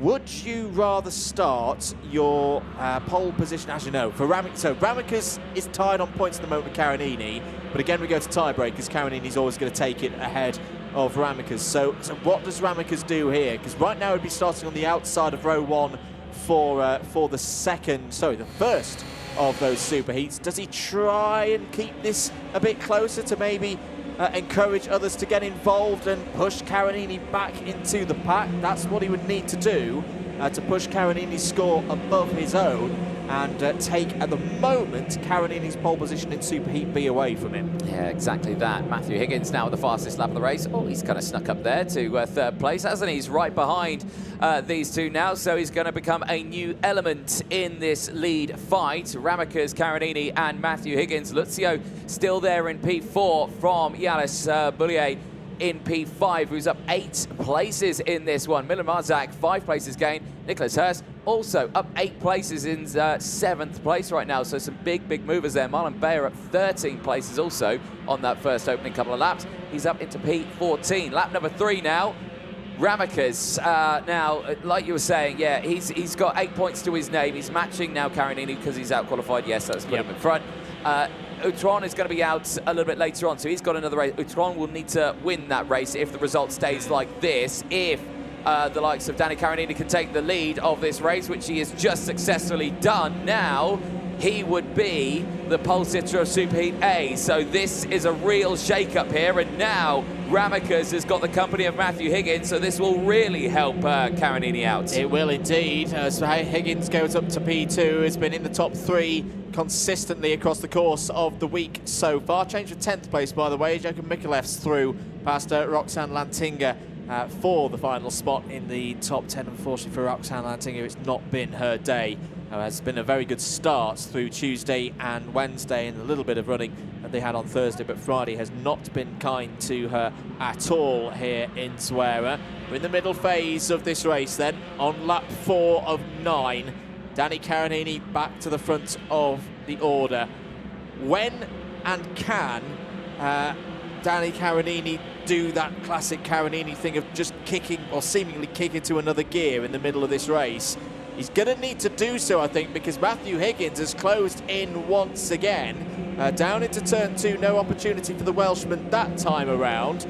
Next is turn 4. Now Higgins will go for the move. Can he get the block pass done? Yes, he can. Matthew Higgins to the front of the order then for XL Motorsport. Ramakas is cutting to the inside. He's going to try and go side by side with Carinini through turn 5 and into turn 6. And the Belgian's done it. You don't often see an overtake be completed that far around turn 5, but Carinini immediately responds back down the inside into turn 7. Retakes 2nd place. Marcus Luzio's closing in as well. This is giving Matthew Higgins the opportunity to break away here. This is a fascinating scrap in potentially, probably the last heat of the day, last heat of the phase for all of these drivers. Oh, out is Roxanne Lantinga. The Friday goes from bad to worse. She shakes her head. She is out of this race. Yeah, after winning a qualifying heat, it's just not gone her way in this second half. But I think I think she's still in a good position here to get into those superheats, as once again, more changes. Ramikas gets back past Karanini. Now Karanini's going to send it back down the inside, chopping and changing. Lutzio's here for company as well. They are losing Higgins, and Danny Karanini is telling Ramikas exactly that. Look at the person who's driving away. Higgins is there. We need that position from him. Stop going for the overtakes. I'm loving this. This is a slobber knocker of a race on lap 6 as Matthew Higgins 4 tenths ahead of Karanini now, but still in that vulnerable position of not having a slipstream at the moment. Karanini, Ramikas and Lutzio are close enough that they will keep closing back in through this part of the circuit now. Martin, just be aware, the slow car into post 4, I think, is losing fluid. Oh dear, right. So, fluid on a circuit, that's never going to be a good thing. So, not too sure of the car. Possibly, I think, the 250, Roxanne Lantinga, who we did see come into Parc Ferme. So, maybe has lost some fluid. We've not seen anything that would show that one as Matthew Higgins slams it on the brakes, and Karanini's off the circuit here. Karanini's going to keep his foot absolutely pinned. They're 4 wide into turn number 5, and Marcus Lutzio now leads the way. Karanini on the rear bumper of Thibaut Ramikas now has lost out on so much space. Now Karanini will not like this at all. You've got so many different dynamics here. You've got seniors who have been in the game for a good few years now. You've got the experience of Karanini, who's been in the class for many years. And you've got the youth who has stepped up in the form of Ramikas from the juniors last year, all fighting at the sharp end of this qualifying heat. Here's how it all unfolded. Higgins just slammed it on the brakes on the inside there, and that put Karanini right on the outside line there. Look at it, 4 wide. My goodness, how they all got through that, I have no idea, but Lutzio came out on top. Marcus Lutzio, for me, has just completed one of the overtakes of the year. That was the close moment between Karanini and Ramikas. Not only did he do a 4-wide move, it's all changed again as Ramikas is through. Ramikas is back into the lead. Lutzio's on the inside line holding P2, and in comes Nicholas Hirsch. Nicholas Hirsch is part of this fight as well now for the Simon team. The Germans up 10 places so far in this race. Karanini defends into the hairpin. Well, Ramikas is now starting to break away, but I've got to go back to that move for Marcus Lutzio. This is how it happened. This is how... Oh, that's a special one as well. Thibaut Ramikas round the outside of Marcus Lutzio through turn 2. What a race we are having here in X30 Senior for Groups A and E. Round the final corner of the penultimate lap. Little adjustment on the radiator cover there for Thibaut Ramikas. His lead is 7/10 of a second. Karanini's holding on here. Karanini is really holding on. There's been a lot of discussion in the pits about the tyre strategy for Tanki Motorsport so far this week. Is it now starting to reverse against them and not pay off? He really doesn't look comfortable right now. Matthew Higgins is still all over the back of the Italian here. Higgins is down the inside. Karanini shuts the door there on the Welshman. Hirsch is still in with a shout here of a top 3. Luque, Marchak, Casapin are all there. Ramikas and Lutzio are gone. Higgins is going to try and do the up and under perhaps, but that's well covered off by Danny Karanini. Into turn 8 now. At the moment, Karanini would be dropping to 3rd place in the intermediate classification. Higgins tries to get down the inside again. Karanini shuts the door. Utron and Ramikas are going to have the 1 and 2. This is not going to be done at all. Is there a problem? In fact, Danny Karanini missing his visor. His visor's all the way up. Checkered flag is out. Ramikas takes the win. Lutzio P2. Who's going to take P3? And it'll be the Italian. Karanini holds on by 13 thousandths of a second from Higgins. Whoa, that was a big one for all of those top 4, but it's another win on the road for Thibaut Ramikas. That is now 5 from 5 races where he's seen the checkered flag first. It certainly is, and now the ball is very much in Clement Outron's court here, because he is out, not in the next race, but in B versus F, and he leads by now 1 intermediate classification point. Here's the highlights. There were many of them in that race. The start, brilliant from Karanini. Held on that inside line, all fine. and clear. Drama in the background, all coming back onto the circuit there. That's a very risky one there. But unfortunately, it all ended a little bit beat-on for some drivers.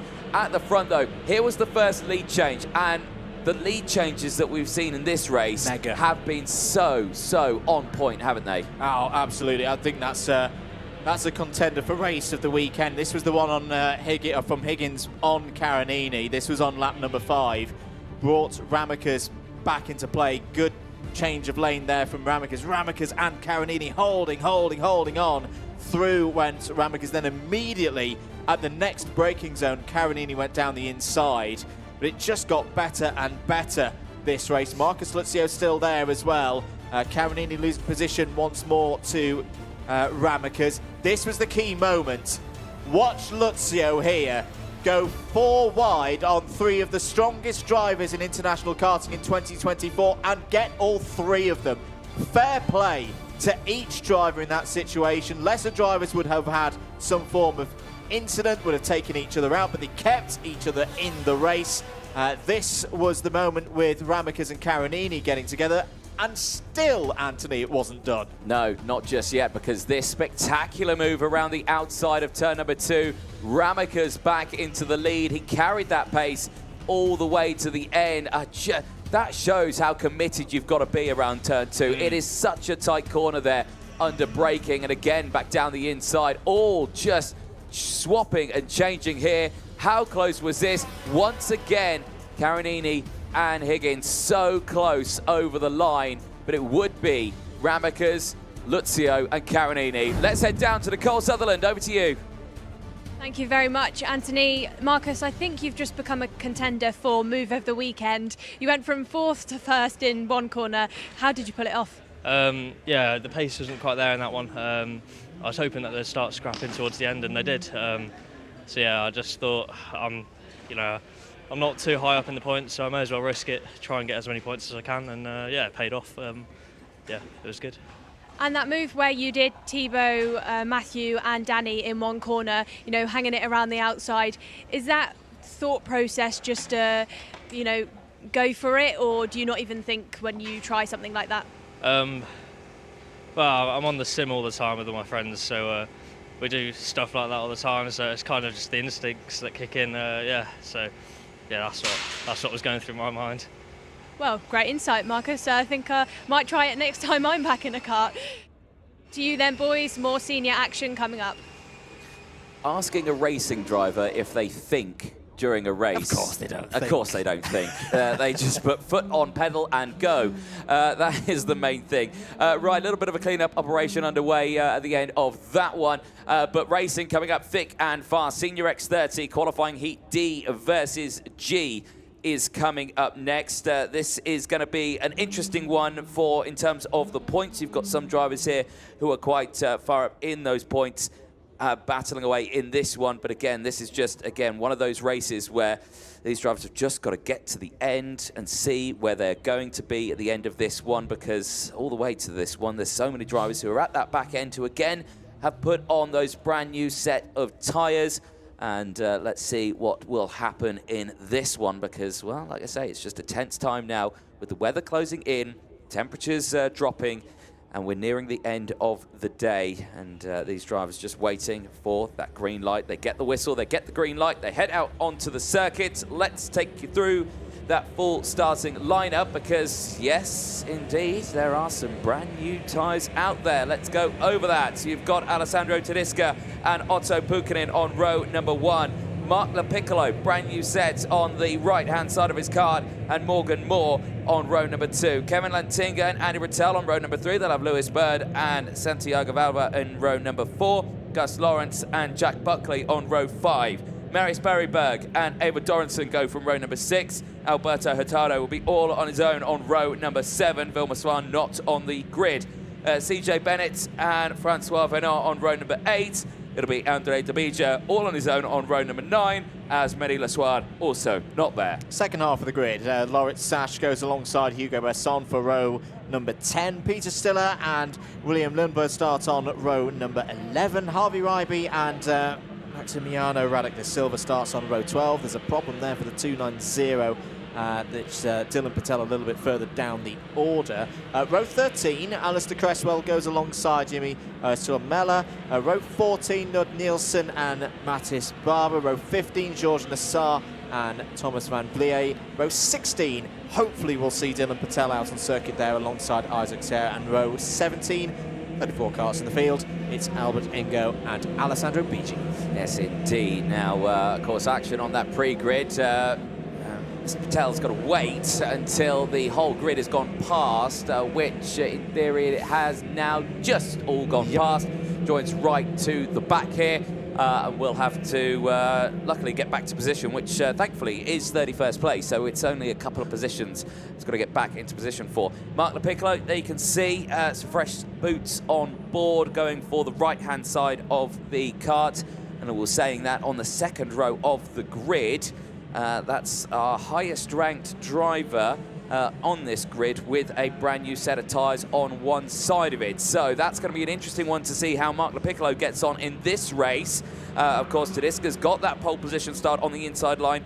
Mark LaPiccolo is right behind, so has got that benefit of the inside line. But it's still Kevin Lantinga, Lewis Bird as well. Lewis Bird needs a good result in this one. Had that mechanical yesterday in the very limited racing they had yesterday, and this being the last one they've got. But really needs a good result here. Well, yeah, it's good that they've got 5 rounds of heats in it. I think we're still in that region where some of the drivers before the weekend, for the race week, said to me that they were concerned that if you had one bad result with such a big field, it could, just that one bad result, take you out of play.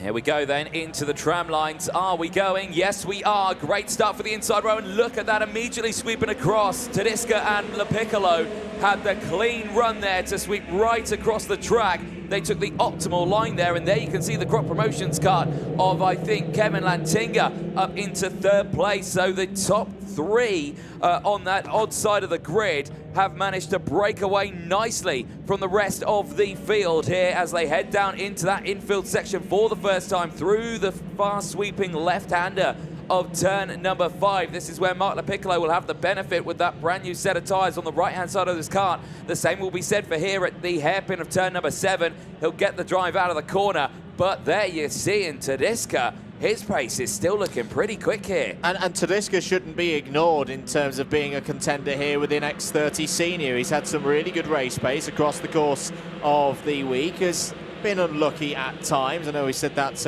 earlier, but again, this is all about momentum. This is about coming back from adversity through these qualifying heats, and that's exactly what right now Alessandro Tedesca is doing. He leads the end of the first lap just by 1/10 of a second from Mark LaPiccolo. Mark LaPiccolo, and the graphic came up on our screen of that he's got new tyres on the right-hand side.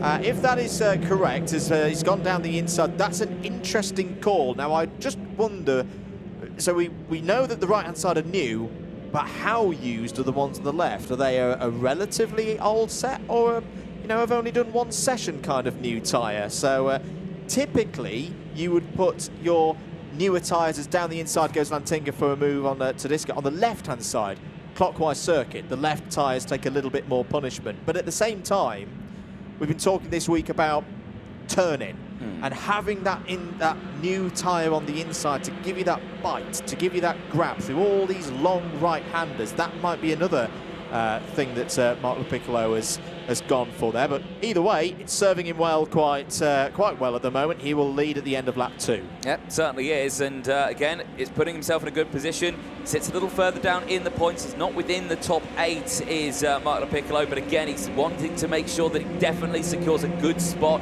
for those superheats and that final. And he's the only driver within that sharp end of the field that has really pushed himself along. So that's good to see with that brand new set of tyres. Andy Rattel now with the fastest lap of the race in P4 now for Andy Rattel. And he is right there on your screen, pushing through now. You can see he's behind the 3 up ahead of LaPiccolo, Lantinga and Tedesca.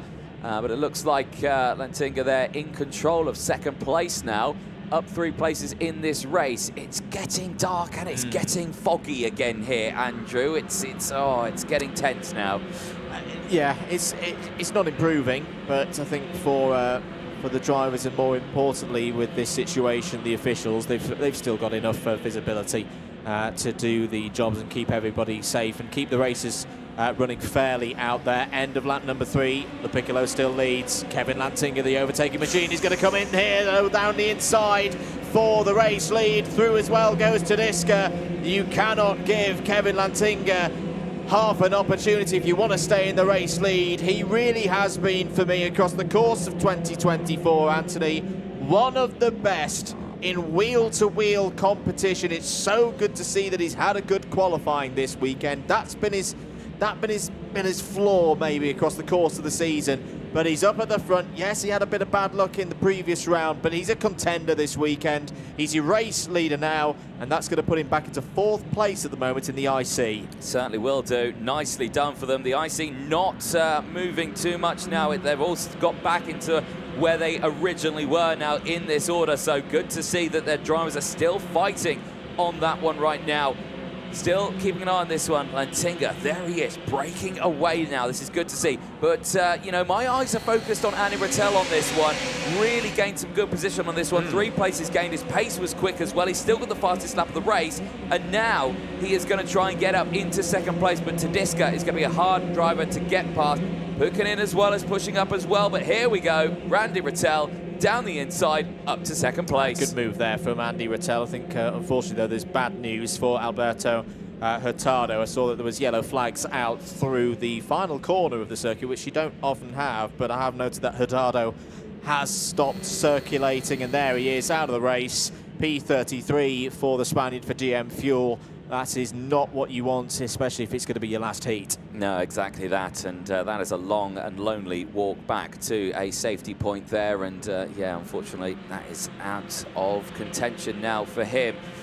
Eyes on this one. Oh, drastically different lines there. Lantinga so wide on the entry there, gave Rattel a chance to get his nose down the inside. Big checks over the shoulder for Lantinga there through the flat-out fast corner of that final corner. And again, now you're going to see Rattel. I think he's instantly going to go for it. I think he'll do it at turn 2 here. If he's not, it will be at turn 4, but he's just going to wait patiently. Turn 4 is where he made the move on Tedesca on the previous lap. Is he going to do the same here? No, he's not. He's going to stay behind. I think he's just wanting to see what happens because he's a bit close to the likes of Tedesca behind. Well, it's the moment that give it a lap. You know, he's got a Rattel's got a gap to Tedesca. He doesn't need. It's not one of those situations where he needs to go for the move now to stop Tedesca having a go on himself. If you follow my drift there, they're holding 3rd, 4th, 5th back at that karting arm's length, as it were. Out of sector number 2 and into sector 3, and you can start to see, yeah, the fog is coming in again as we've gone past 2:30 local time now. Rattel trying a tighter line. There is a warning flag for the 205 of Morgan Moore. It's not been the IWF that Morgan Moore would have wanted. He's been tremendous through both his national and continental racing in 2024, but he's already down to 14th place. That'll be a +5 second penalty. It's not going the Irishman's way, as that's a bit tight for 3rd place between Tedesca and Pukkinen.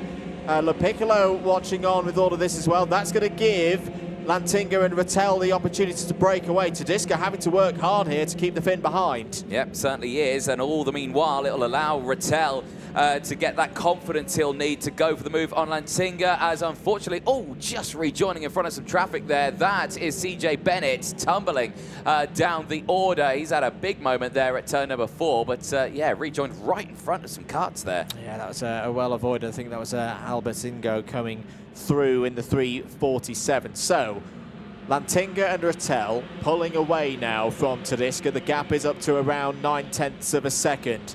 Rattel very patient, one of the most experienced drivers in this X30 Senior category. Over the line to start another lap, and again Rattel just checks over the shoulder to assess where is Tedesca. When do I make the move? 6th in IES this year. Very accomplished season for Pantano Racing Team, who fancy their chances here, particularly in the X30 Senior category. And again, this is a classic kind of sprint race at the moment, as Kevin Lantinga's got his hand in the air there. I'm not quite sure what he's upset about. Didn't look too happy with his body language, but still continues to lead this race, and that gap keeps going out. Yes, indeed. And I'm just looking at the two different driving styles here. It's a very aggressive style from Lantinga into these corners, trying to get the front to bite in there, versus you look at Rattel, looks just so much more calmer and relaxed in the style of how he's turning into the corner. You can see as well the leaning on the edge of them there, tucking in behind what is the moment. Yeah, it just said there was no contact between the two of them there. I was thinking maybe something. Not sure what I was thinking about on that one, but let's see what happens now as we go into the final lap. I'm sure he's going to have to think about something here, because Rattel is on the charge here, side by side into turn 2. Defensive line from Lantinga. Rattel's not been able to get past now. Here's where he'll line it up. He'll try and get the switchback here at turn number 4, to the outside, to the inside. Can he get the power out of the corner? Yes, he can. Can he get enough of it? If he can hold it around the outside here at turn 5, he's going to try it, but that's where the marbles are, and he'll run out of road, and he'll stay behind there once more. Now, Lantinga's holding on to this one nicely, but there is still some plenty of overtaking opportunities here on the last part of this lap. In towards turn number 7. Again, the chop and change, but he's got the inside line as they go into 8. Once more, he holds on to it. This is good stuff from both Lantinga and Rattel, but Rattel's still in that danger zone for Lantinga with that run out of turn 14 and 15 through the final complex now, taking apex by apex. What is the run going to be like through the past 2 corners to finish this lap? Has Lantinga got enough power to get to the line? Here we go. He is going to have enough power to the line. Rattel is not a factor at the end. That's a bit of a surprise. Kevin Lantinga wins it. Kevin Lantinga back on track. Good response after a difficult round 4. He wins in round 5, holds 4th place in the intermediate classification, and that means he's going to be on the front row of some description for a superheat. Utron's still to run, could drop behind Lantinga. Ramakas and Karanini are done. And of course, Freddie Lloyd is still to run, but you can't get minus points for one of these heats. So fair play to Kevin Lantinga. That is conversion of a strong, timed qualifying from earlier in the week. He will be on the front row on the outside for a superheat. The only question is which superheat? Exactly that. Well, at this time, it would be Superheat B, but like I say, depending on what Utron does, that may change. There are the results then on your screen as the drivers make their way back. Just the one retirement at the end of that one. Alberto Hurtado out of the race. But still, for the rest of them, they can be delighted with those results. The weather just holding off for them with a couple more senior races to go in this one. We will have B and F coming up next, and then, of course, C and H later on. That will have Freddie Lloyd at the wheel of that one. But it's all down to Clement Utron in the next race. That's going to be the one where we will see. But let's have a look at the highlights from that race in qualifying Heat D versus G. The start of it for Tedesca, brilliant getaway, swept to the outside with Mark LaPiccolo. And, you know, I'm surprised Mark LaPiccolo wasn't the driver fighting right at the front there with Lantinga and Rattel. Those brand new set of tyres on his car, right at the front end. I thought it was going to be more of a factor than he was in P4. Yeah, it's been a bit of a trend we've seen. We've seen the occasional new tyre user come through the field, but I don't think the delta between a used and a new tyre is as extreme as perhaps we saw earlier on in the X30 season here in Europe. And of course the Comet tyre is going to be a factor there, but also the conditions. That was the close moment with the 206 coming back onto circuit CJ Bennett. As well, the temperatures aren't as high. The base compound of the tyre isn't going to be used up as much as, say, back in the summer. But a good win there for Kevin Lantinga. Takes the race win from Andy Rattel. I think we can head down to Nicole Sutherland. Absolutely can then, DJ. I'm down here in Parc Fermé, just waiting for Kevin Lantinga behind me to just communicate with his mechanic, and then we can have a chat. But what a race. You can definitely tell that these drivers are trying to get those points in, desperate to make up for the points they might have missed out on the heats that we've missed because it has been delayed. Kevin just giving a big thumbs up to his competitors and running back over. Kevin, great race. It looked like your body language out there at some points, maybe you weren't so happy. What was going on? Yeah, it was a really tough race, to be honest. The conditions are really tough here with the fog.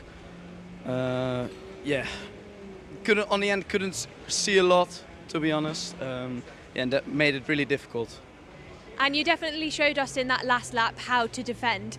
As a driver, at what stage do you make that decision that, right, now I've got to start closing the door? I looked behind, saw Andy was there. He was actually working together with me. He pushed me down the straight. Then I looked back and saw we had a big gap to the guy on third place in the last lap, and then I started to defend. I spoke a lot with the team, with the data man Kelly and Simon and Dan about how to defend in a good way, because in the last time also finished P1 but made some slightly mistakes with defending, and yeah, on the end I think it worked out. Definitely did. Thank you very much, Kevin. Engines have fired up. Andrew, who've we got? Well, on the front of this grid, another set of drivers looking to gain points, and we'll take you through this one now for groups B and F. Most likely their last race of the day. Sean Hogan will be on pole position. Maximilian Bustrom will be alongside on the front row. Eduardo Dominguez and Clovis Nougared are on row 2. Clement Utron, your current intermediate classification leader, starts on row 3, is joined by Belgium's Marcus Klum. Christian Biasate and Elia Weiss go from row 7. Alex Machado and Aaron Cavillo go on row 5. It's a new set of tyres on all 4 corners for the Estonian. Adia Mustinez also has new tyres. He's alongside his compatriot Ruben Moya on row number 6. And then on the 7th row, we'll find Luke Agnew from Great Britain alongside Luca Montebello. Romeo Roussel and Riccardo Ferrari starts on row number 8, and then completing the first half of the grid on row 9, it's Aaron Ferrazzano and Michael Gray. Row number 10 at the midway point of the field sees the fast flying mullet himself, Joey Brown, and Hugo Marti, who's gone for a brand new set of tyres. Patrice Claroltes has gone for a half set on this one. Mattis van der Kerkhoff sitting there alongside on the 11th row. Rodrigo Vaqueo and Martin Yanis go from row 12. Again, new set of tyres on the left-hand side for the Portuguese driver. Timio Ruppen and Aaron Garcia on row 13. Filippo Polla and Kyle Mikolev go from row 14. Brand new set of tyres for the driver from Malta. Sem van der Heijden and Sam Branston go from row 15.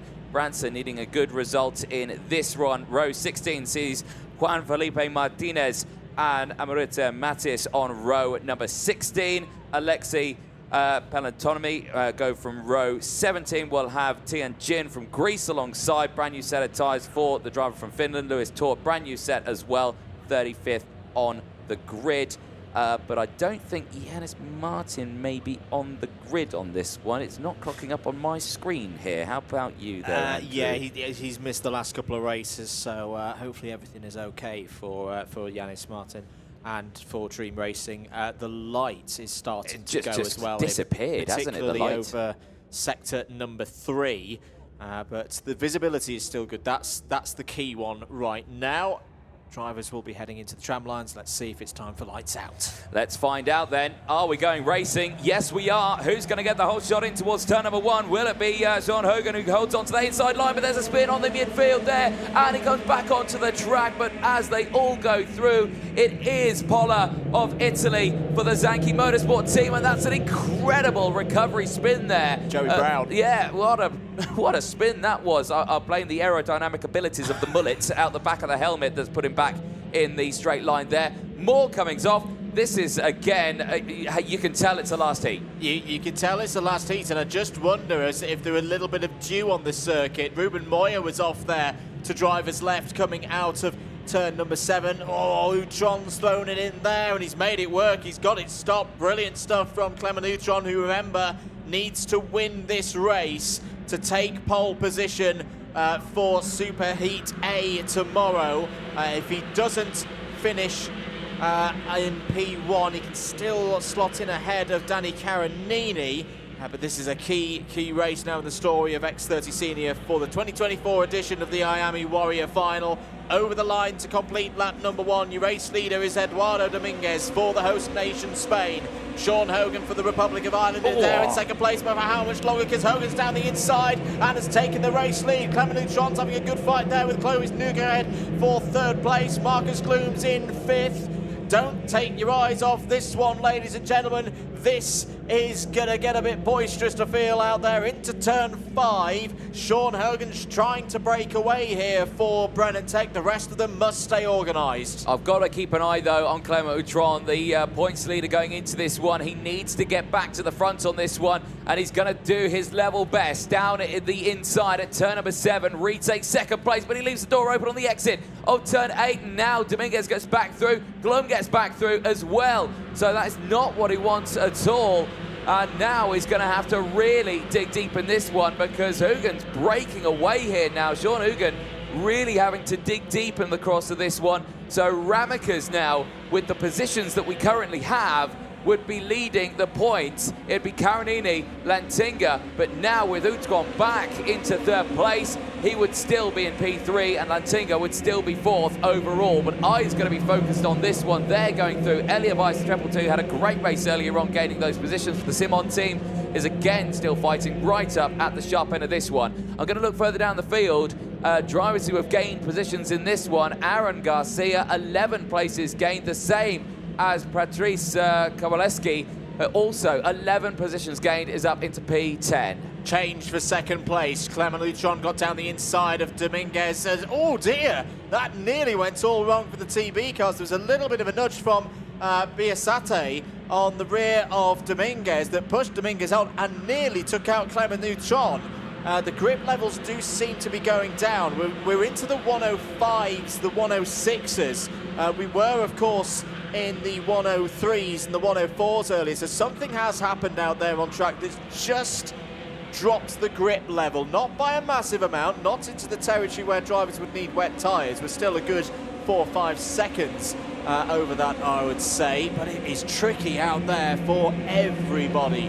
Hogan leads, 1.1 seconds is the gap over Outron. Here's a move for 3rd place as Nougred goes down the inside of Dominguez. Nice move by the IAME Series France champion in X30 Senior. Biasate still there as well, and Elia Weiss. Been really impressed with Elia Weiss today. Anthony has been completely turned around in the Triple 2 and is fastest of anyone through sector number 1 right now. Yep, certainly so. But that fastest lap on the last lap from Clement Outron means he's breaking away from the rest of the field. But like you say, Elia Weiss certainly one to keep an eye on, right on that rear bumper of Biasate just behind.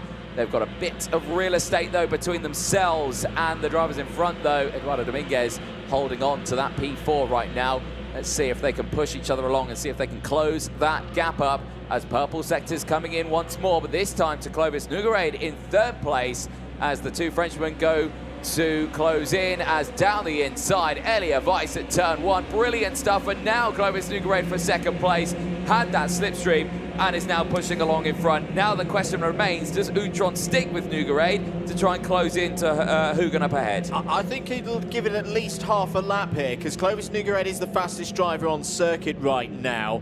And it didn't really look to me like Clement Outron had the pace 1 lap ago to close that 1.1 second gap back to Sean Hogan. To be clear, Clement Outron, if he wants to be on pole position for a superheat tomorrow, has to win this race. If he finishes P2, he'll be tied points with Carinini. Carinini would take the tiebreaker with the time qualifying performance, so he would slip. Outron would slip behind both Ramakas and Carinini. So let's see if Nougred has got the pace to bring not just himself but Outron back towards Sean Hogan there in the race lead. End of lap number 5. Let's have another look at the replay. This was the start. That was 3, lap 1. Just a load of wheel banging through the corner, not really anyone to blame. There you go, no one at fault on that one. Just too many at one corner at the start. It's understandable with 35 of them going wheel to wheel at turn number 4 after the exit of that hairpin, so it does make sense. Elia Weiss with the fastest lap of the race now, closing in on those top 3 who are in themselves closing in on each other. Sean Hogan not able to break away here from Clovis Nougred, so maybe it was a smart decision there from Outron to allow Nougred to stay there and close in. So vital to see that one. So we could see some more changes here, but time very quickly running out. We are on lap 6 of 9. But Nougred is right on that rear bumper now. Nougred, after that unfortunate and unlucky round 1, has been sensational here for IWF 2024.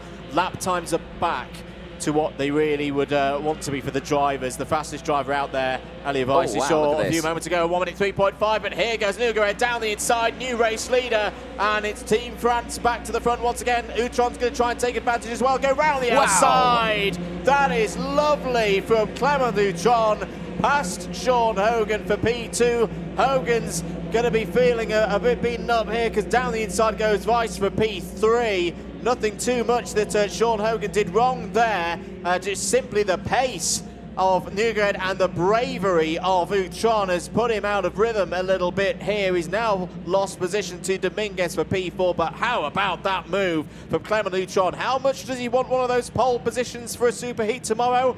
That's how much he wants one of those superheats tomorrow. That was a very brave maneuver in these tricky conditions round the outside, but he still needs to go and catch his countryman now. Let's have another look at that replay. This was Nogueira down the inside, textbook move, got the slipstream on Hogan, but then Utron round the outside. Hogan thought he had it covered off, and Utron round the outside. You can see him feathering the wheel there to keep control. Brilliant stuff. Yeah, I think it was just too early on the brakes there on that defensive lunge, and from that little mistake there, it just opened the floodgates there, and now Biasati's going to go through, and that's such a shame for the driver who started on pole position and led for nearly the majority of this race. He now finds himself down in P6 now with Kowaleski starting to close in P7. Question now remains is, can Utron and Vice close back into Nogueira? Because that pace that he had to close up that initial gap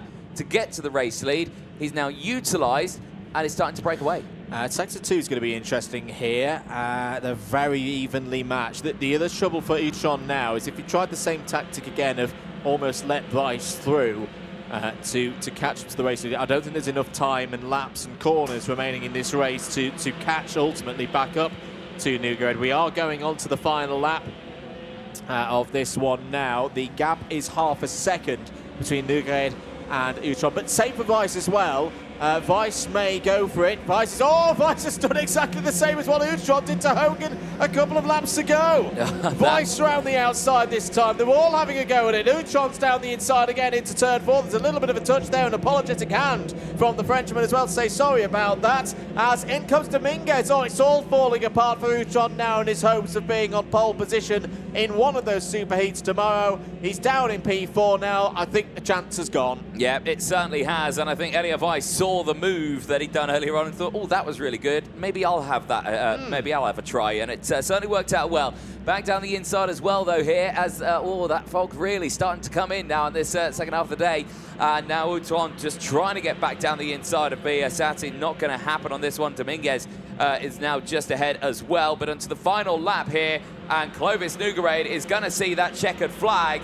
He deserves it. He won it, he wanted it, and he gets it. And Clovis Nogueira helps himself out nicely. There's a photo finish to the end there across the line between the likes of Dominguez and Utron. But that was absolutely superb drive from Clovis Nogueira, from Elia Vice as well. Up to P2, 6 places gained. Dominguez third, Utron from Biasati, Kowalewski 15 places gained in P6. Brilliant drive. Hogan 7th. Machado, Aaron Garcia 17 places gained. Finishes in P9. Adrian Martinez 1 place gained. Rounds out the top 10. I'm really looking forward to seeing what Clovis Nogueira can do tomorrow with this speed that's come from the second round of heats onwards. He will be a little bit further back on the grid after that 20+ something result in round 1, but again, do not count this young Frenchman out for the Renault Racing team. They are on form. They have found something here this week that's given them a little bit more performance over what we've seen in the European season earlier this year. There is your provisional result. Nogueira from Vice, Dominguez, Utron, Biasati, Kowalewski, Hogan, Machado, Garcia, Martinez, Ricardo Ferrari, P11, ahead of Hugo Marti, Aaron Ferrazzano in P13 will be hoping to run through to another final, the winner of the Miami Euro Cup earlier in the year. Sven van der Heijden, good drive, up 15 places to 14th ahead of Ruben Moyer, who recovers to 15th. Agnew, Gloom, Velachar, Vinokurkov and Bostrom all in the top 20. And the rest of your results on your screens. That most likely will be the end of the day for all those drivers. Certainly so. Well, one more senior X30 race coming up next, as there are the live feeds from Parc Ferme. Clovis Nogueira, another strong result for the Frenchman. The Renault Racing team, he can be delighted with that one. Engines are fired up. Next grid is out on circuit already. They're getting that out as soon as possible here, Andrew. That fog is looming in, and they're going to try and close this one up as quickly as they possibly can in these races. But it is C versus H coming up next. Let's quickly take you through that full starting lineup. Freddie Lloyd and Maximilian Bergstrom start this on Johan Aluja, sorry, start this one on row number 1. Maxis Bouvier and Emanuela Dykis go from row number 2. Kian Gauci and Dan Steeman go from row number 3. They'll have Noah Wolf and Joseph Smith on row number 4. Luca Horton and Bertram Sash on row number 5. Patrick Ogrodovchik and Paul Chaus go from row number 6. They'll have Robbie Buckley and Hugo Jalade on row number 7. Eloy Gonzalez and Noah Maton on row number 8, with Charlie Glum and Amelia Carey on row number 9. Second half of the grid, Thibaut Kempf and Hayden Eldridge go from row 10. Louis Comin and Kian Garrity have another opportunity here to race through from row number 11. Hugo Brunn and Kevin Backer start on row 12. Eric Vess and Luna Claret start on row 13. Max Starikov and Kasper Henriksen will go from the 14th row of the grid. They're ahead of the last two in the top 30. On row 15, it's Yannick Gabrick and Tyron Kennard. Row 16, Greece's Konstantinos Amporas starts alongside Johannes Nyberg of Norway. Row 17, Timian Hafstad and Ronan Hennessy. And it's 35 kart field completed by Finland's Amanda Salonen. Well, packed grid once again in this one. Looks like all 35 drivers have made it out onto the circuit. As they say, temperatures say they're rising here. 14 degrees, I can tell you right now in the Coventry Rocks, does not feel like 14 degrees. I don't believe that. I don't believe that at all. I think someone's sitting on the temperature sensor out there, of course. If you see it spike, you know something's happening. But right, the drivers are making their way around the lap on this one. Freddie Lloyd, we've spoken about him already. He's 5th in the points. He cannot lose points in this one. He will not start on the front row of any superheat, but can he start on the inside row? That's the question. And can he keep a good starting position maybe for those superheats tomorrow? I mean, it's often a key question. Would you rather start a superheat second on the grid or third on the grid? This is one of those circuits where there is a definite advantage if the pole sitter gets a good start of starting on the inside of row 2. Let's see how it goes in this one. Last race of this round of heats for X30 Senior. Whoa. Well, this time the inside, dear me, 1, 2, 3 carts off. One of them with Bouvier at the very foot of the field. There's a little bit more contact in the grass, but Juan Aluja goes round the outside. We were asking the question, does the inside line get a good start round here? It does most of the time, but not on that occasion. Juan Aluja has the lead of the race. Freddie Lloyd P2 and Noah Wolf has crept his way through everything that happened there through turn 1 and has had a great start. He's up to 3rd. Well, there we go. That is how slippy it was there, as Noah Wolf is going to try and get the move here and is furiously talking to Lloyd there, just saying, come on, go, go, go, don't defend. Let's catch up. Look at the pack of karts behind us. Let's not battle. Let's just focus on breaking away. I think they're going to try and do that here, but that was a very shaky one there. And for one driver who started on the second row of the grid as well, Maxime Bouvier, just rotating at turn number 1, had no traction there, and a few drivers in the background as well. Thankfully, everyone did get going again. No one made contact with the wall, but there was some scary high-speed spins there at turn number 1 as Wolf tries to go down the inside at turn number 2 on Lloyd, backs out of it. Now Steenman is right on that rear bumper, and now they're all fighting in the background. Luke Horton's battling with Gauci. You've got Ogrodovcic there as well. Buckley, Sash, Glum, Smith, they're all there in that fight. There's some big movers as well in that early stage. Also, Glum, 7 positions gained as well. Kamin, 7 positions gained, and that's all because they just managed to squeeze their way through at the start of that one with those spinners going left, right, and centre. Indeed, there were some other big fallers in that one. Oh, as Wolf didn't get that quite right. He's lost the position to Steeman, and then Luca Housen's in as well. Eloy Gonzalez was involved in that first lap event. Paul Chaus was as well. Amanda Salonen, Max Starikov have all fallen down, and it's been an absolutely torrid weekend. Torrid week, I should say, for Kasper Henriksen, for Zanki Motorsport. The Norwegian is out of this race. A driver who had really high hopes at the start of this week, has done a lot of racing in 2024. This is not how he would have wanted his Miami Warrior final to go. Houghton on the attack down the inside, this time on Wolf. Nice move there from Luca Houghton, flying the flag for Bahrain, is up to P4. Yep, certainly so. Lap 3 now that we're on, you can see digging deep here is Lloyd to try and close in, but Steedman's going to send it down the inside at turn number 5. Gets it done. Lloyd not going to defend that one at all. And, well, Bavera's on the charge once again, maybe at the back of the grid, but 104.0, very quick time, despite going off the track and onto the grass at the beginning of that race. In some ways, I think that'll be infuriating for Max there, because the race pace is there, but there's nothing he can really do about it in terms of a good result. He's down in 31st place now. I'm not even sure he's not even running in a slipstream at the moment. No. So for Maxence Bouvier for 2N Racing, that is a proper opportunity lost, unfortunately. Opportunity potentially on hand here for Steedman, who's going to sweep down the inside and take the race lead. Yep, good pace throughout this one. Great straight line speed as well down that start-finish straight. That car looking mighty, mighty quick for the KCR Racing team. And now Lloyd's going to send it down the inside. So this fight for the lead not over yet, Andrew. But they're showcasing Steedman. 103.7. That's a really quick time there at the front of this field. That kart on rails in this cold temperature. And of course, these engines will be liking this. It's not too cold, but the air temperature is super cold. It's keeping the engines at peak performance. Absolutely, and the drivers will have that adjustability on the radiator flaps as well. You can see a good amount of gaffer tape. Good bit of gaffer tape engineering there by KCR Racing, who've got this kart running in a really nice sweet spot this week, particularly down here, particularly on the straights. We'll have a look at what the speed trap tells us this time around for the 292. There's a warning flag for Timian Hafstad. Yeah, 121.5. Houghton down the inside of Alusia. 121.5 without a toe. That is decent. That is properly good waft for Dan Steedman, as through goes Wolf on Juan Alusia. We've seen this happen a few too many times, unfortunately, for Juan Alusia so far this week.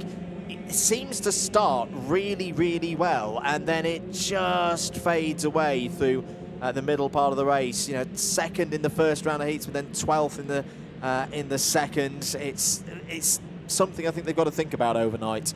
Yes, indeed. But tomorrow's going to be another day for these drivers, and I haven't checked forecast yet for tomorrow, but I do hope that it's a good day. I think it is. Better is what I've been told. Excellent, that's good for our Superheats and finals, of course, tomorrow. Right, on this one, well, Steedman's not broken too far away from Lloyd here. Yes, 0.4 of a second, as there's been a big moment there, a side pod off a Joseph kart. Smith. It's Joseph Smith. It is his side pod. Oh, he's trying to pick it up here, but on that slippery grass, he's got it now. Well, he'll have to bring it back into the pit lane and park Ferme, because that will not be able to continue in this race. How did that pop off? And right, just in front, contact there with a Zanki Motorsport kart there going through. Now, who was the Zanki kart involved? Yes, possibly.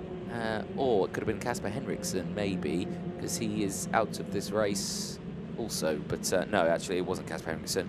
That was earlier on in the race. But yes, but a big shaky one there for Joseph Smith. Yeah, going no further. Well, lovely young driver tidying him up after himself. I know, the doing the Marshals have job to run around. It's jokes aside, that's a real shame for Joseph Smith. Had a strong race earlier on. He's in the pits now. He's out of this race. That's going to be P34 for Joseph Smith and victory lane. I hope that doesn't drop Joseph too far down the order.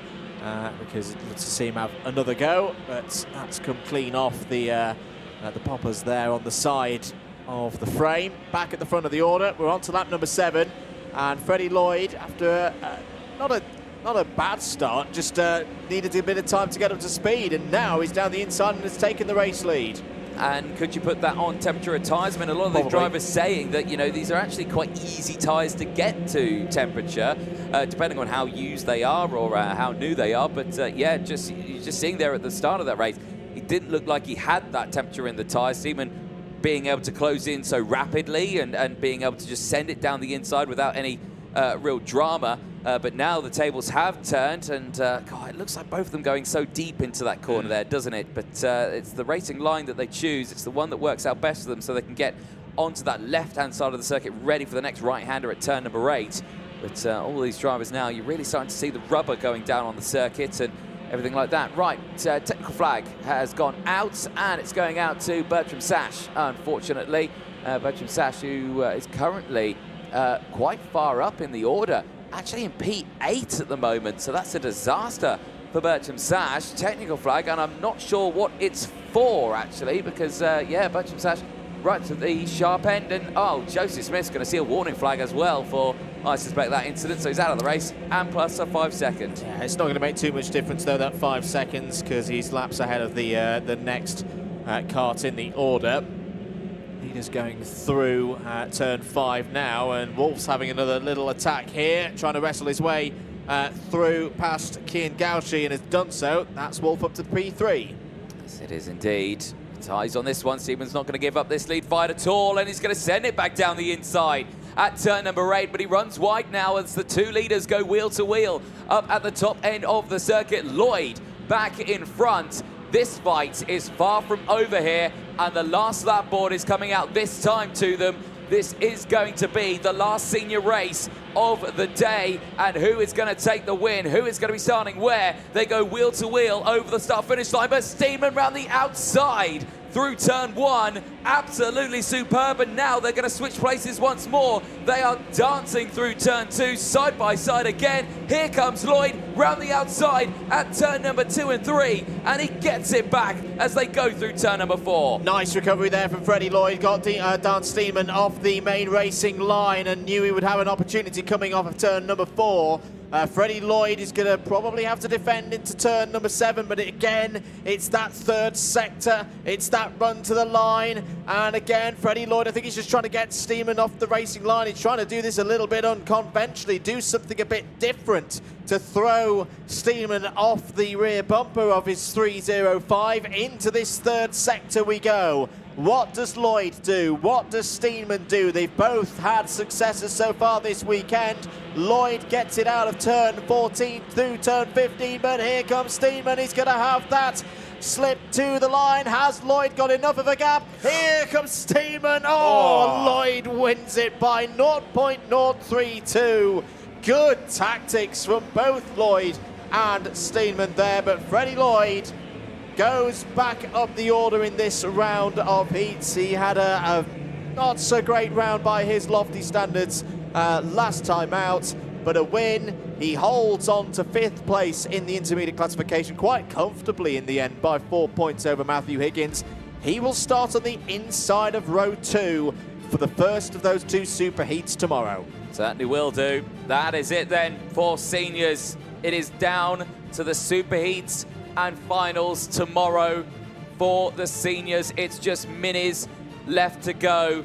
3 of them coming up next, but Lloyd takes it from Steeman. Wolf, Geraghty, Houghton from Gauchi, Matten from Buckley, Thibaut Kempf from Carey, Jalade from Aluja, Gonzalez, Camon, and Ogrodovchik rounding out the top 15 in that one. There was some big movers throughout that as well. 16th place. Timmy and Hafstead, 17 places gained, Andrew. That's a cracking drive.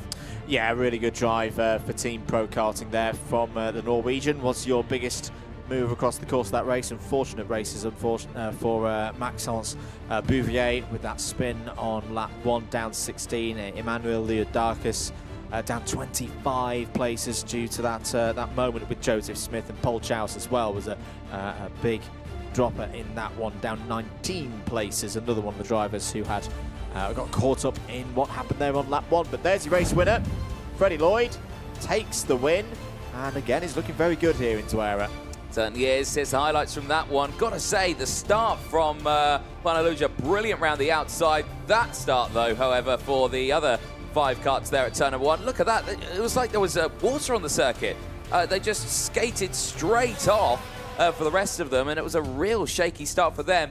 Then there was Noah Wolf, early stages. He looked super quick, but again, that kart just slipping around a little bit here. Then Luca Houghton just sending it down the inside, pushing Wolf down the order just that little bit. Then the battle at the front here between the likes of the rest as they push through. There you had the race winner in that one trying to push through there, Lloyd as well, diving down the inside there as much as he possibly could. Steeman in the early stages, though, did deliver some good ones there. Joseph Smith out of the race, damage to his kart, side pod off, and, well, he did a great job of clearing up his mess, but he did pick up a 5-second time penalty for causing said mess. But a very unfortunate one for him. Well, they will head to Parc Fermé as they end their one. Minis are out next, and this is going to be it for the Minis here. It's 3 races that are coming up, and that will call it for the day here, unfortunately, with the temperatures low. It's getting dark, and with the fog still there, I believe these will be the last 3 races of the day. Mini X30 then out next, and let's take you through the full starting lineup for qualifying heat D versus E. It is Colby Patterson from Matis Brageau on row number 1, Denny Babacek and Lucas Duion on row number 2, Antoine Venet and Alvaro Pereo on row 3. They'll have Kiko Correa and Milan Baku on row 4, Nina Mullen and Harley Musco from row 5. They will have Eden Vallejo and Ben McCluffrey on row number 6, Alejandro Campos and Aaron Buffer on row 7, with George Clark and Achilles Peruzzi on row number 8. On the 9th row of the grid, Mason Kwong and Marcus Engen-Arsen there. For the 10th row of the grid, completing the top 20, it's Danny Dempsey and Lucas Luscious. New tyres on all 4 corners for the Irish driver in the 523. Nicola Perico and Luis Patanotte are on row 11, and then Alexander Lazarus and Guillermo Morgado start on row number 12. On row 13, it's Charlie Blair and Emilio De Cordova. Zachary Ibbotson and Anais Ariana go from row 14. New tyres for Ariana there on her 531. Ian Carey and Sammy Ilias go from row number 15, and then completing the 32 drivers in this one, it's Nahil El Gahudi and Jenny Nordler. Well, as these drivers now get themselves sorted out, ready to go, tension starts to build for the Minis here. They had, of course, they had the delays at the start of the day before they wanted to go out. That's where the fog really came down.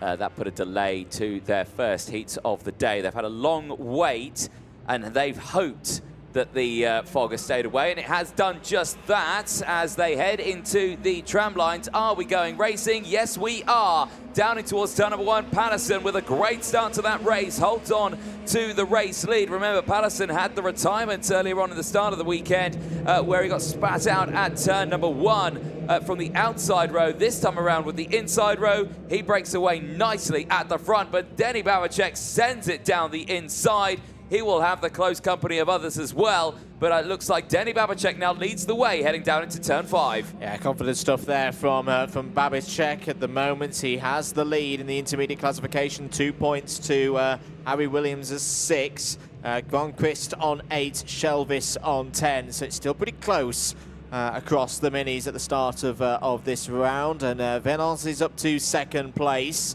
Again, Antoine Venance showing some good pace there in the VDK prepared machine this weekend with that lovely throwback DAP race suit that he's got on as well. We've seen him running a couple of times across the course of the season.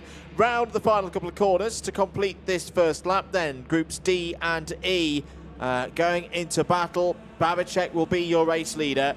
Venant there in 2nd place. Patterson's had a good start as well, and a good day so far up to P3. Who's had a good start? George Clark's had a good start. As down the inside looks Venant for the race lead and takes it away from Babacek. But George Clark another driver who's had a good turnaround today. Difficult times earlier on in the week, Anthony, but for OMS Racing, they've gained 6 places so far in this race and we're up into 9th place. Yep, certainly so. Good changes through that field, and eyes will focus in the meantime on these top 3.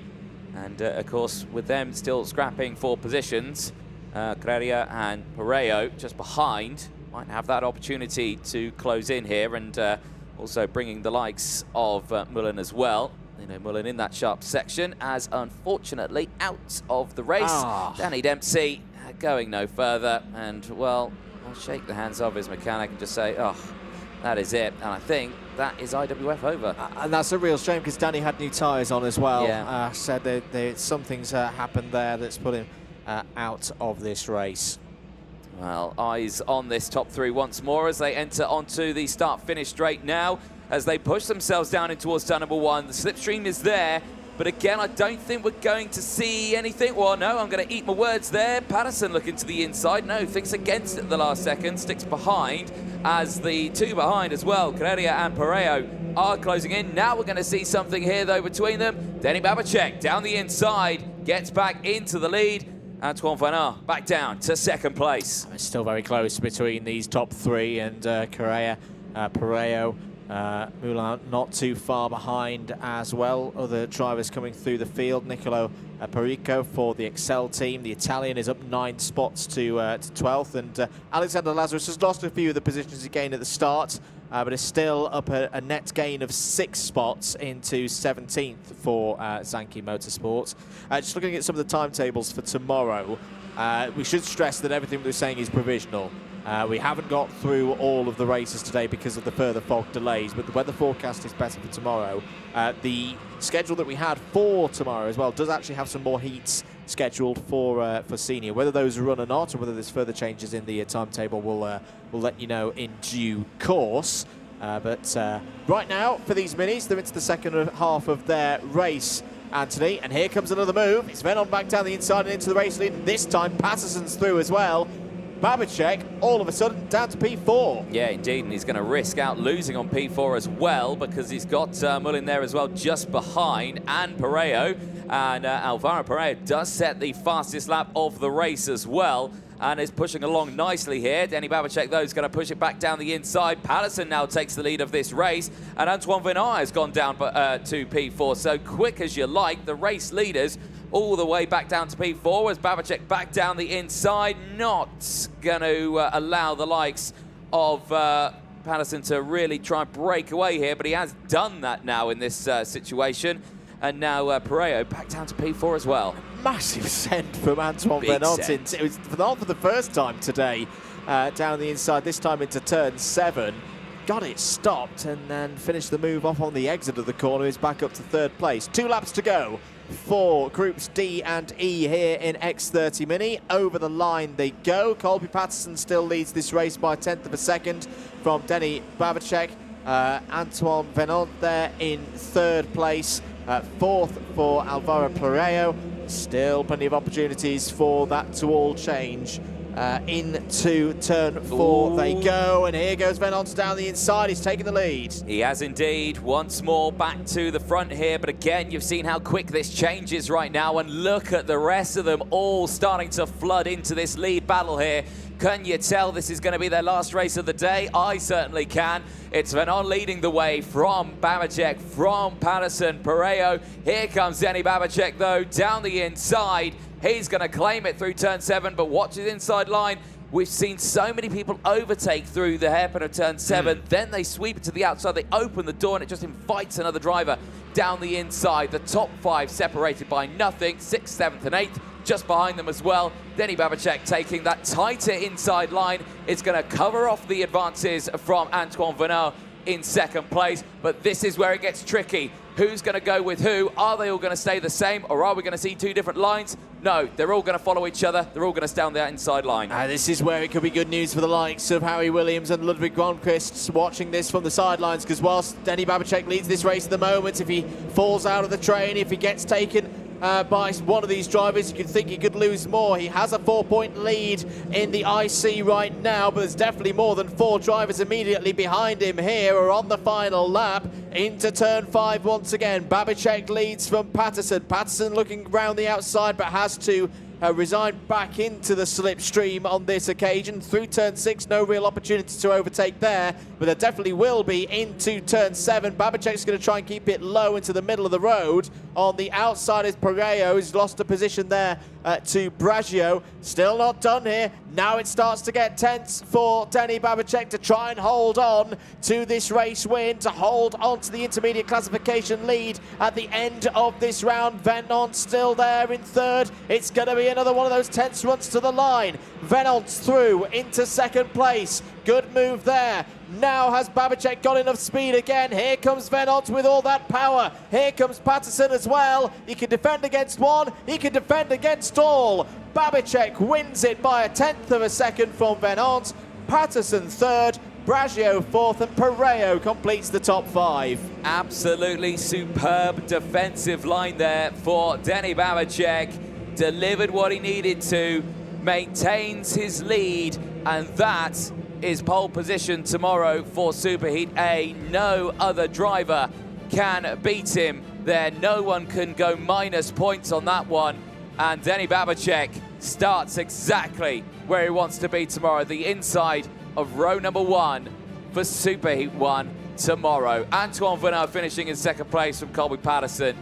Matis Braggio from Alvaro Pereiro.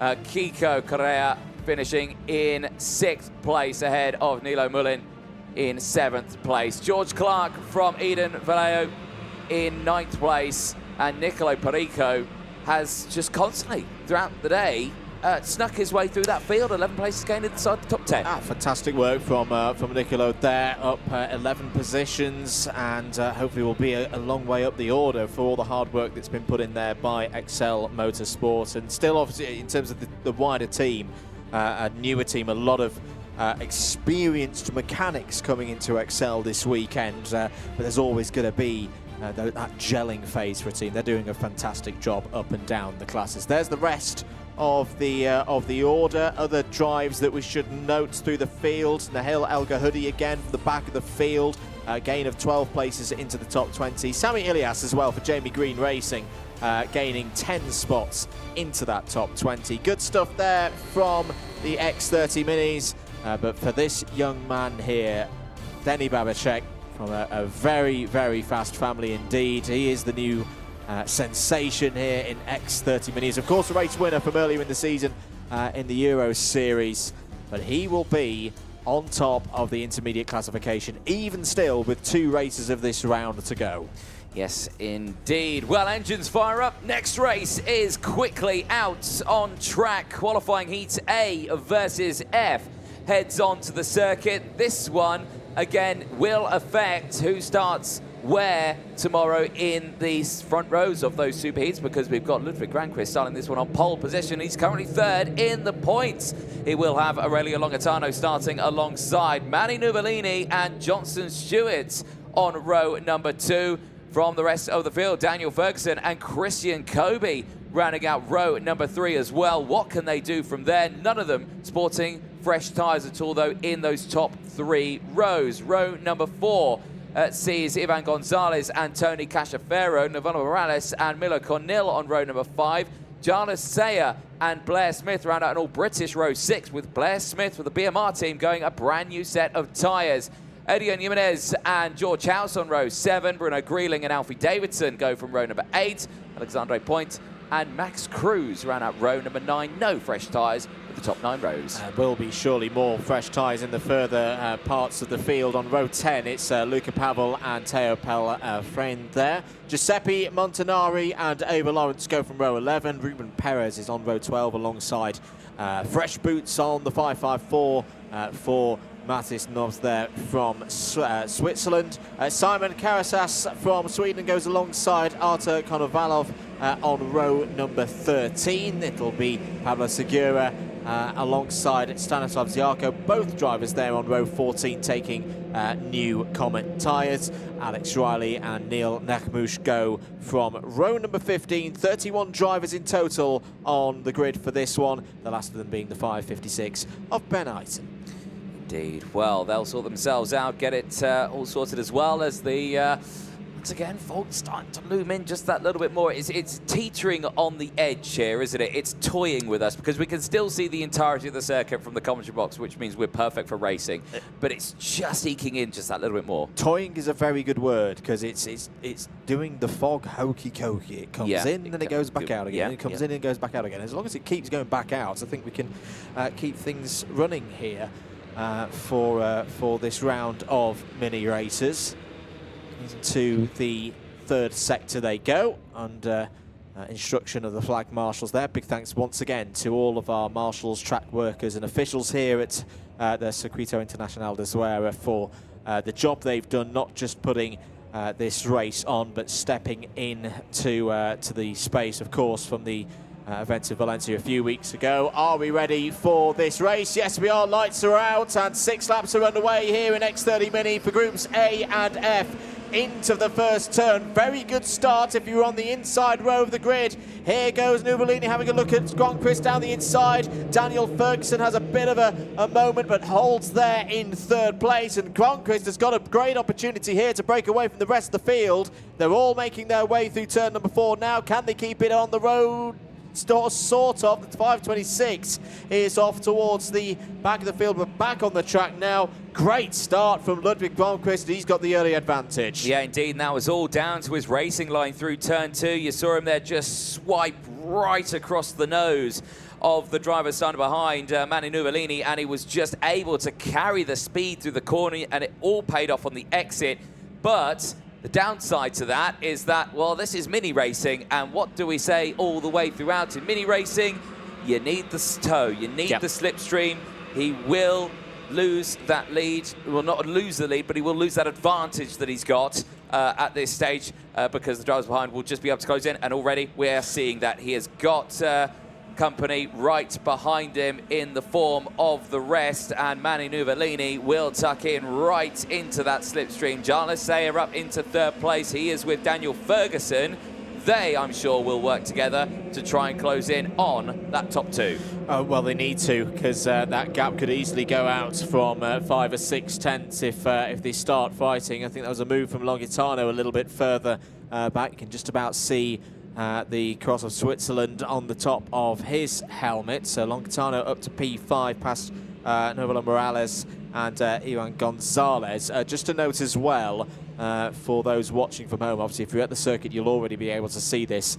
We have got the next grid of X30 Minis lined up in the pre-grid. There are no carts in. Oh, it's out is Matisse Knobs. What is happening with drivers who put new tyres on in these X30 Mini races? It just does not seem to go their way.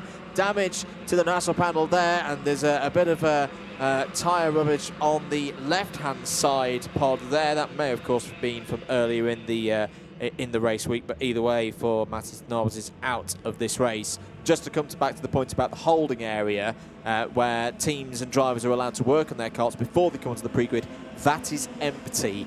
There, by our looks of it, outside the window will not be an X30 Master heat after this. Meanwhile, back on track, Nuvolini down the inside takes the lead away from Gronqvist. Gronqvist is going to have a job now holding Jarlath Sayer off because Sayer wants P2 and Sayer takes P2. Nice move there from the Briton. Now can he set about trying to catch up to Nuvolini? Novelo Morales on the move. Great move by Morales down the inside, and Morales is up to third. Yep, nicely done again, and this is to be expected in the Mini X30 categories. Everyone squabbling for position. Gronqvist going to send it down the inside there. Morales is there as well, but all of them just holding on to position now, but they need to be careful. Morales is up ahead now, so Longitano trying to hold off from Ferguson. Ferguson back down the inside, and that 520 does get through. Nicely done, but they need to think here now because that is a group of 3 up ahead here now, and if they can work together and break away, they will drop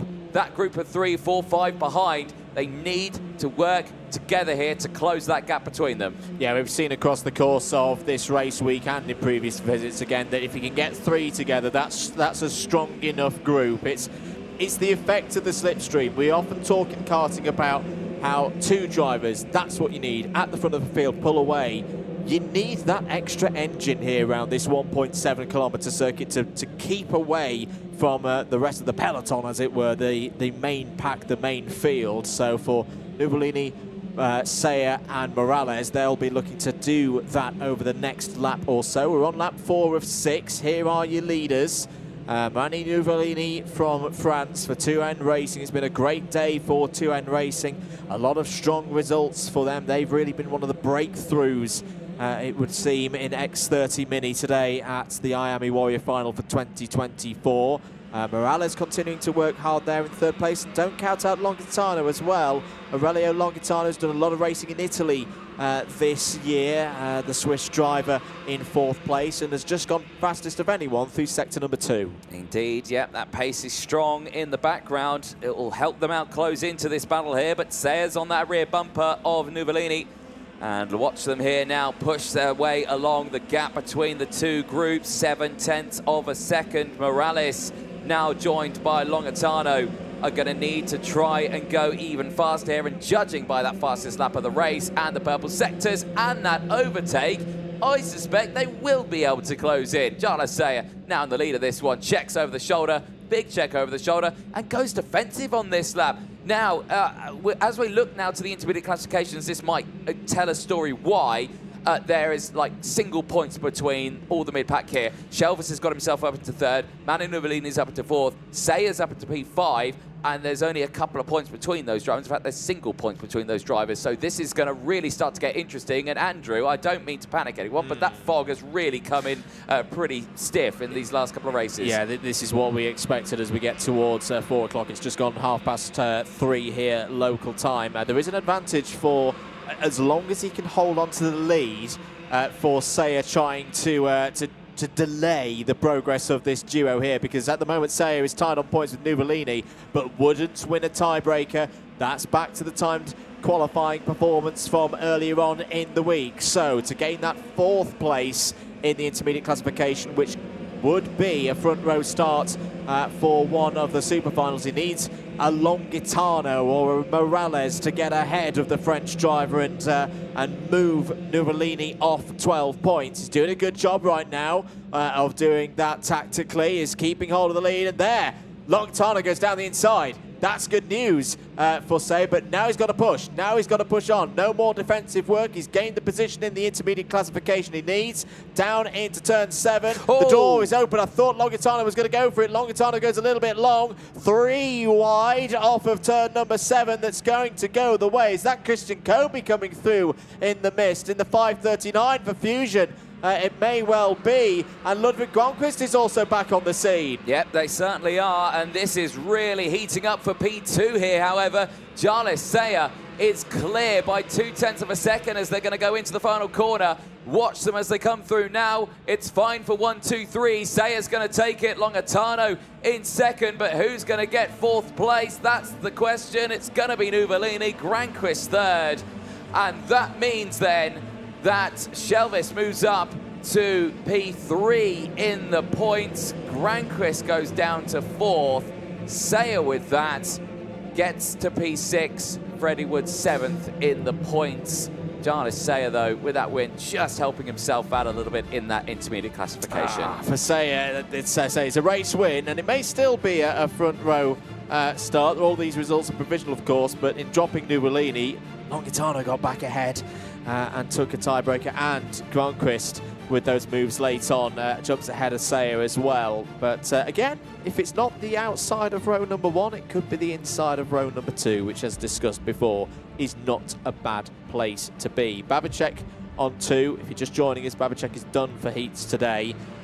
Williams is the big question mark now. Harry Williams on 6 points yet to run.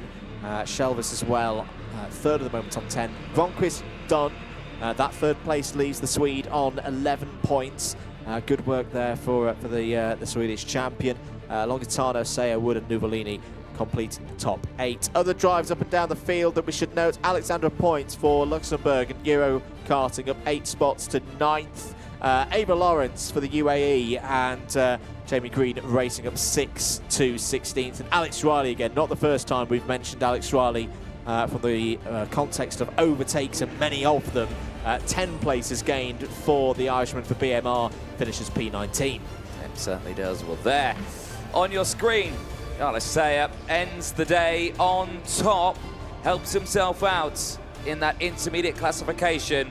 Tomorrow it's going to be a long day for those super heats and finals. IWF or Mini X30, after the qualifying heats that we've seen, is going to be an exciting one. Well, there you can imagine tension now lifted off the shoulders, and tonight will be a night of rest and recuperation ready for that busy day. But a nice cheeky grin and a smile. I think Jarlath Sayer is pretty happy with that. Always a cheeky smile with Jarlath Sayer when he's in the paddock. We've got one more race to go here this afternoon, and it's X30 Mini once again for the final race of this round of heats. Groups B and C heading out on track. They are indeed. Let's take you through that full starting lineup. Abraham Shelvis on the front row for this one. He now sits third in the points. He cannot go any lower than that, but can he hold on to it? That's the question. Austin Newstead starting alongside. Harry Williams and Pedro Campos go from row number 2. They'll have Anton Bouchard and Luca Narroway on row 3. Mason Hibbert and Royce Vega go from row 4. They will have Baptiste Augustine and Freddie Wood on row number 5. Samuel Hoagland and Andy Stewart go from row 6. They will have Jürgen Glend and Teddy J. Porter on row number 7. Noah Grenier and Oscar Kenny go from row number 8. Solis Simster starts on row number 9, is alongside Julian van der Kotelet for that one. Alessandro Salas is on row 10, joined by John Foley Jr. Matisse Mouche starts alongside Alexander Freiberg on row number 11. Jorge Miquel is on row 12, is joined by Mario Silva Laura. Kevin Gerhib goes on row number 13 alongside Sophie Campbell. Row 14, Martin Rodriguez and Zach Chicluna. Row 15, Nahil Padavani and Adrian Mickelson. Row 16, the last of them, 32 on the grid, will have on it Algeria's Roslan Sir Isa and Li Yuchen.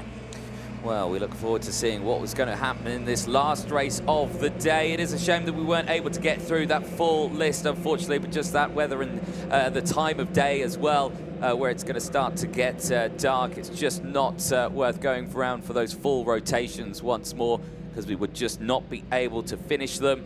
But Mini X30 qualifying heat B versus C. They know it's their last race of the day. There is potential of change of the pole sitters.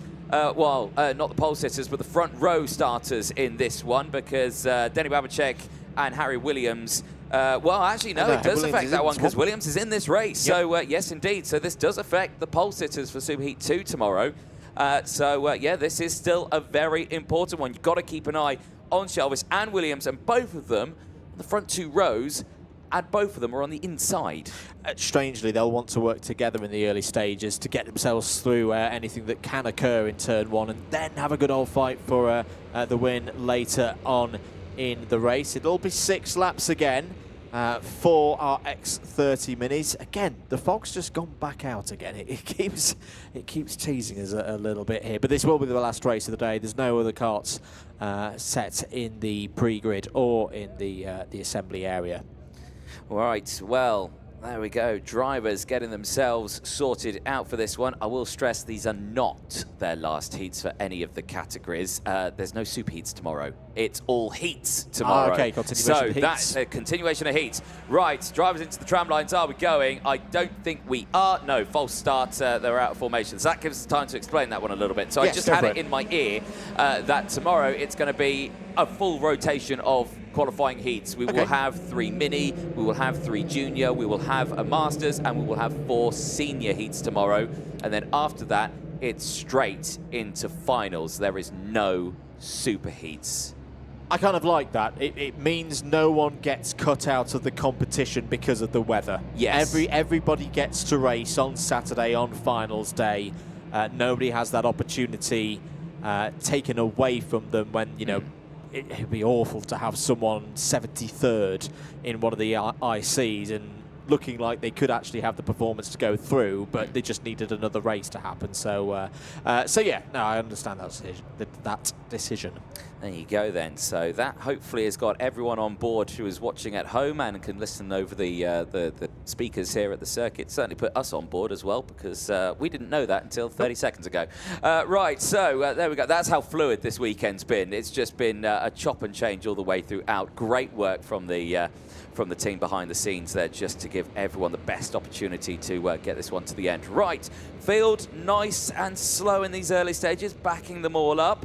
And you can imagine tense time for these drivers here. So Shelvis and Williams, it's still an important race though. It can still affect the points in this one. It's just it won't be signed, sealed and done today. But let's see what can happen on this one. Newstead as well on that front row. Pedro Campos, the Brazilian, who has been used to starting on the inside row. This time has got the outside. He has had some good starts, has the Brazilian from the second row. Let's see if we can continue that trend on this one. Newstead just waving the drivers to slow down just a little bit, but it looks like we are good. It looks good to me, and we are out and racing down in towards turn number 1 for the last time today. Great start for the inside row. There you can see Austin Newstead on the outside. He's dropped back a little bit in the pack, but that's to be expected with being on that outside line going in towards turn 1. But everyone gets through, some a little untidy in the background there, but it looks like everyone's still on the track. And that looks to me like it's a good start for Harry Williams at the front with the likes of Abraham Shelvis. That's not gone too well in the background. One of the Jamie Greens, the 514, getting caught out. That's Teddy J. Porter, unfortunately. He was right up at the sharp end. There's the 606. That's Matis Much out of the race as well. He'll also go no further in this. Real shame for both of those drivers. Looks like Porter has got back into the race. It's been a really, really tough week for Teddy J. Porter. Matis Much will go no further in this race. See that he was out the car, but thankfully both drivers are all okay. That's the most important thing at this time. Much will go back to watch this race from the sidelines. Let's have a look at a replay. So this was into turn 2 now. I think we're going to see a little hop in the air for one of the cars. Oh yes, just there. I think it was one of the second half of the field. This was coming out of turn 4 and simply nowhere for it was Oscar Kenny. Oscar Kenny was involved in all that. Nowhere for there was a second one in the background there for one of the Kart Republic chassis. But real shame for Moosh and Freddie Wood, because they kind of arrived on the scene and had nowhere to go. No, exactly, and it's just one of those unfortunate things when it's so cramped at the start of a race. You've just got to think, where do you go? Do you go left? Do you go right? Do you keep going straight? And sometimes it doesn't work out for you. On this one, though, on to lap number 2. Williams leads the way, and with that, holds on to second in the points. Granquist has gone up to third. Shelvis, with his position of P5, has tumbled down to 7th in the points. So this benefits a lot of the other drivers from the previous races now up in the order as they go into their last qualifying. It's tomorrow. That's a big lunge around the outside there. Beautifully held at the front end. And Baptiste Augustin just trying to get his nose down the inside once more. Can he get it done? No, he can't. Stays behind Samuel Huggen there as they push their way along. Some good starts to the races here. Some big gains here. Samuel Huggen from France, 9 places gained into P2 here. It's been a good day for the French drivers in X30 Mini, and it could get even better. Down the inside goes Huggen into the lead of this race. Williams is going to have to be patient now, as here comes Antoine Bouchard from Andorra having a go at Huggen. Not quite able to make it work that time. Royce Fager has just set the fastest lap of the race, with the American doing a 1 minute 12.775. Yeah, indeed. Nice purple sectors coming all the way throughout this one. And the Falcon team of Luca Narroway looking strong in this one. It's just gone purple in sector 1. Looking quick here as changes at the sharp end of this one. That is Anton Bouchard to the lead of this race. The 545 in the yellow livery there, just pushing forward and looking very, very strong here. Williams, though, is going to try and fight back. He looks to the inside there at turn number 9. Not close enough this time around, stays behind, but those top 3 looking very, very strong here. And crucially, 3 karts, they've got a breakaway, they've got a tow. They might be in a good spot here to break away if they work together. But that might be easier said than done because they've got a good tow here down the start-finish straight. Well, the drivers behind are going to start battling, so they might be able to get away with this. As I said, there was a good push there from Harry Williams at the back of this train. He's going to have a look down the inside for second place. There's the battle going on for 4th place as well. Shelvis back to the front of this one. Austin Newstead in there also. Baptiste Augustin down the inside, or having a fight there with the Fusion karts. Through into turn number 5. So Harry Williams has gone through. Harry Williams through past Samuel Hugon there for 2nd place. And was out of the race, Teddy J. Porter. I think that's going to be one of those where save the tyres, save the brakes, save all the materials for tomorrow. Teddy Porter, of course, had those problems on the first lap, and there's another kart in the pits. That's Jorge Miguel Prieto out of the race in the 607. Yeah, indeed, both of them out of this race. Not sure what's wrong there with Jorge Miguel. But well, certainly seems like he knows something we don't, and yeah, he's brought that back in. Eyes back on the front here. Change. Williams to the front. Back on the start-finish straight. Will it stay like that? Or will Bouchard fight back going in towards turn number 2 this time around? We did see it earlier in the laps. Are we going to see it again here? No, not into turn 2 this time. They're going to think against it. All the meanwhile, they have got a nice gap to the drivers behind here. Shelvis is back there. That's going to help Shelvis out a little bit here as Samuel Hugon has gone back up into 2nd place. Keep an eye on the drivers behind. Here it was the replay of how that move happened. Harry Williams down the inside into the top section, and through would he go, and then he would get past into 1st place and send the fastest lap off that race as well on the last lap. And crucially has got a gap now. That, again, I suspect won't last long. It probably won't last long, but I tell you what, Harry Williams is on the infield driving very nicely. You don't often see moves in Mini done there into this part of the circuit, into turn 10, and the fact that he's been able to keep away now from Hugon and from Bouchard behind, that's very good work indeed. Good to see Luca Naraway on the move as well. Luca Naraway had a bit of a rough time earlier on in the rounds, but right now is in P5. He's gained 1 position from where he started.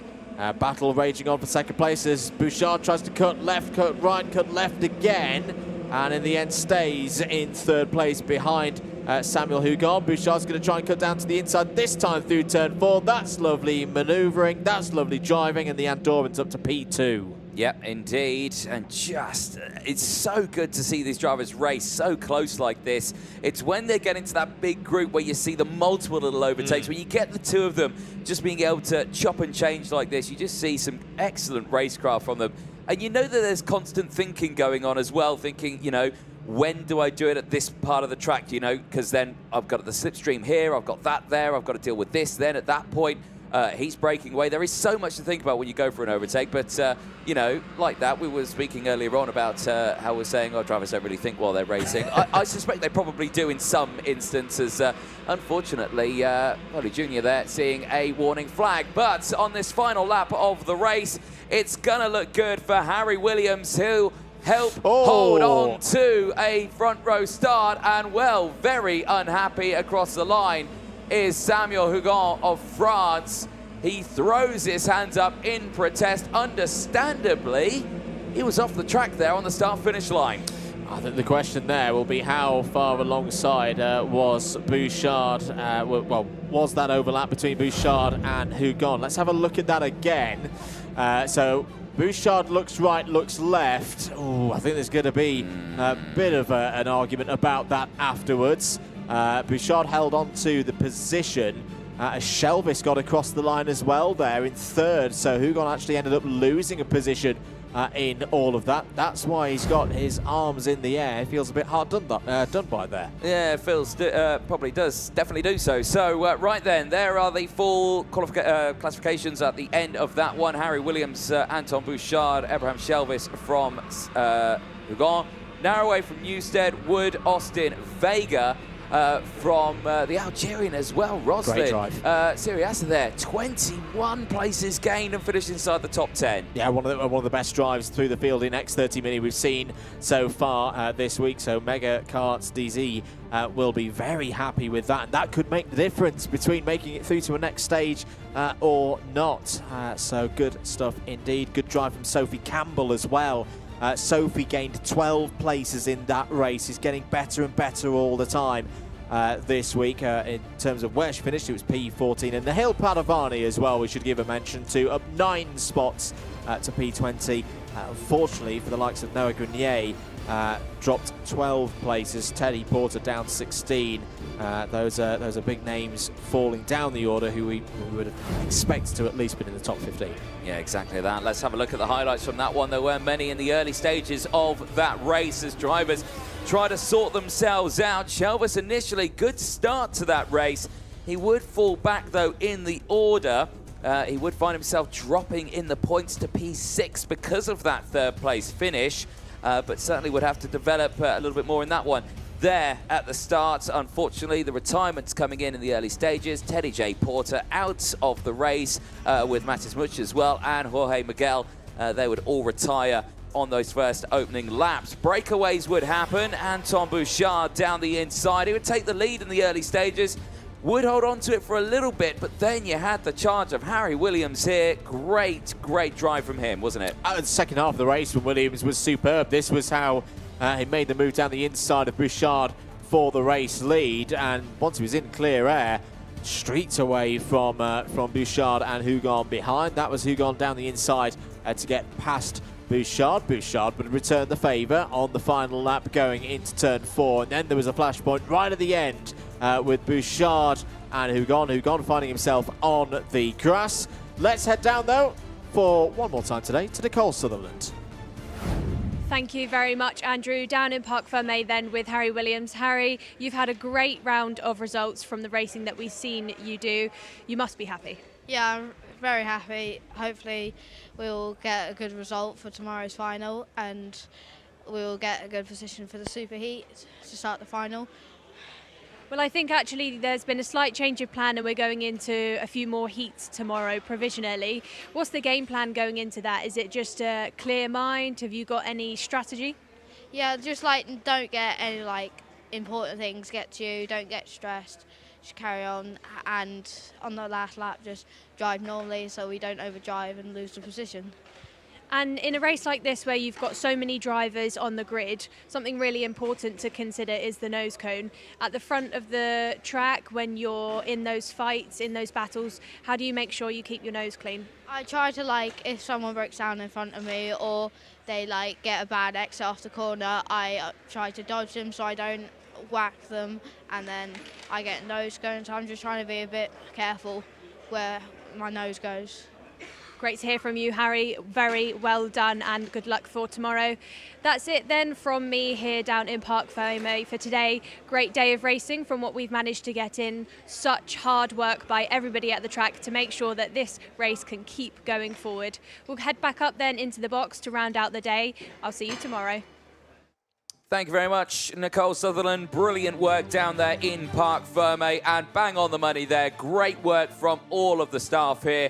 The marshals out on circuit who have been ping-ponging off and on the circuit throughout this weekend because of the fog, and as well as all the organisation behind the scenes, as well as everyone else. But yes, that is indeed all the racing there is for today. But tomorrow, of course, again, as Nicole said, provisionally, of course, not signed, sealed in paper, but we'll hopefully confirm it as soon as we can.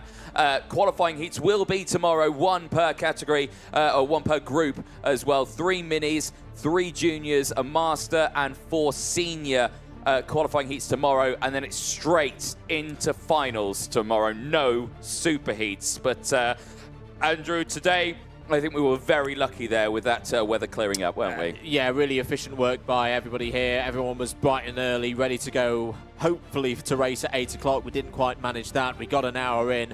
We got those races from yesterday that were hanging over done. Then from pretty much from quarter to 12, we've gone through the whole entire afternoon. It's been a long afternoon here. More heats tomorrow, and also the aspect of how will the difference of a top 36 cut-off be different for those rounds of heats in all categories. But X30 Master, remember, all of those drivers go through.